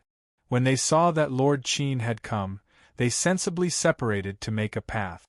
The two of them hurriedly walked past, and the various offerings on the table were all eaten up as expected. On the table, there were greasy words that seemed to be written with chicken legs. When the two of them saw it, they were both stunned. There was only one word written on it, and it was a word that they could recognize. It was not strange words like ten, rs, or other strange words. Go. What does this mean? His surname is Go? Wan Yuanzhong wondered. What does he want to say? Qin Hui pondered for a moment before slowly shaking her head. I'm afraid not. It's often used to concoct beauty pills to preserve one's beauty. It's sought after by many women from noble clans and famous sects. Could it be that this senior wants this? The two of them were at a loss for a moment and were naturally dissatisfied. They felt that this monster was too damn troublesome and refused to finish talking. Qin Hui was hesitant but still chose the safest way. In this day and age, it was important to take advantage of others. Treating people to a meal could solve most problems. Therefore, he asked the cook to prepare another table of offerings, and then held another incense-burning ceremony. Once again, he greeted this senior of the monster race cordially and then asked him if he wanted go grass. Then, he asked him to make sure that he was more complete and that he was a mortal with low intelligence and couldn't understand the senior's meaning. In short, he was very humble. Anyway, as a monster of the Order faction, he definitely wouldn't hit a smiling face. But soon, Lord Qin knew that he was wrong. This senior seemed to think that these humans were too stupid and couldn't understand his meaning. Not long after Lord Qin returned to the cabin, he heard an earth-shattering roar from outside before he sat down. Ungra. This unknown third-order tone seemed to be the most terrifying incantation, clearly ringing in everyone's ears. That voice seemed to contain an ancient and mysterious power, even resonating with the world, thus forming an incomprehensible natural phenomenon. A huge explosion like thunder sounded out of nowhere, the huge sound waves whistling through the air, even causing the ship to tremble a little. This roar is a secret technique of the monster race? That big monster is angry? Qin Hui's heart skipped a beat. She pushed open the cabin door, and her face was full of shock. Above the canal, water vapor surged, and a strong wind whistled in her ears. Then, the water splashed all over the sky and turned into a drifting rain. The wind was strong, and the rainstorm came suddenly. The water splashed on the river, and the boat under her feet swayed. Suddenly, with a crack, the main mast of the boat broke. The sound of wind and clouds surging, and the momentum of the stormy sea was comparable to that of a storm. Footsteps sounded beside her. Wan Yuanzhong rushed over shakily. Facing the terrifying phenomenon, he said with a pale face, "God! This monster's ability to control the power of the water element, I'm afraid it's almost on par with the water radiance Sword Saint." As soon as he finished speaking, a wave appeared out of nowhere in the water, and Wan Yuanzhong staggered and almost hit the wall. Qin Hui saw that the situation was not good, so she pulled Wan Yuanzhong up and then shouted to the sky, "Senior, I don't know how I offended you, but please tell me, I'm willing to apologize. There are dozens of creatures on this boat, and they all have families. They have never offended you, so please have mercy on them." What responded to him was another roar of the third order. "Samo! Thames! Nayu!" This roar was like a knife, and it resounded in everyone's heart, awakening the most primitive fear in their hearts. For a moment, the wind and rain became more violent, and the boat shook violently. Whirlpools of various sizes appeared on the water surface, and even the riverbed was shaking slightly. Everyone on the boat screamed in fear. Some cried for their parents, and some begged for mercy. When the enemy was strong enough to command the sky and the river, who would dare to fight for their lives? Qin Hui wanted to say more, but the captain stumbled over and shouted, "Sir, we can't do it. If the boat continues to shake like this, I'm afraid it will capsize. We have to make plans early." Qin Hui gritted her teeth and saw that it was not the head. She shouted, "Then what should we do?" The captain shouted, "Go ashore. Let's go ashore. We can't stay on the water anymore. Sir, hurry up and pack up the important things. Let's go ashore quickly." Wan Yuanzhong was first knocked over by the waves, fell, and was confused. Hearing this, he said happily, Yes. He's just a monster in the water, most likely a fish spirit. After going ashore, he won't be able to do anything to us." Qin Hui gave him a hard shove, then turned around and rushed into the room. "Stop talking." After all, the captain was the captain. He had seen many storms and could be said to be decisive. After making a decision, he immediately ordered loudly, "Prepare to dock and anchor. Be careful, you must jump onto land. Don't jump into the water first. I repeat, don't King jump into the water. There's a monster in there." Fortunately, this was a canal and not the sea. Although the Grand Canal was said to connect the north and south, the longest part was only about 30 meters. It was not wide for a person who could swim, much less a boat. In the hands of this group of men, who were used to rowing boats and paddling, it was a small hook that could be easily crossed. Therefore, although the river was turbulent and stormy, with everyone's concerted efforts, the boat still rushed to the riverbed under the push of manpower and the sail. The sailors and passengers were already prepared. They only took the lightest things. Some were even empty-handed. They hurriedly climbed down from the side of the boat and ran toward the depths of the shore. Qin Hui brought official documents, imperial edicts, and royal orders that could prove her identity as an imperial envoy. Together with Wan Yuanzhong, she followed them ashore in a sorry state.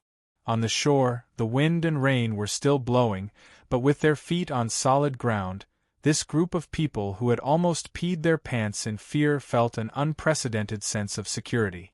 It was such a happy thing to be indomitable. Unfortunately, this ordinary happiness did not last long.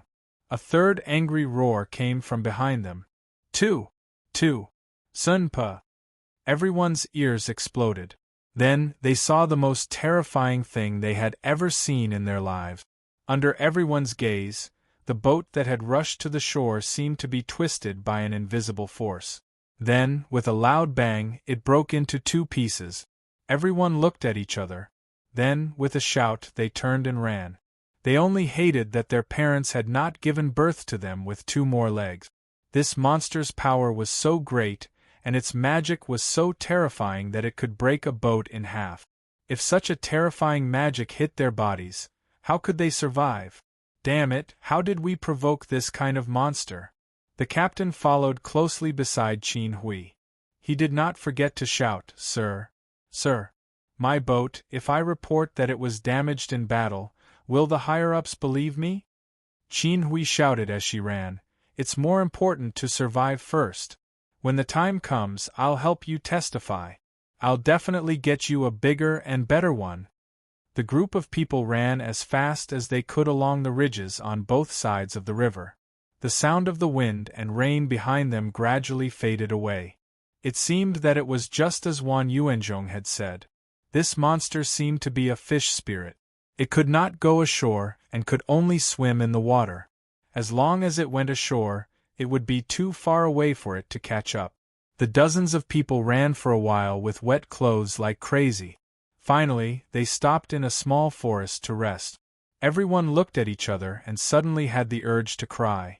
It was the first time they were traveling as imperial attendants, and the first time they could eat and drink at public expense. These two things were happy together. They should have had a dreamlike time. Why did they suddenly encounter a monster while they were on a boat?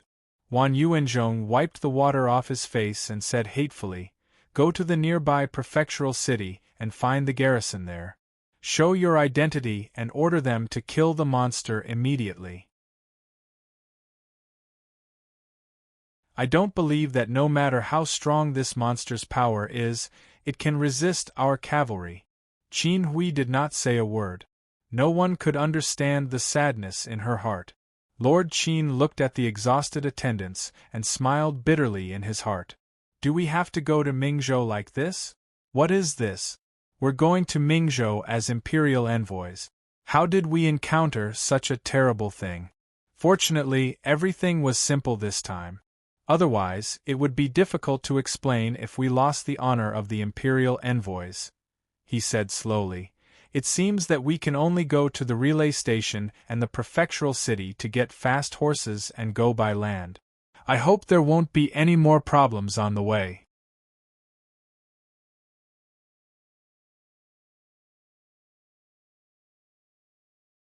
Chapter 349. Things were very interesting. It was indeed impossible to predict a person's fate. Who would have thought that the imperial envoy, Sir Qin, and his party, who had been ordered by the emperor to keep a low profile and investigate a case in Mingzhou, would suddenly encounter a demon on the water? Furthermore, this monster's demonic power was very loud. Not only did it stir up a storm in the canal, it also tore the imperial envoy's ship into two pieces, forcing the imperial envoy to come ashore like salted fish scared witless. This explosive development was like a fantasy story. Hearing it, the officials at the relay station were tongue-tied. They almost thought they had met a fake imperial envoy. Fortunately, there were imperial edicts and various documents that could prove one's identity. The officials at the relay station finally believed Qin Hui's identity and sent people to quickly investigate the area involved in the incident. Sure enough, they saw a ship that had been cut in half and stuck in the riverbed. It was as if someone had used a 40-meter-long broadsword to split the ship in half. This was going to be a big joke. This secondary 9th-level posthouse deputy displayed a sharp political sense that surpassed his level and immediately realized that this matter was over. An imperial envoy was attacked by a monster on his way north along the river. His ship was cut in two and he almost lost his life. Although the culprit was said to be a monster and the nature of the matter had already risen to an international and racial conflict, this did not prevent the leaders of the province, the government, and the various related departments from taking direct and indirect leadership responsibility. This was a common principle in all of history and in all of China. What? You feel wronged? Grenade-throwing Lu Mu, tell me, why did something happen under your jurisdiction? Why did something happen to the imperial envoy only on your territory? Why did a demon appear in the area you were in charge of, and one with antisocial personality traits? Ayaya, sir, in this kind of situation, I have to punish you for not being able to maintain stability. Just as the relay officer was panicking, Sir Qin's high emotional intelligence as an outstanding person of society and a good civil servant of the country showed itself. He first told the relay officer not to panic and then secretly invited the prefect and general of the nearby government to come over for a chat. As for the canal, he first announced to the public that it was a civilian ship that had broken down due to years of disrepair. They were not to mention anything about the demon or that the imperial envoy's ship had been attacked. In short, they had to close the lid first. The posthouse officer was a smart person and immediately nodded in agreement. Although he was only a secondary Class 9 official, he was still a member of the country's civil service system. He was very familiar with the routine of reporting only the good news and not the bad news. To be on the safe side, he personally made a trip to the nearby Wuxing Manor to look for the magistrate to inform him of this matter. When the two highest-ranking officials of the Wuxing Manor heard about this, they were so scared that they almost peed themselves. They rushed to the relay station where Sir Qin was. After verifying the identity, they didn't say anything else but asked for forgiveness. Qin Hui was such an outstanding person of society. How could she do something so stupid as to angrily denounce and threaten to file a complaint? He first turned pale with fright and helped the two apologetic local officials up. Using an amiable and warm smile, he began to chat with the two officials. The three high-ranking officials of the system were indeed skilled. With just a few words, they reached a pure friendship deal and clearly understood one thing: old brother, maintain stability. One had to know that if news of the imperial envoy being attacked were to spread, the two officials of the manor would certainly be punished. Even Qin Hui herself would most likely be seen as incompetent and a troublemaker in court. For Sir Qin, who was obsessed with his career, this was clearly unacceptable. Rather than file a complaint and let the two officials, who had no enmity with her, suffer a great loss and leave her with a bad impression in court, she wouldn't do such a thing. This kind of thing that harms others without benefiting oneself, a wise man would not do it. It would be better to take advantage of this opportunity to make friends and sell a big favor. Wouldn't it be wonderful if everyone could help each other in the officialdom? Thus, in the hands of the resourceful Sir Qin Hui, this demon attack quickly turned from a bad thing into a good thing. He gained the friendship of a prefect and a military chief. He also received dozens of horses generously provided by the military chief, and the prefect warmly provided him with travel expenses. Although the travel expenses were a bit high, how could he not accept them? If he didn't accept them, would the prefect be at ease? The damaged ships were salvaged by the thriving Marshal Manor's men. As for the WaterClan's monster that was causing a ruckus, the chief soldier was filled with murderous intent. He patted his chest and promised that he would turn the canal upside down and capture that monster. The chief soldier's monarch weapon and military formation were no joke. After parting ways, after the imperial envoy team received the horses, Sir Qin Hui was worried about the emperor's important task. He didn't want to stay for a moment longer and continued north. In order to avoid being too conspicuous and exposing his identity, he left the crew in thriving Marshal Manor and let the locals provide them with good food and drink. He led the imperial envoy team north. The military chief also sent a small group of cavalry guards to follow him. They disguised themselves as government soldiers going out on official business to fool the public. The group of people took turns to ride on 3 horses. By the time the sky turned dark, they had already traveled half the distance. The sky was dark and there was still some distance before they reached the next relay station. After some discussion, they decided to set up camp and rest for the night in the wilderness. Since there were elite cavalry from thriving Marshall Manor here, everyone was brave and quickly set up their tent. They roasted some game to eat and went into their respective tents to rest. Brother Chin, little brother really admires you to the point of prostrating on all 4s this time. In the tent, Wan Yuanzhong clasped his fists and said to Qin Hui, "You can advance and retreat as you please. You are good at dancing and talking and turning this matter into a spring breeze and rain. Everyone is happy. In my opinion, Brother Qin, you are the one who can make clouds and rain with a flip of your hand. The demon's abilities are only small tricks. Brother Qin, you are the real Tao." Qin Hui smiled modestly. "If I had the ability of that demon senior, I wouldn't need to care about these verbal skills and waste my energy. Brother, don't belittle yourself. You must know that we humans are innately inferior to demons. We can only rely on hard work. Some people have excellent martial bones. If they practice hard, they will be able to transcend mortality and become saints.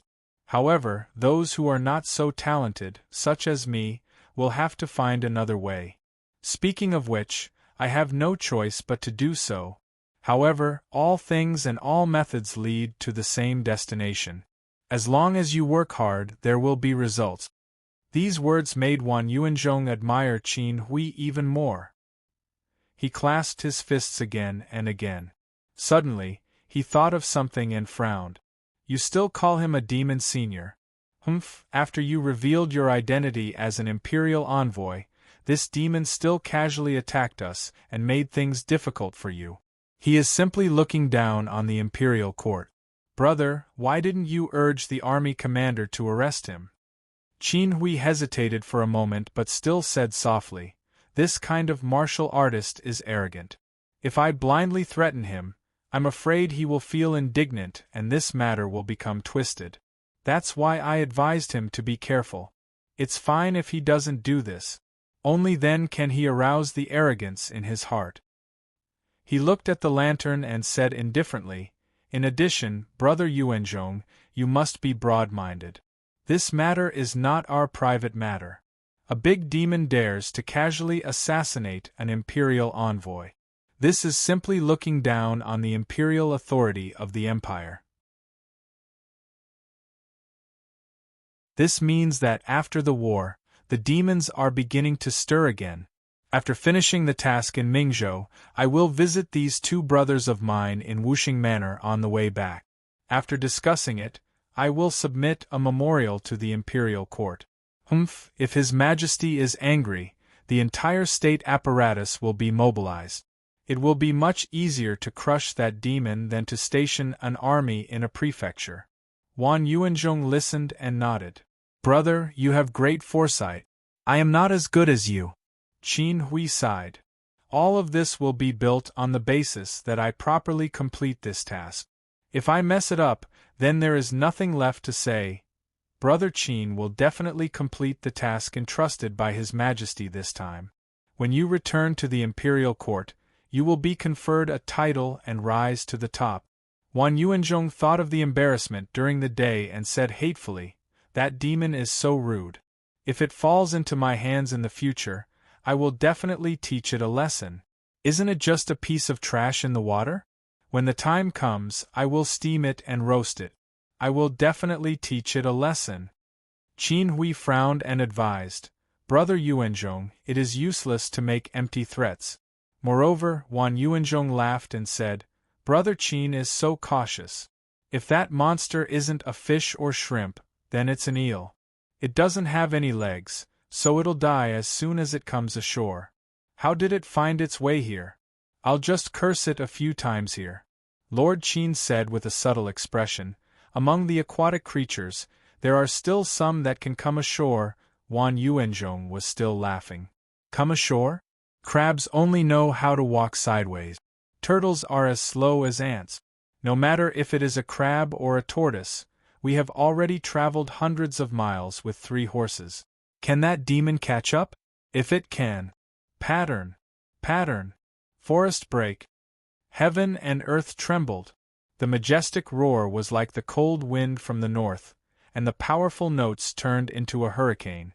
Everyone's ears were shaken, and then they felt a chill run down their spines. When they looked up, they saw that an invisible force had blown away 7 or 8 tents. The violent wind wreaked havoc on the earth, announcing the arrival of a terrifying creature. The hired thugs sent by the thriving Marshall Mansion had never experienced the divine might of this mighty being of the water tribe. After being yelled at, they were still in a state of confusion. The elite warriors took out their weapons and lined up in a well-trained formation. They shouted, "What's going on? Who was shouting just now? An enemy? Who is it?" Say. I'd. The roar was like thunder, representing the majesty of judgment and power. It came down from the sky, and for a moment, everyone present was shocked by the unknown but mighty roar. Although they did not understand what it meant, it was as if they had seen a terrifying creature emitting endless power. The only thought in their minds was to obey. Wan Yuanzhong opened his mouth and met Qin Hui's complicated gaze. He wished he could give himself 2 tight slaps. At this moment they heard an angry roar. It turned out that the cavalry leader of the thriving Marshall Manor waved his long saber. Relying on his profound skill and the bravery of a soldier, he forcefully broke free from the shock and shouted angrily, "Who dares to challenge the imperial power? If you have the guts, come out and eat my saber." This lieutenant could be considered as the #1 figure in the thriving martial arts Manor's army. His martial arts skills had won the general's favor. Otherwise, he would not have been assigned to this escort mission. Seeing his thunderous roar and refined saber light, everyone could tell that his skills were indeed extraordinary and profound. Everyone hoped that this highly skilled lieutenant would be able to reverse the situation in one fell swoop and scare off the strong enemy. But in the next moment, there was no enemy coming out to confront him. Instead, the lieutenant suddenly screamed. His face looked as if he had seen a ghost.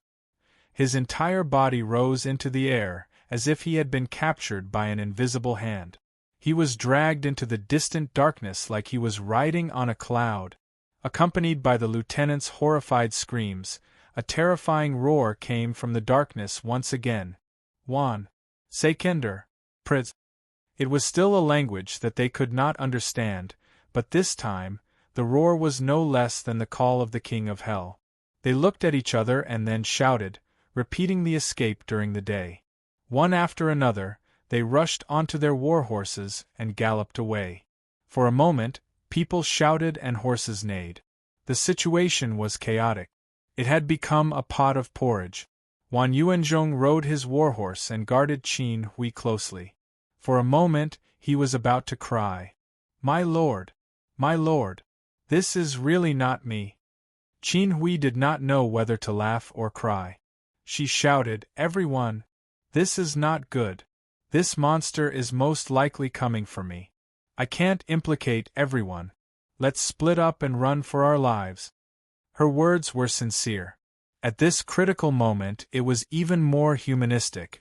Many people were touched and hot-headed. They shouted, "We pledge our lives to follow you, my lord." "Fool!" Qin Hui shouted as she spurred her horse forward. "We are no match for him. If we stay together, we will die even faster. We will split up and meet up in Mingzhou City. Remember, if you can't find me in Mingzhou, go to the Rangers Guild and look for General Hu Shouxin. He is an old friend of mine and has the thunder bow. He will not sit by and do nothing. He will come to save me." Her words seemed to have angered the attacking monster. Thus, a fourth roar resounded through the sky. "American! Wallace! Yashi! Amidst this angry roar, the pitiful people galloped away. Wan Yuanzhong followed Qin Hui closely and shouted, "Brother Qin, I can't leave you." A complicated expression appeared on Qin Hui's face. Fortunately, it was dark, so Wan Yuanzhong did not see it. Mr. Qin was so touched that he shouted, "Good brother! We must all live. This place is not too far from Mingzhou. Once we reach Mingzhou City, we will be safe." Wan Yuanzhong was shocked and scared. As he galloped away with Qin Hui, he looked back with lingering fear. How can this guy run so fast? It is a water creature. It can go ashore and run fast. It can't be a crab or a turtle. Could it be a... Brother Yuanzhong, stop talking. In this chaotic and unforgettable night, the horses galloped toward the city in the north. They rushed toward the front line where they had fought against the Sky Demon. The young Lord Qin looked into the distance at the important city in the north. His friends were there. It meant safety and powerful companions. It meant the end of everything. But he was wrong. Perhaps when the time came, he would know that the two terrifying experiences today were only a small, insignificant foreshadowing. The real nightmare had just begun.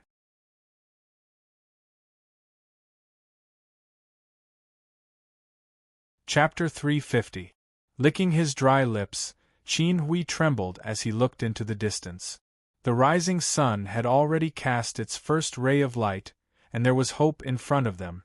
The capital of Ming Province, the most magnificent city in the world, was located in the northern border of the empire.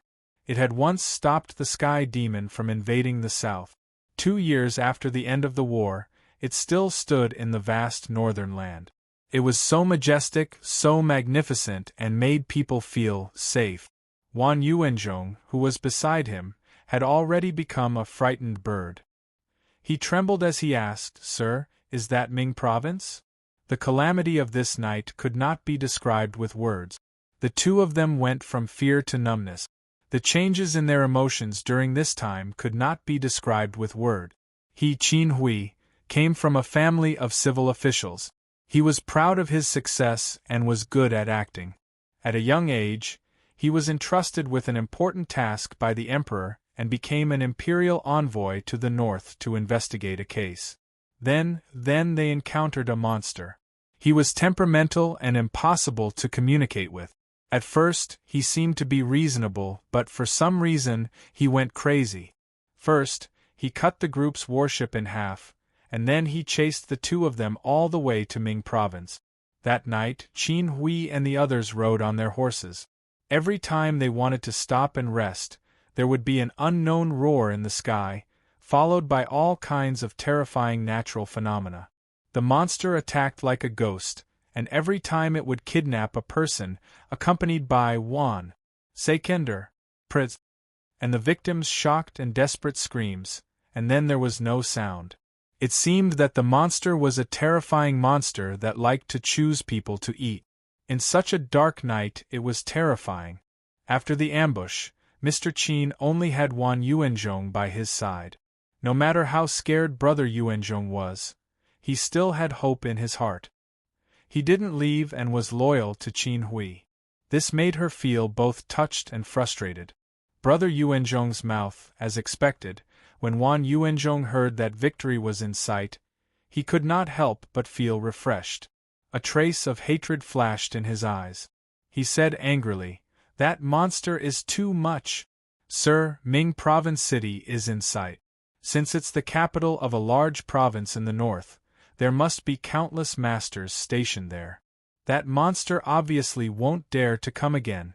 When Qin Hui heard this, her body trembled. She couldn't help but look around like a bird startled by the twang of a bow. Worry arose in her heart. As a civil servant with high social skills, he was also a reasonable person.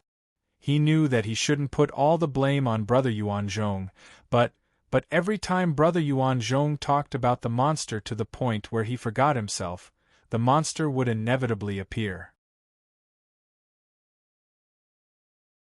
The subtle connection between the two and the fear and anger of the whole night indeed needed someone to vent. He had already made up his mind. If that monster was lured here again, forget it. If it were to come again, it would either capture him or him. That would be it. On the other side, Wan Yuanzhong was completely unaware of his superior's complicated thoughts. He seemed to have thought of something and said with a frown, "But my lord, after one night, I seem to have figured out that something is wrong. Think about it, with that monster's ability, if it wanted to kill us all, it would be as easy as lifting a finger. Why would it chase us around like a cat playing with a mouse? Was it just for fun? Then, are the colleagues who were captured by it really dead?" He knocked his head and recalled the terrifying scene of the night. Then he shook his head and said, "No, we didn't see them. We only heard their terrified cries when they were captured. They were full of energy and didn't scream in pain. Clearly, they weren't hurt. We didn't see their bodies. We didn't even see a bloody scene." At first, Qin Hui was stunned and then secretly felt ashamed. Last night, he had been in a mess. He had only cared about running for his life and planning. Then, he had tried his best to communicate, compromise, or reach a consensus with the other party. In the end, the other party had not cooperated at all. He had been busy with this and neglected other details. He didn't remember as clearly as Wan Yuanzhong. He thought for a moment. As Wan Yuanzhong had said, there were many suspicious points in this matter. The imperial envoy's heart gradually became suspicious. He said solemnly, "Brother Wan, what else have you discovered?" There is one more discovery. From the time we were on the canal until now, have you noticed that the so-called senior of the demon race has never appeared in front of us?" Wan Yuanzhong said in all seriousness. "I heard that demons with high cultivation or spirituality all have the ability to transform. They can take the form of a human and even disguise themselves so that ordinary people can't recognize them. However, this demon has never appeared. It only used its magical power to frighten us. Why is it unwilling to show itself?" A cold light flashed in Qin Hui's eyes. He seemed to have vaguely grasped some key point. He said thoughtfully, "Brother Yuanzhong, please continue. I feel that it is most likely a demon beast that can't transform for some reason. It wants to hide its identity, so it only used its magical power and didn't show itself. It can't transform into a human, but because it has cultivated, it has gained spirituality. It knows that its body is ugly, so it is ashamed to see people. Therefore, it doesn't dare to reveal its true face in front of us. The reason it captured our companions and didn't directly kill them must be because it has an evil purpose. Most likely, it has practiced an evil demonic art. It wants to slowly obtain some precious and important things from humans, such as blood and vitality, just like the vampire bats. Moreover, it is an aquatic demon. Its appearance is ugly and it can go ashore. In summary, I deduce that its original form may be a..." Before he finished speaking, Wan Yuanzhong saw the imperial envoy without a word. His face was dark as he mounted his horse and rushed in the direction of Mingzhou City. Leech. Wan Yuanzhong waited until Lord Qin's horse stirred up a cloud of dust before he said the latter half of his sentence. His first reaction was that his hair stood on end. He looked back in horror and found that everything was quiet. Nothing had happened. He glanced at Qin Hui and hurriedly rode after her. He shouted, "My lord, why are you running? The demon didn't come. Look, it's already dawn. How could that demon dare to show up in broad daylight and act so ferociously? Samo. Thames. Nayu. Wah, help. At this time, the sky was slightly brighter and the morning bell had rung. The 4 gates of the city were already wide open. However, there were only a few people going in and out. The cleaners still had to clean the city gates and street. In the distance, the sound of horse hooves could be heard. 2 riders were desperately urging their horses to come. The soldiers guarding the gate subconsciously tightened their grip on their steel spears. The war had just ended, and their military training hadn't decreased yet. However, they immediately heard shouts coming from the other side. Urgent, urgent! Move, move! I am the special envoy of the Imperial Court. The special envoy of the Imperial Court. The guards at the gate saw that the two of them seemed to be in a hurry and that they were shouting in a proper manner. In addition, the gate was already open and there were only two people on the other side.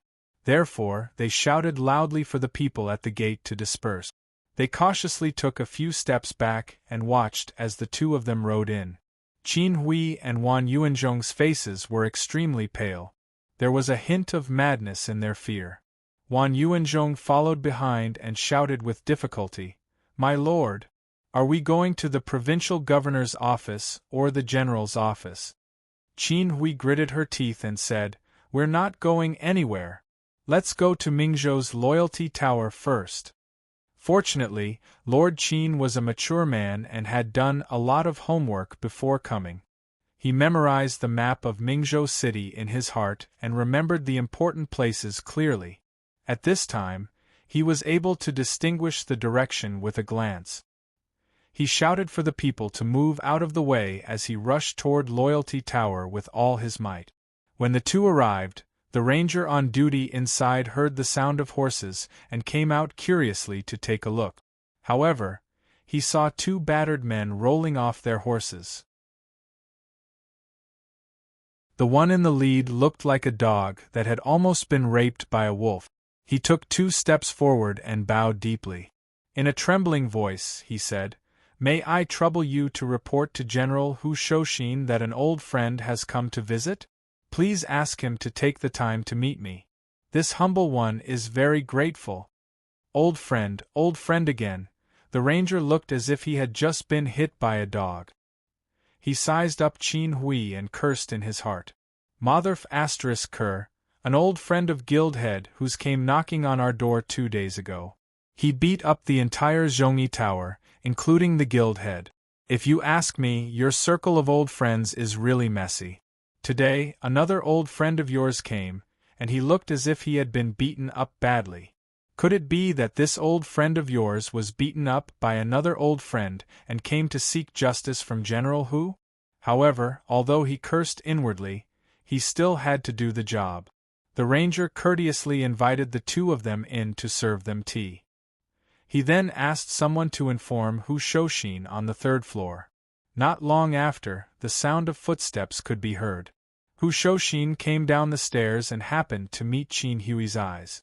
When Qin Hui saw Hu Shouxin's fierce-looking face and bulky physique, he was like a wanderer who had left home for a long time and finally saw his mother. He almost burst into tears. Clearly, in this cold world where demons ran rampant and imperial envoys were useless, Hu Shouxin's arm, which could run horses and smash rocks with his chrysanthemum, gave the miserable and pitiful Sir Qin an infinite sense of security. For a moment, Qin Hui's heart was filled with all kinds of emotions. He stood up and ran forward. He lowered his head and bowed. With tears in his eyes, he called out, "Brother?" Hu Shouxin turned pale with fright and quickly helped Qin Hui and Wan Yuanzhong up. He looked at their pale faces, panicked eyes and dust-covered and scratched clothes. He then looked out the door and said in shock, "Brother, how did you end up like this? Didn't you come to Mingzhou on official business? Where are your attendants?" Qin Hui's lips trembled, and his eyes were miserable. It was as if he had thousands of words waiting to be said. In the end, he gripped Hu Shouxin's hand in grief. He thought of the terrifying experience and the fear he had experienced along the way. He said in a pained voice, "Brother, it's hard to explain in a few words."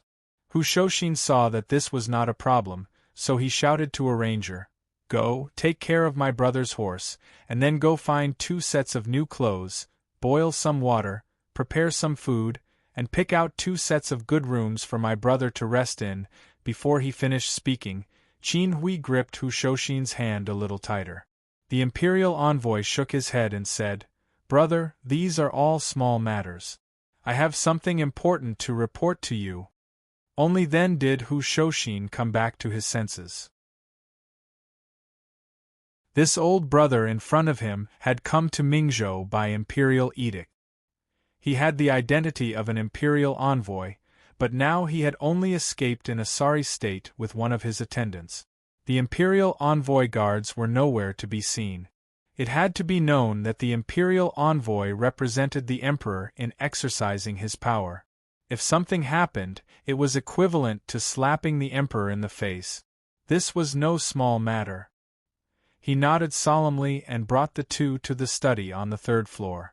He first served them hot tea and pastries, and let them eat whatever they wanted to calm their minds. After the two finished eating, Hu Shoshin said with a serious expression, "Brother, if anything happens, don't hesitate to tell me. Don't be afraid. Once you're in Mingzhou, it's like you're in a military camp. No one can touch you." Qin Hui bowed with tears in his eyes.